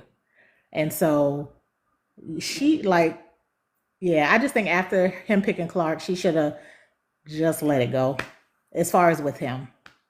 Yeah, I feel you. Thank you so much, Nurse Brain. I'm so glad that this time you got to come up here. Thank you. You're welcome. Okay, I'm gonna rotate in my final 6, y'all. I'm gonna have y'all give your thoughts. Just a second. Let me pull you all up at the same time. Hello, hello. Welcome to the panel.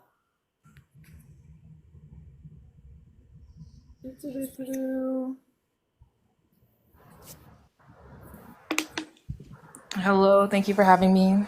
Of course. Hello. Hi. Hi, Tina. Hi, Pano. Hello.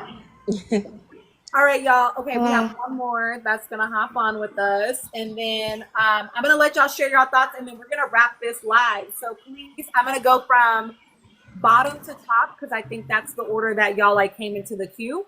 And so we'll do timers for everyone. And so yeah, I think Drea, Dream Girl, you're my first one. Hey, so I just have 3 thoughts. My first one is the Nick and Taylor friendship. I feel like that friendship is gonna last longer than we think, only because I feel like even after the whole Kiki thing, when Taylor said that thing about Alandria and they went to Disney World and everything, and he still went to Oklahoma, and I feel like their friendship has evolved even after all of those interviews. So I don't feel like they're ever gonna, not ever, but I feel like their friendship, we're not gonna see when their friendship is gonna end. Maybe they'll low key like stop hanging out, but I don't think anytime soon that they'll stop being friends. And then my other thought was about Ciara. So there was a question that was asked to her on Snapchat, and I think that she is definitely using Shelly, and every other image we see of her, I feel like she's definitely using that to her advantage to like gain more followings and things like that.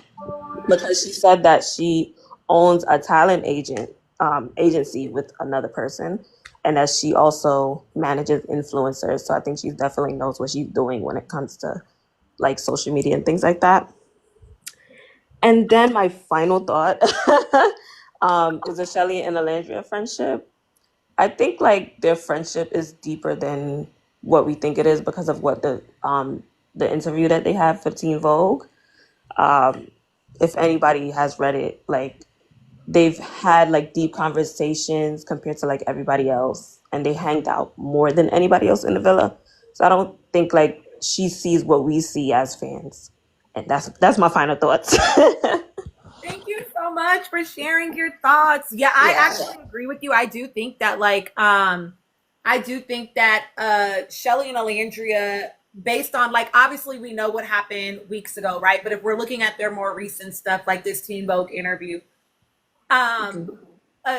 Shelly does say like that she, you're stuck with me, like we're a forever type of thing, right? She doesn't big up it as much as Alandria does, but she definitely does speak to feeling that way, especially after their bonding moment of like doing their hair. And she's like, I hope you know that this is like a forever thing, blah, blah, blah, blah.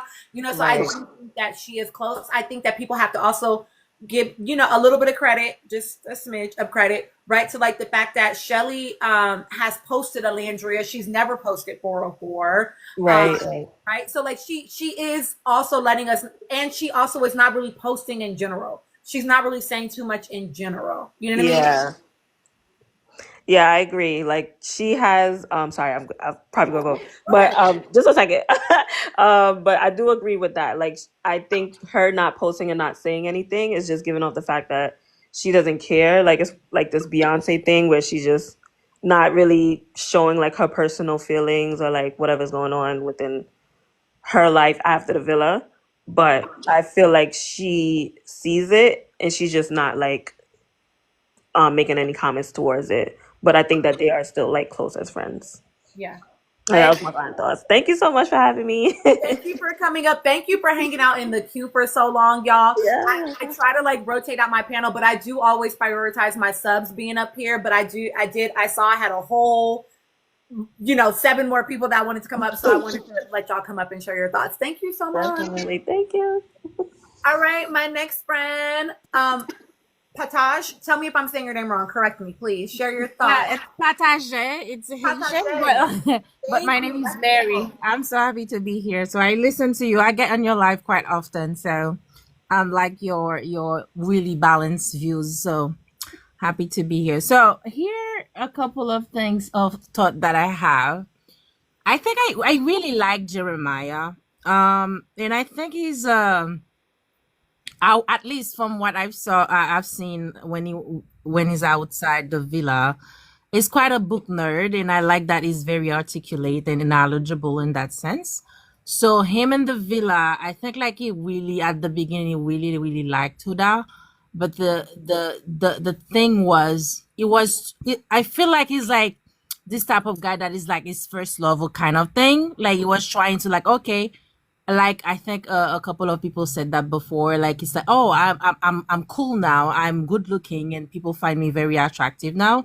And this person, which is in the eyes of society, is really really good looking, and also like we could be that pair that is very good looking, and then like and ride it all to the end. But after all the toxicity being on the villa, I can understand why like he is trying to make move that is like starting to bring probably things in his life that make it like really toxic after a while. But I do in general, I think that is really a good guy. So I think like with his beef with the guys probably just because he was really, really hurt because he think like they were like really friends, and coming out and see like, I got voted and I don't know exactly the reason. In my personal opinion, it should have waited until he has a talk with them before making all those appearances and comment and stuff, because from past season things are edited. It should be wiser on that decision.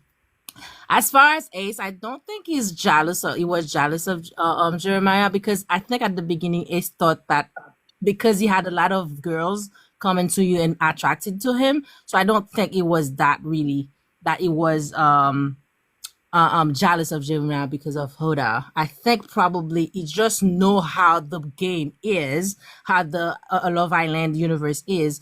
He just wanted to be able, like, he thought that he would control the game because like he was playing it for the end.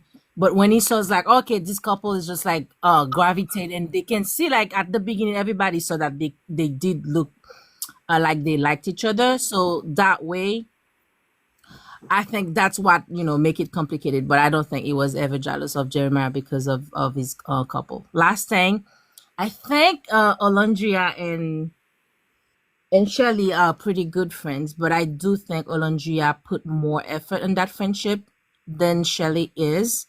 And I think Olondria is that person that will see the good on the person until they give her a reason not to trust that relationship anymore.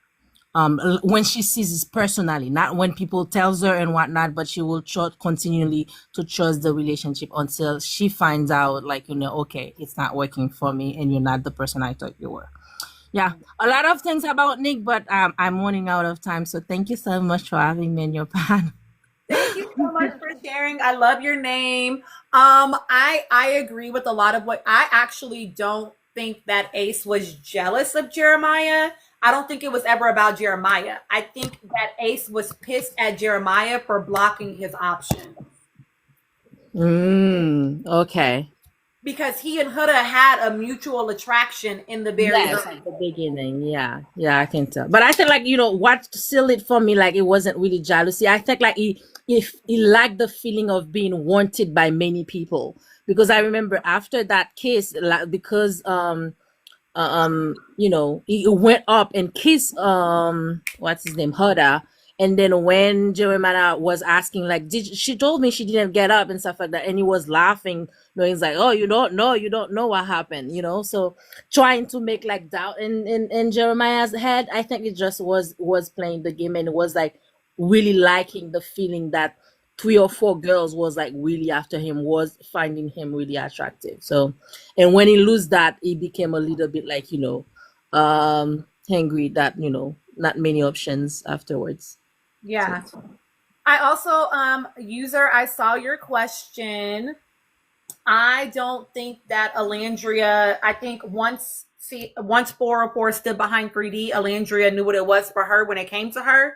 And so I think that Alandria is one of those people that, honestly, I'm going to keep it a buck with y'all. I'm going to tell you what I thought. What I thought was going to happen when they left that villa is that Alandria was going to be like, all right, I'm cool on Houdini, right? Because my perception was that she always knew who Houdini was from that second night, but was choosing to move in a way to keep the peace in the villa and peace for her own self. And I thought that she was going to come out that villa and almost instantly drop Houdini. I did not expect to see them hugged up on live, but I also do know that Alandria very much plays into this role. And so I could understand why she was. But I think Alandria peeps a lot of things and makes decisions. I think the hardest thing for her, and somebody mentioned it, and we've talked about it in this live before, is her ability to trust her gut. She will feel something in her gut, and then she will hear all of these other things. She'll not trust herself. Again, she's very disconnected in some ways, it seems, from her ability to just trust herself, right? She gets a lot of other feedback. She wants a lot of other insight before she makes decisions. And so I think that she allowed herself to get a bunch of stuff pushed in and move how she did with Houdini.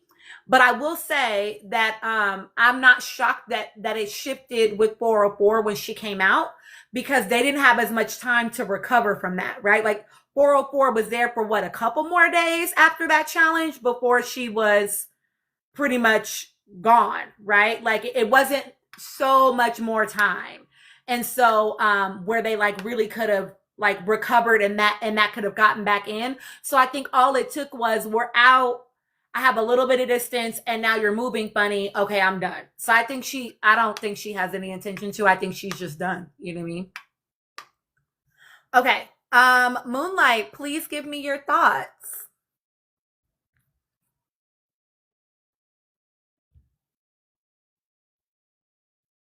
Oh, let me unmute you. Hold on.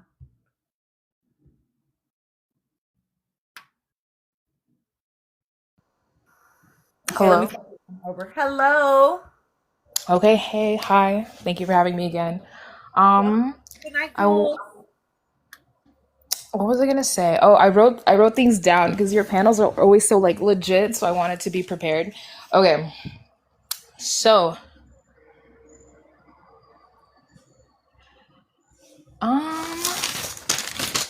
Okay, there we go. Cool. I think Jeremiah, I want to go back to the Jeremiah comment because that was what I was talking about, like in the chat. I said that he doesn't have a sense of self and that he does look to the group a lot for any sort of guidance for his actions. And coincidentally, I think he's a really deep mirror for Huda. I think his opinions come from no real sense of character. He is getting his baddie chain now, but there was reaction video footage of him being sort of what people interpreted as disgusted seeing Nick kiss Olandria.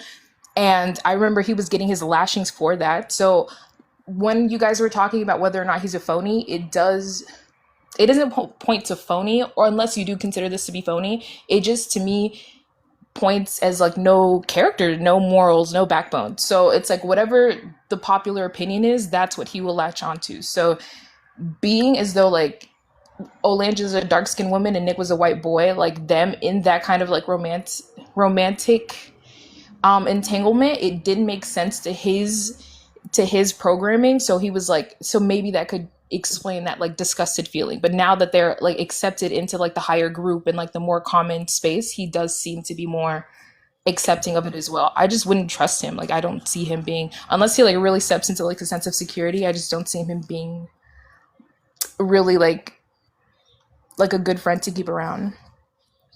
And like honestly, same with like this his thing with Huda. Like his type is baddie foreigner, which is like, that's just what rappers say. Like that's not even like for real like a thing. Like to me, that's like the easiest way for me to pick out like a follower in a group of men. Like I like baddies, I like foreigners. Can you speak another language? Can you handle a baddie? Do you have the job in the sense to handle a baddie to pull a, do you know what I mean? So it's like think for yourself. It just reeks of like this need for group acceptance. But the second that he said that the group said that they were cool on him exploring Huda, he dropped it. And that was like after the most, what you could interpret as malicious recoupling of the season, was when we decided to put him with Iris, and he didn't even check on her because the group was like, we don't want you guys together. He was like, bet, we're not together anymore.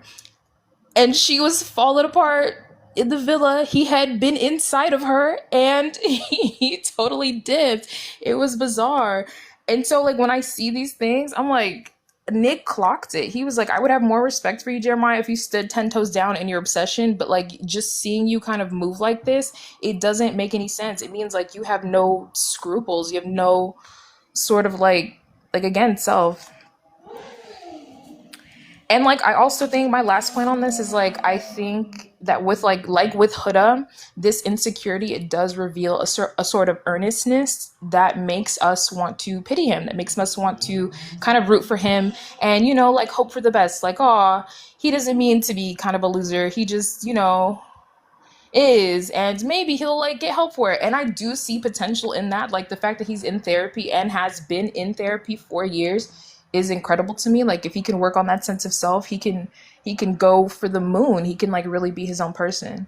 And then my last couple of points were just on Ace. Ace is so funny to me because I do think actually he was jealous of Jeremiah. I don't think it was because of beauty. I think it was because of integrity. I think Ace likes to see himself as like a person with a lot of integrity and values and morals. So when Jeremiah refused to kiss the other girls during that recoupling, I think that he was like, he immediately caused it. He was like, oh, I fucked up. Like, he's like, that's how I should be moving if I want to be a person who I like respect, who I consider myself to be. So he gets jealous because of that. But then he sees that Jeremiah's low-key a loser and he has a baddie that kind of he's interested in and he's kind of fucking up this experience. And so we have like Huda freaking out, Ace already clocking all this weird shit about him, but then his ego kind of fuels that campaign. His ego makes it so he's like a driving force against him and antagonizing Jeremiah. Really, I think from a place of like insecurity as well. And you just get the shitstorm that we had. Like next thing you know, Jeremiah is booted from the villa because of Taylor of all people. Like the propaganda was weird. It was just so like, what happened? He should not have gone home. Like free him. So that's what I mean. Like he's like a pitiable person. Like you see things like this happen and you're like, oh, that sucks. Like that shouldn't happen. And so he does earn points that way. But then the other stuff, it's like, dude, like have a backbone, like trust yourself, believe in yourself, move like something. Like And then like what you were saying, I'm disappointed in all the boys this season. They're all so boring. They're all so like safe. There was no flirtation. There was no chat. I didn't see anybody. And even like you said, like with Nick, his presence was the flirtation. Yes, absolutely. I wasn't even seeing anybody like move in like an embodied flirtatious manner. They were all kind of like stiff. I didn't see anybody hold hands or like flirt with the girl by playing with her hair or playing with her bikini. It's like you're all like half naked anyway. You might as well just be fun and like a day by the pool, like whatever. I don't know. This season was disappointing, like honestly, so I feel that. I feel like there was no way any of that was going to happen after Honda Civic cried for 40 days and 40 nights about a bombshell coming in and kissing her man. Like, there was no way it was going to be fun at all from that. like you're right. Yeah, it was impossible at that point. That's crazy. That sucks. That actually kind of sucks. It set the entire tone. It was very disappointing. Yeah. Very disappointing. I don't even think it was Friendship Island. Like, whether people want to admit it or not, like, is it really about being your friend, or is it about not wanting to be emotionally drained and terrorized by you? Literally. It was emotionally abused island. Like, that's what people need to wake up. Oh, but with the boys too, it was giving Friendship Islands. Like with the boys, they're like all these boys are controlled by one another. The only people I see with even like an iota of integrity are like Ace, Pepe, and Nick, and the rest of them are like easily manipulated, like have no sense of scruples. Like Austin couldn't stand in a vote against Taylor of all people, and Taylor had no shooters. So it's like, hey, he's a Trump MAGA guy. Like, stand on business. Somebody be about it for real. Like, it was just giving loser, I don't want to get the boys upset at me islands. And it's like, you don't ever have to see these people again. You're in Fiji. Like, party for real. Like, yeah. T, that's a great point. The first bombshell, Sierra, she came in way too early, I feel like. I mean, I know that that's not like completely unheard of, but they could have let it breathe a little bit longer. yeah. She was like day 2, a bombshell. What? Yeah. Okay, thank you so much, Moonlight, for your thoughts. Thank you for having me. You're welcome. Please Bat, mute me. okay, yes, I sure will. Bat, will you give us your thoughts? Yes. I don't know. Yes. Hi, can you hear me? Can you hear me? Yep, I sure can. Okay, good. I was just gonna say the last time I was on the live was my first time. I was so nervous. I was like, oh my God, I don't know what I was gonna say. So I have notes this time. Anyway, there was something you said earlier about it's a scheme Todd set up. Oh my gosh, he has those grubby little hands and everything, doesn't he? Like, can't avoid him. But I have one thing to say about Taylor, and then I'm never talking about him again. Oh, sorry, Loch Ness Monster. I don't like to say his name. He is so lame. He just wants to be cool so bad and well liked. And I think he's eventually gonna grow to resent Ace and Nick because the love and support they get without even really trying is something he wants so bad, and he just can't seem to get it no matter what he does. So I don't see that friendship lasting. About Chris and his lack of game, I say that Chris has synthetic game. It looks good when you're like kind of far away, but then when you get close up, you start to see like the split ends, the flyaways, and you're like, I don't know about this. I don't know about this. So that's what I say about him. And Kiki, I don't understand her unusual alliance to losers. It's like she got on Club Shay Shay and was trying to call him out. But I'm like, girl, you too. Look at this pot calling the kettle black. It's her too. Yeah, and then I would say Nick doesn't really have Riz either. He just has like pretty privilege. And a good personality.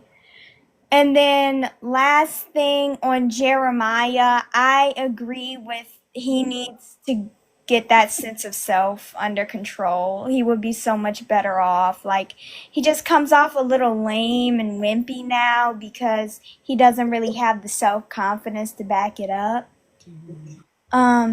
Oh, last thing, Shelly. I think she'll learn about being friends with everyone, or trying to at least. Like, I feel like it's going to be a one and done situation where something happens and it goes wrong for her, and then she'll like be like, oh, I got to move a little different.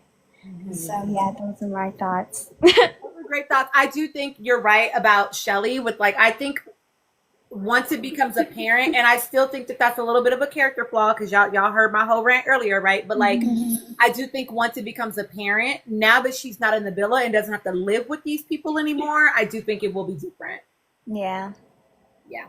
I agree, Shar. I think there's going to be a shift after a reunion. Thank you so much for your thoughts, Bat. Okay, so somebody asked, are we talking about Todd Chrisley?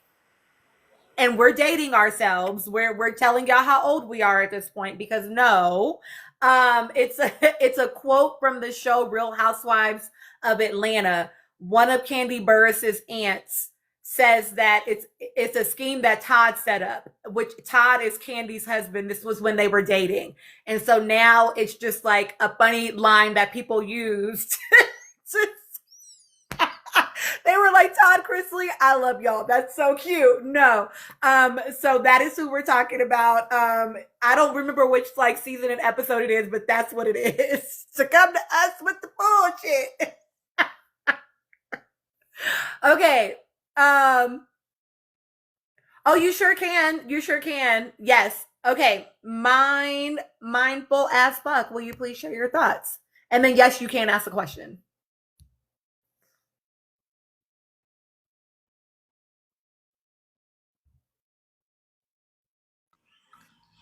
Hello. Hi. I really enjoy your this host that you do. Really appreciate the, helping a lot of us use our critical thinking sometimes. So I just want to say one thing, more or less about Olandria and Shelley's friendship. I think there's something we tend to miss, especially when we're Black women in the same space. Olandra and Shelley, they bonded under the same kind of pressure, the same kind of scrutiny, not necessarily because they shared the same values or taste. Okay, they shared the commonality of being Black women. So that is why often, even in the villa, we see Shelley moves on what she feels, with not necessarily with little to no regards on how it lands on Olandria. Even when she moves on the outside, is the same kind of way she's moving. She moves according to our own feeling, our own values, not necessarily because of, this is my soul sister, as we're calling it today, apparently. And Olandria, as an eldest daughter of 6 kids, has been conditioned to give endless chances to people, putting herself last and weighing every choice she makes by how it affects other people. Okay, this pattern definitely keeps this type of relationship between Shelley and Olandria very one-sided. It's nurturing for Shelley, but it's depleting for Olandria, who cannot really say what she's really feeling. Okay, a healthy bond for these kinds of people required reciprocity. Without it, Olandria is actually the one paying for the connection with her own well-being.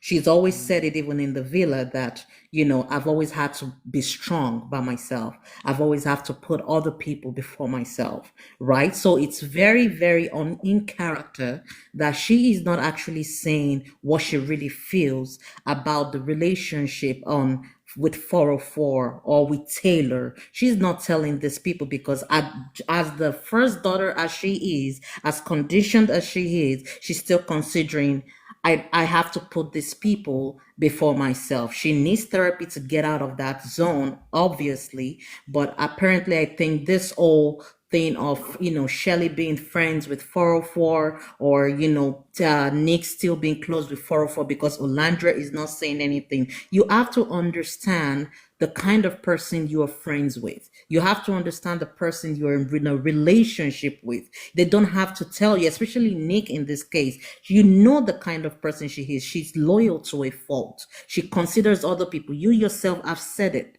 that she considers other people before herself. So why do you need her to tell you that she feels okay with it for you to know what actions need to be taken? So that is why for now, I am going to give him grace because of the, things they're doing right now with the reunion and everything. But I would expect that, you should use your critical thinking, especially if you keep thinking, saying you like this woman, you should know what she wants without her having to actually tell you explicitly. I would also hope that Olandra herself gets the right therapy or people to talk to so that she can begin to break down those side of having to put herself last every single time. I'm not gonna put the whole blame on Shelly and Nick, because even her, as she herself, needs to start voicing out what she's really feeling and not actually putting it on other people to assume that this is what she needs. So for Olandra and Shelly right now, I do not believe that this is a friendship that stem out of true connection. The only connection I'm seeing right now is the connection of us being Black women, and we're facing the same hate that the world keeps throwing at Black women. As for between her and Nick, I hope the both of them Olandra can start to communicate truly about how she feels, instead of expecting that, okay, I'm just gonna take back seat because this is what will make him happy. No, you have to communicate it, and knowing who the kind of person Nick is, he will put her first. Definitely, but she needs to start to learn to say something if it truly affects her emotionally. That's just my piece on Olandra. I know I'm over time. Sorry about that. No, you're okay. I agree 100%. I've said this on my live before, right? There is the nuance of right? You need to be able to, who Alandria is, right? And so she should not have to say every single thing for you to know, right? Because you know her, you know this about her, right? You know what I mean? And there is the work that Alandria needs to do around being able to speak up for herself.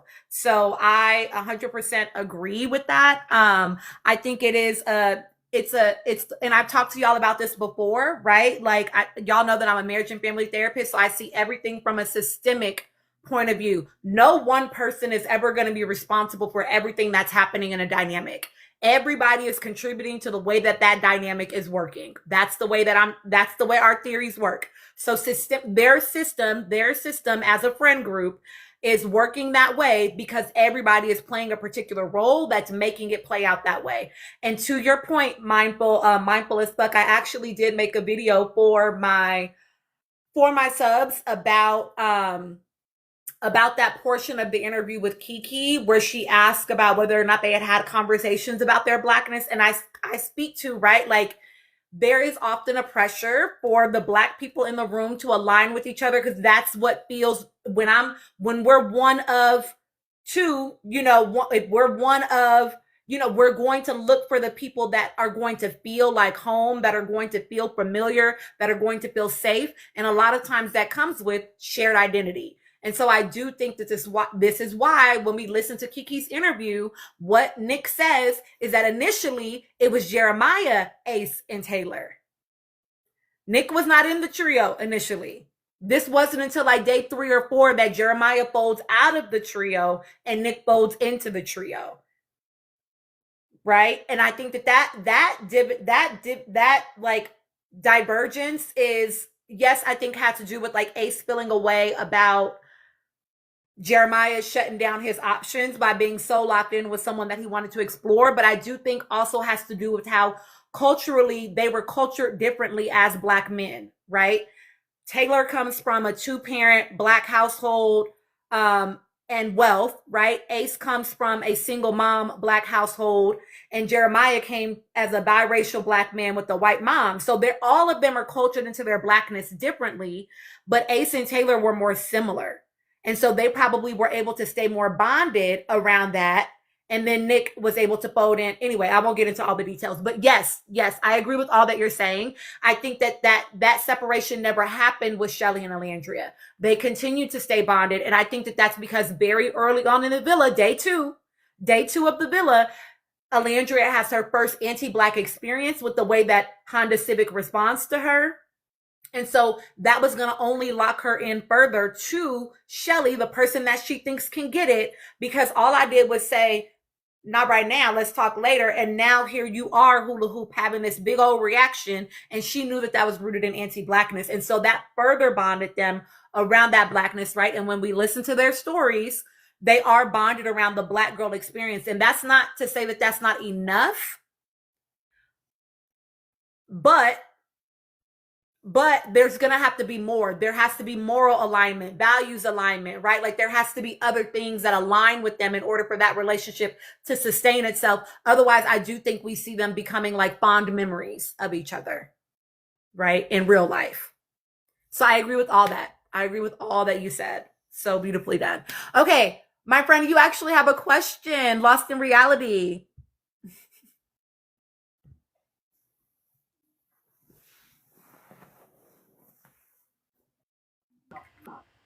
Hello? Hi. Hi, can you what's it called? Give me like 10 seconds. Is that okay? Yes, go ahead.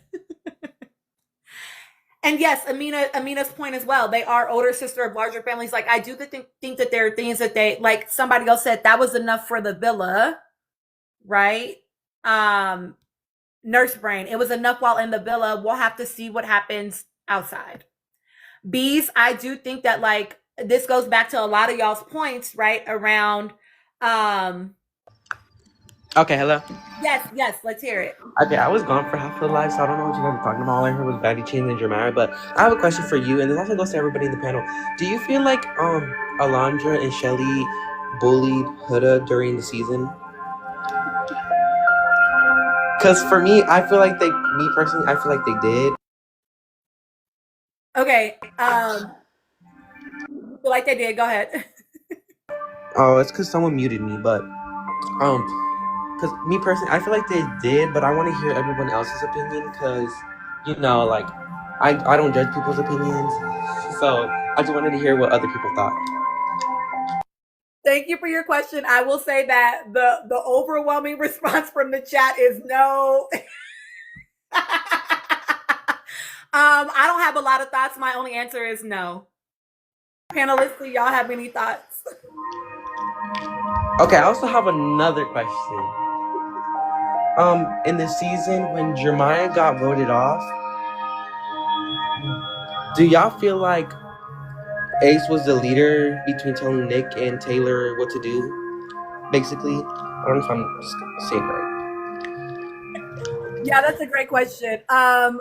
I do not think that Ace was the leader. I think that Ace gets characterized as the leader because he is the most vocal person, right? But just because you're the person saying the thing doesn't mean you're the only person thinking the thing.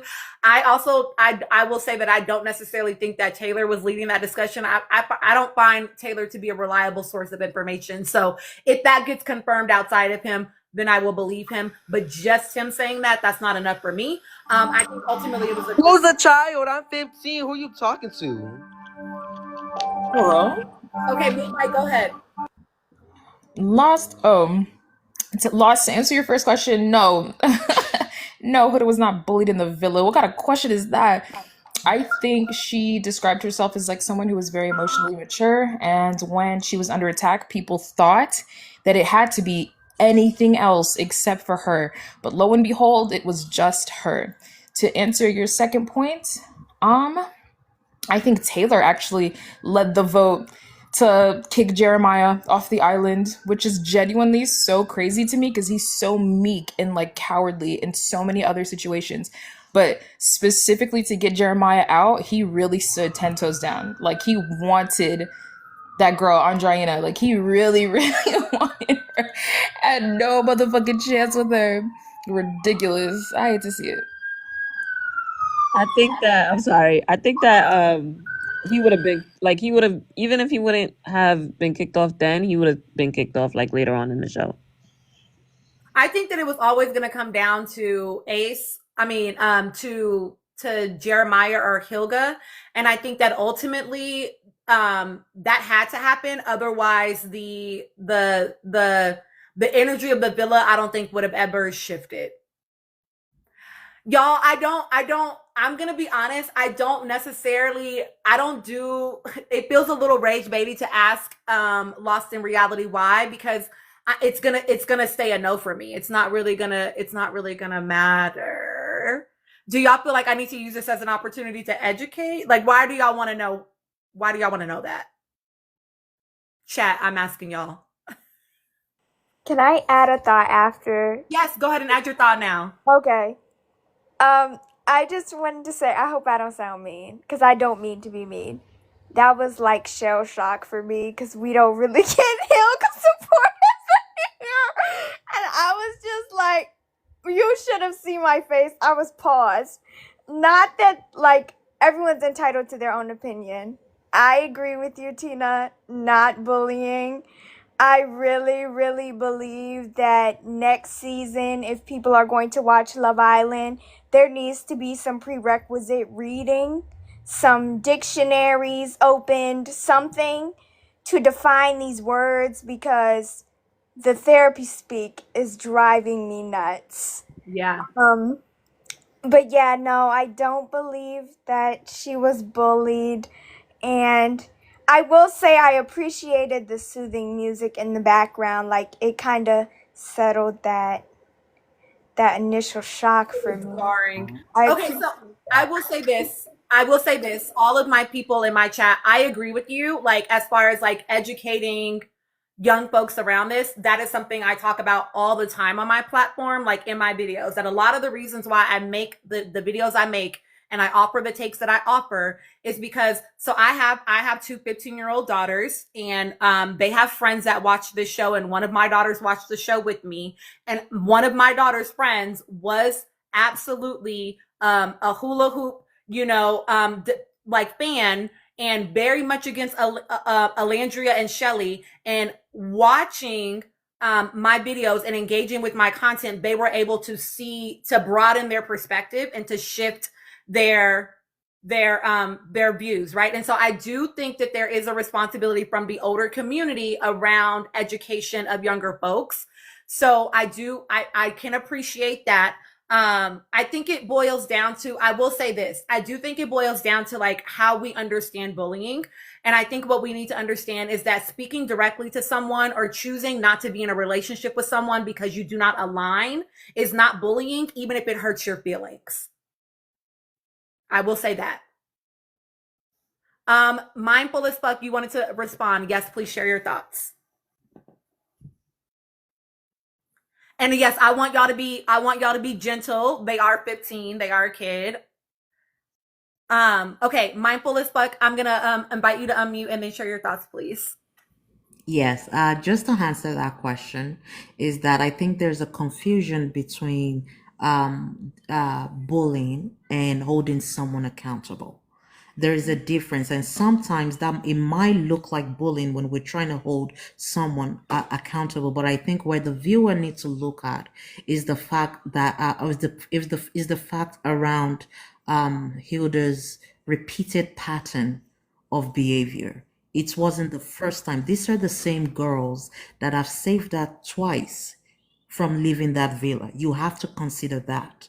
These are the same girls that pretty much went against, in some cases, kind of, went to her every time she tore that villa down. For the first 2 weeks in the villa, we did not know much about the other couples in the villa. It was always about Jeremiah and Huda. And that was also as a result that, there were certain scenarios whereby the rules that Huda set applied to everybody else but Huda.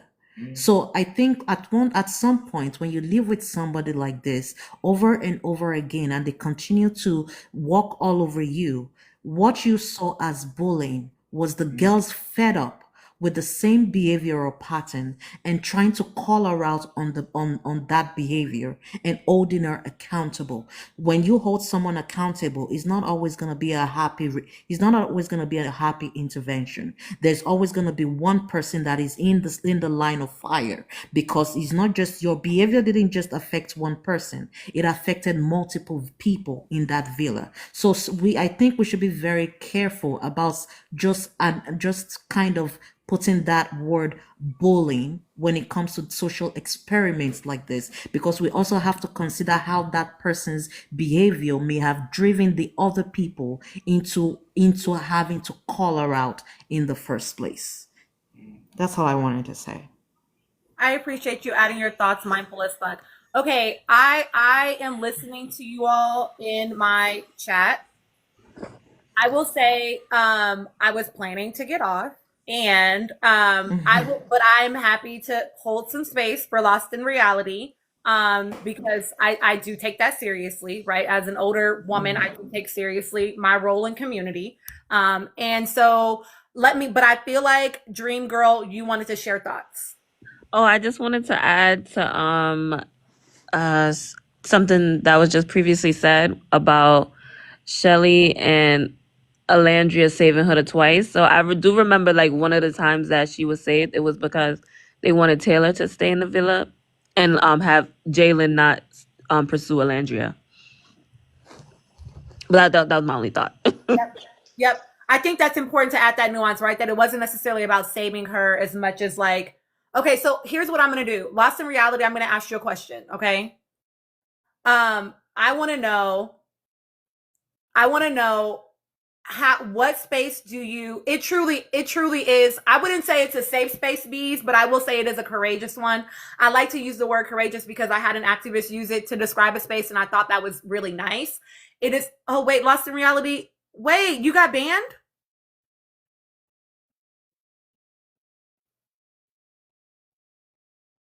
Lost in Reality, y'all reported Lost in Reality? Did y'all do that?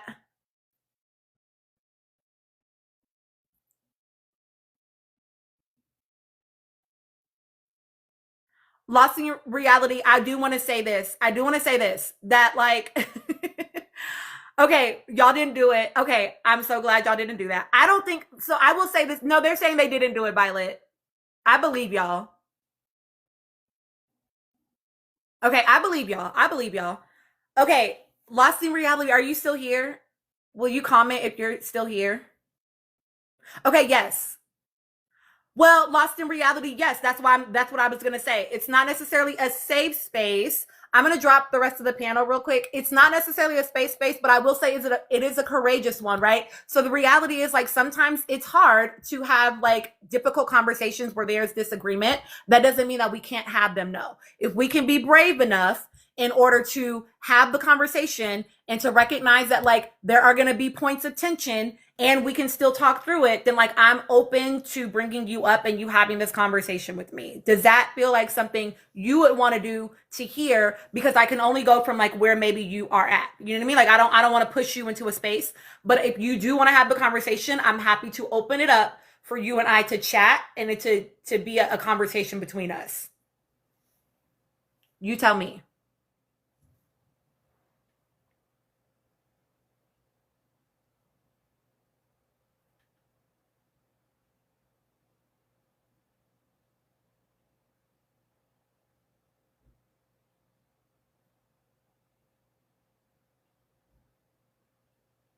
Okay, Mina.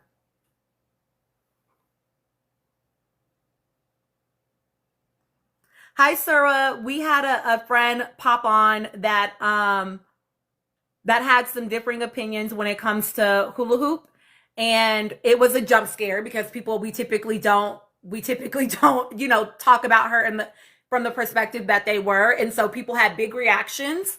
But it is a young person. They're a young person. I'm not going to say their age because I don't know what TikTok will do if I do that, but they are a young person. And so I'm offering up the space to do labor in a way that I typically would not do, simply because they are a young person. I would not do this with a grown-up, but because they are a young person, I'm happy to have them come up and us have a chat if that feels right for them. And that's okay if it doesn't. Hi, Hagatha. Hi, Tata. You jumped in at a wild time, friend. Okay. Amina said they left. All right. Well, I tried. I was about to give a bunch of free labor anyway. But I do take that seriously, you know. I do take it seriously. Well, thanks y'all. Thanks y'all that were on the panel when they were up here for being able to offer some additional perspective, being able to offer, you know, something else. I can rest.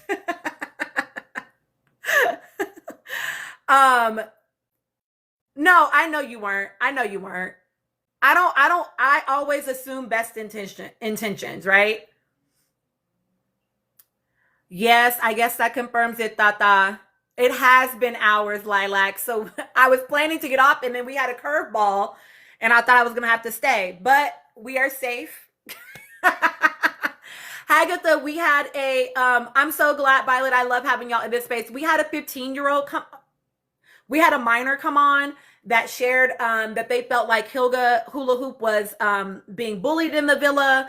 And I was going to offer the space to hold some space around that and to have a courageous conversation so that they could, you know, get some more information. But they did end up leaving. So maybe they'll engage with like my videos or my other content. I don't know. They probably felt bullied. It's not funny, but like, I'm sure that's probably the language that they're yeah. Because people were like, whoa, because again, we don't do that in here. And so people were like, oh my God, like what's happening? Like, no, what? LOL, no. And I'm sure it felt like, because there was very direct disagreement, that they might've perceived that as bullying. And that's why they left. But you know, they have about 10 more years for that frontal lobe to develop and they'll be all right. All right. Well, you know, MK, I do watch it with my kid, but we do a lot of media literacy in my house. Call me Kate. It's so weird because it's the first time it's happened to me ever. And I've been going live for like almost a month now. So that was odd. Oh, or do you mean them leaving? That's what you saw coming. Duh. I got it. It's clocking. Okay. I appreciate y'all so much. No, I know you did, Shar. I know you were being sincere. No, but they don't know that, right? They don't know us. They've never been in this space with us. Shar, a young person came up here asking if we felt like Hula Hoop was being bullied in the villa, because they did feel like she was being bullied in the villa. And people were like, whoa, is this rage bait? And we're like, no, she wasn't. Like, and they got very flustered and then they left. In a nutshell. Okay, thank y'all so much. I appreciate y'all always being in this space with me. Thank you for well over 250,000 likes this live, y'all. Thank you. Thank you, husband. When are you on your way home yet? Kaylani was asking me, did she text you? Thank you. Good night, y'all.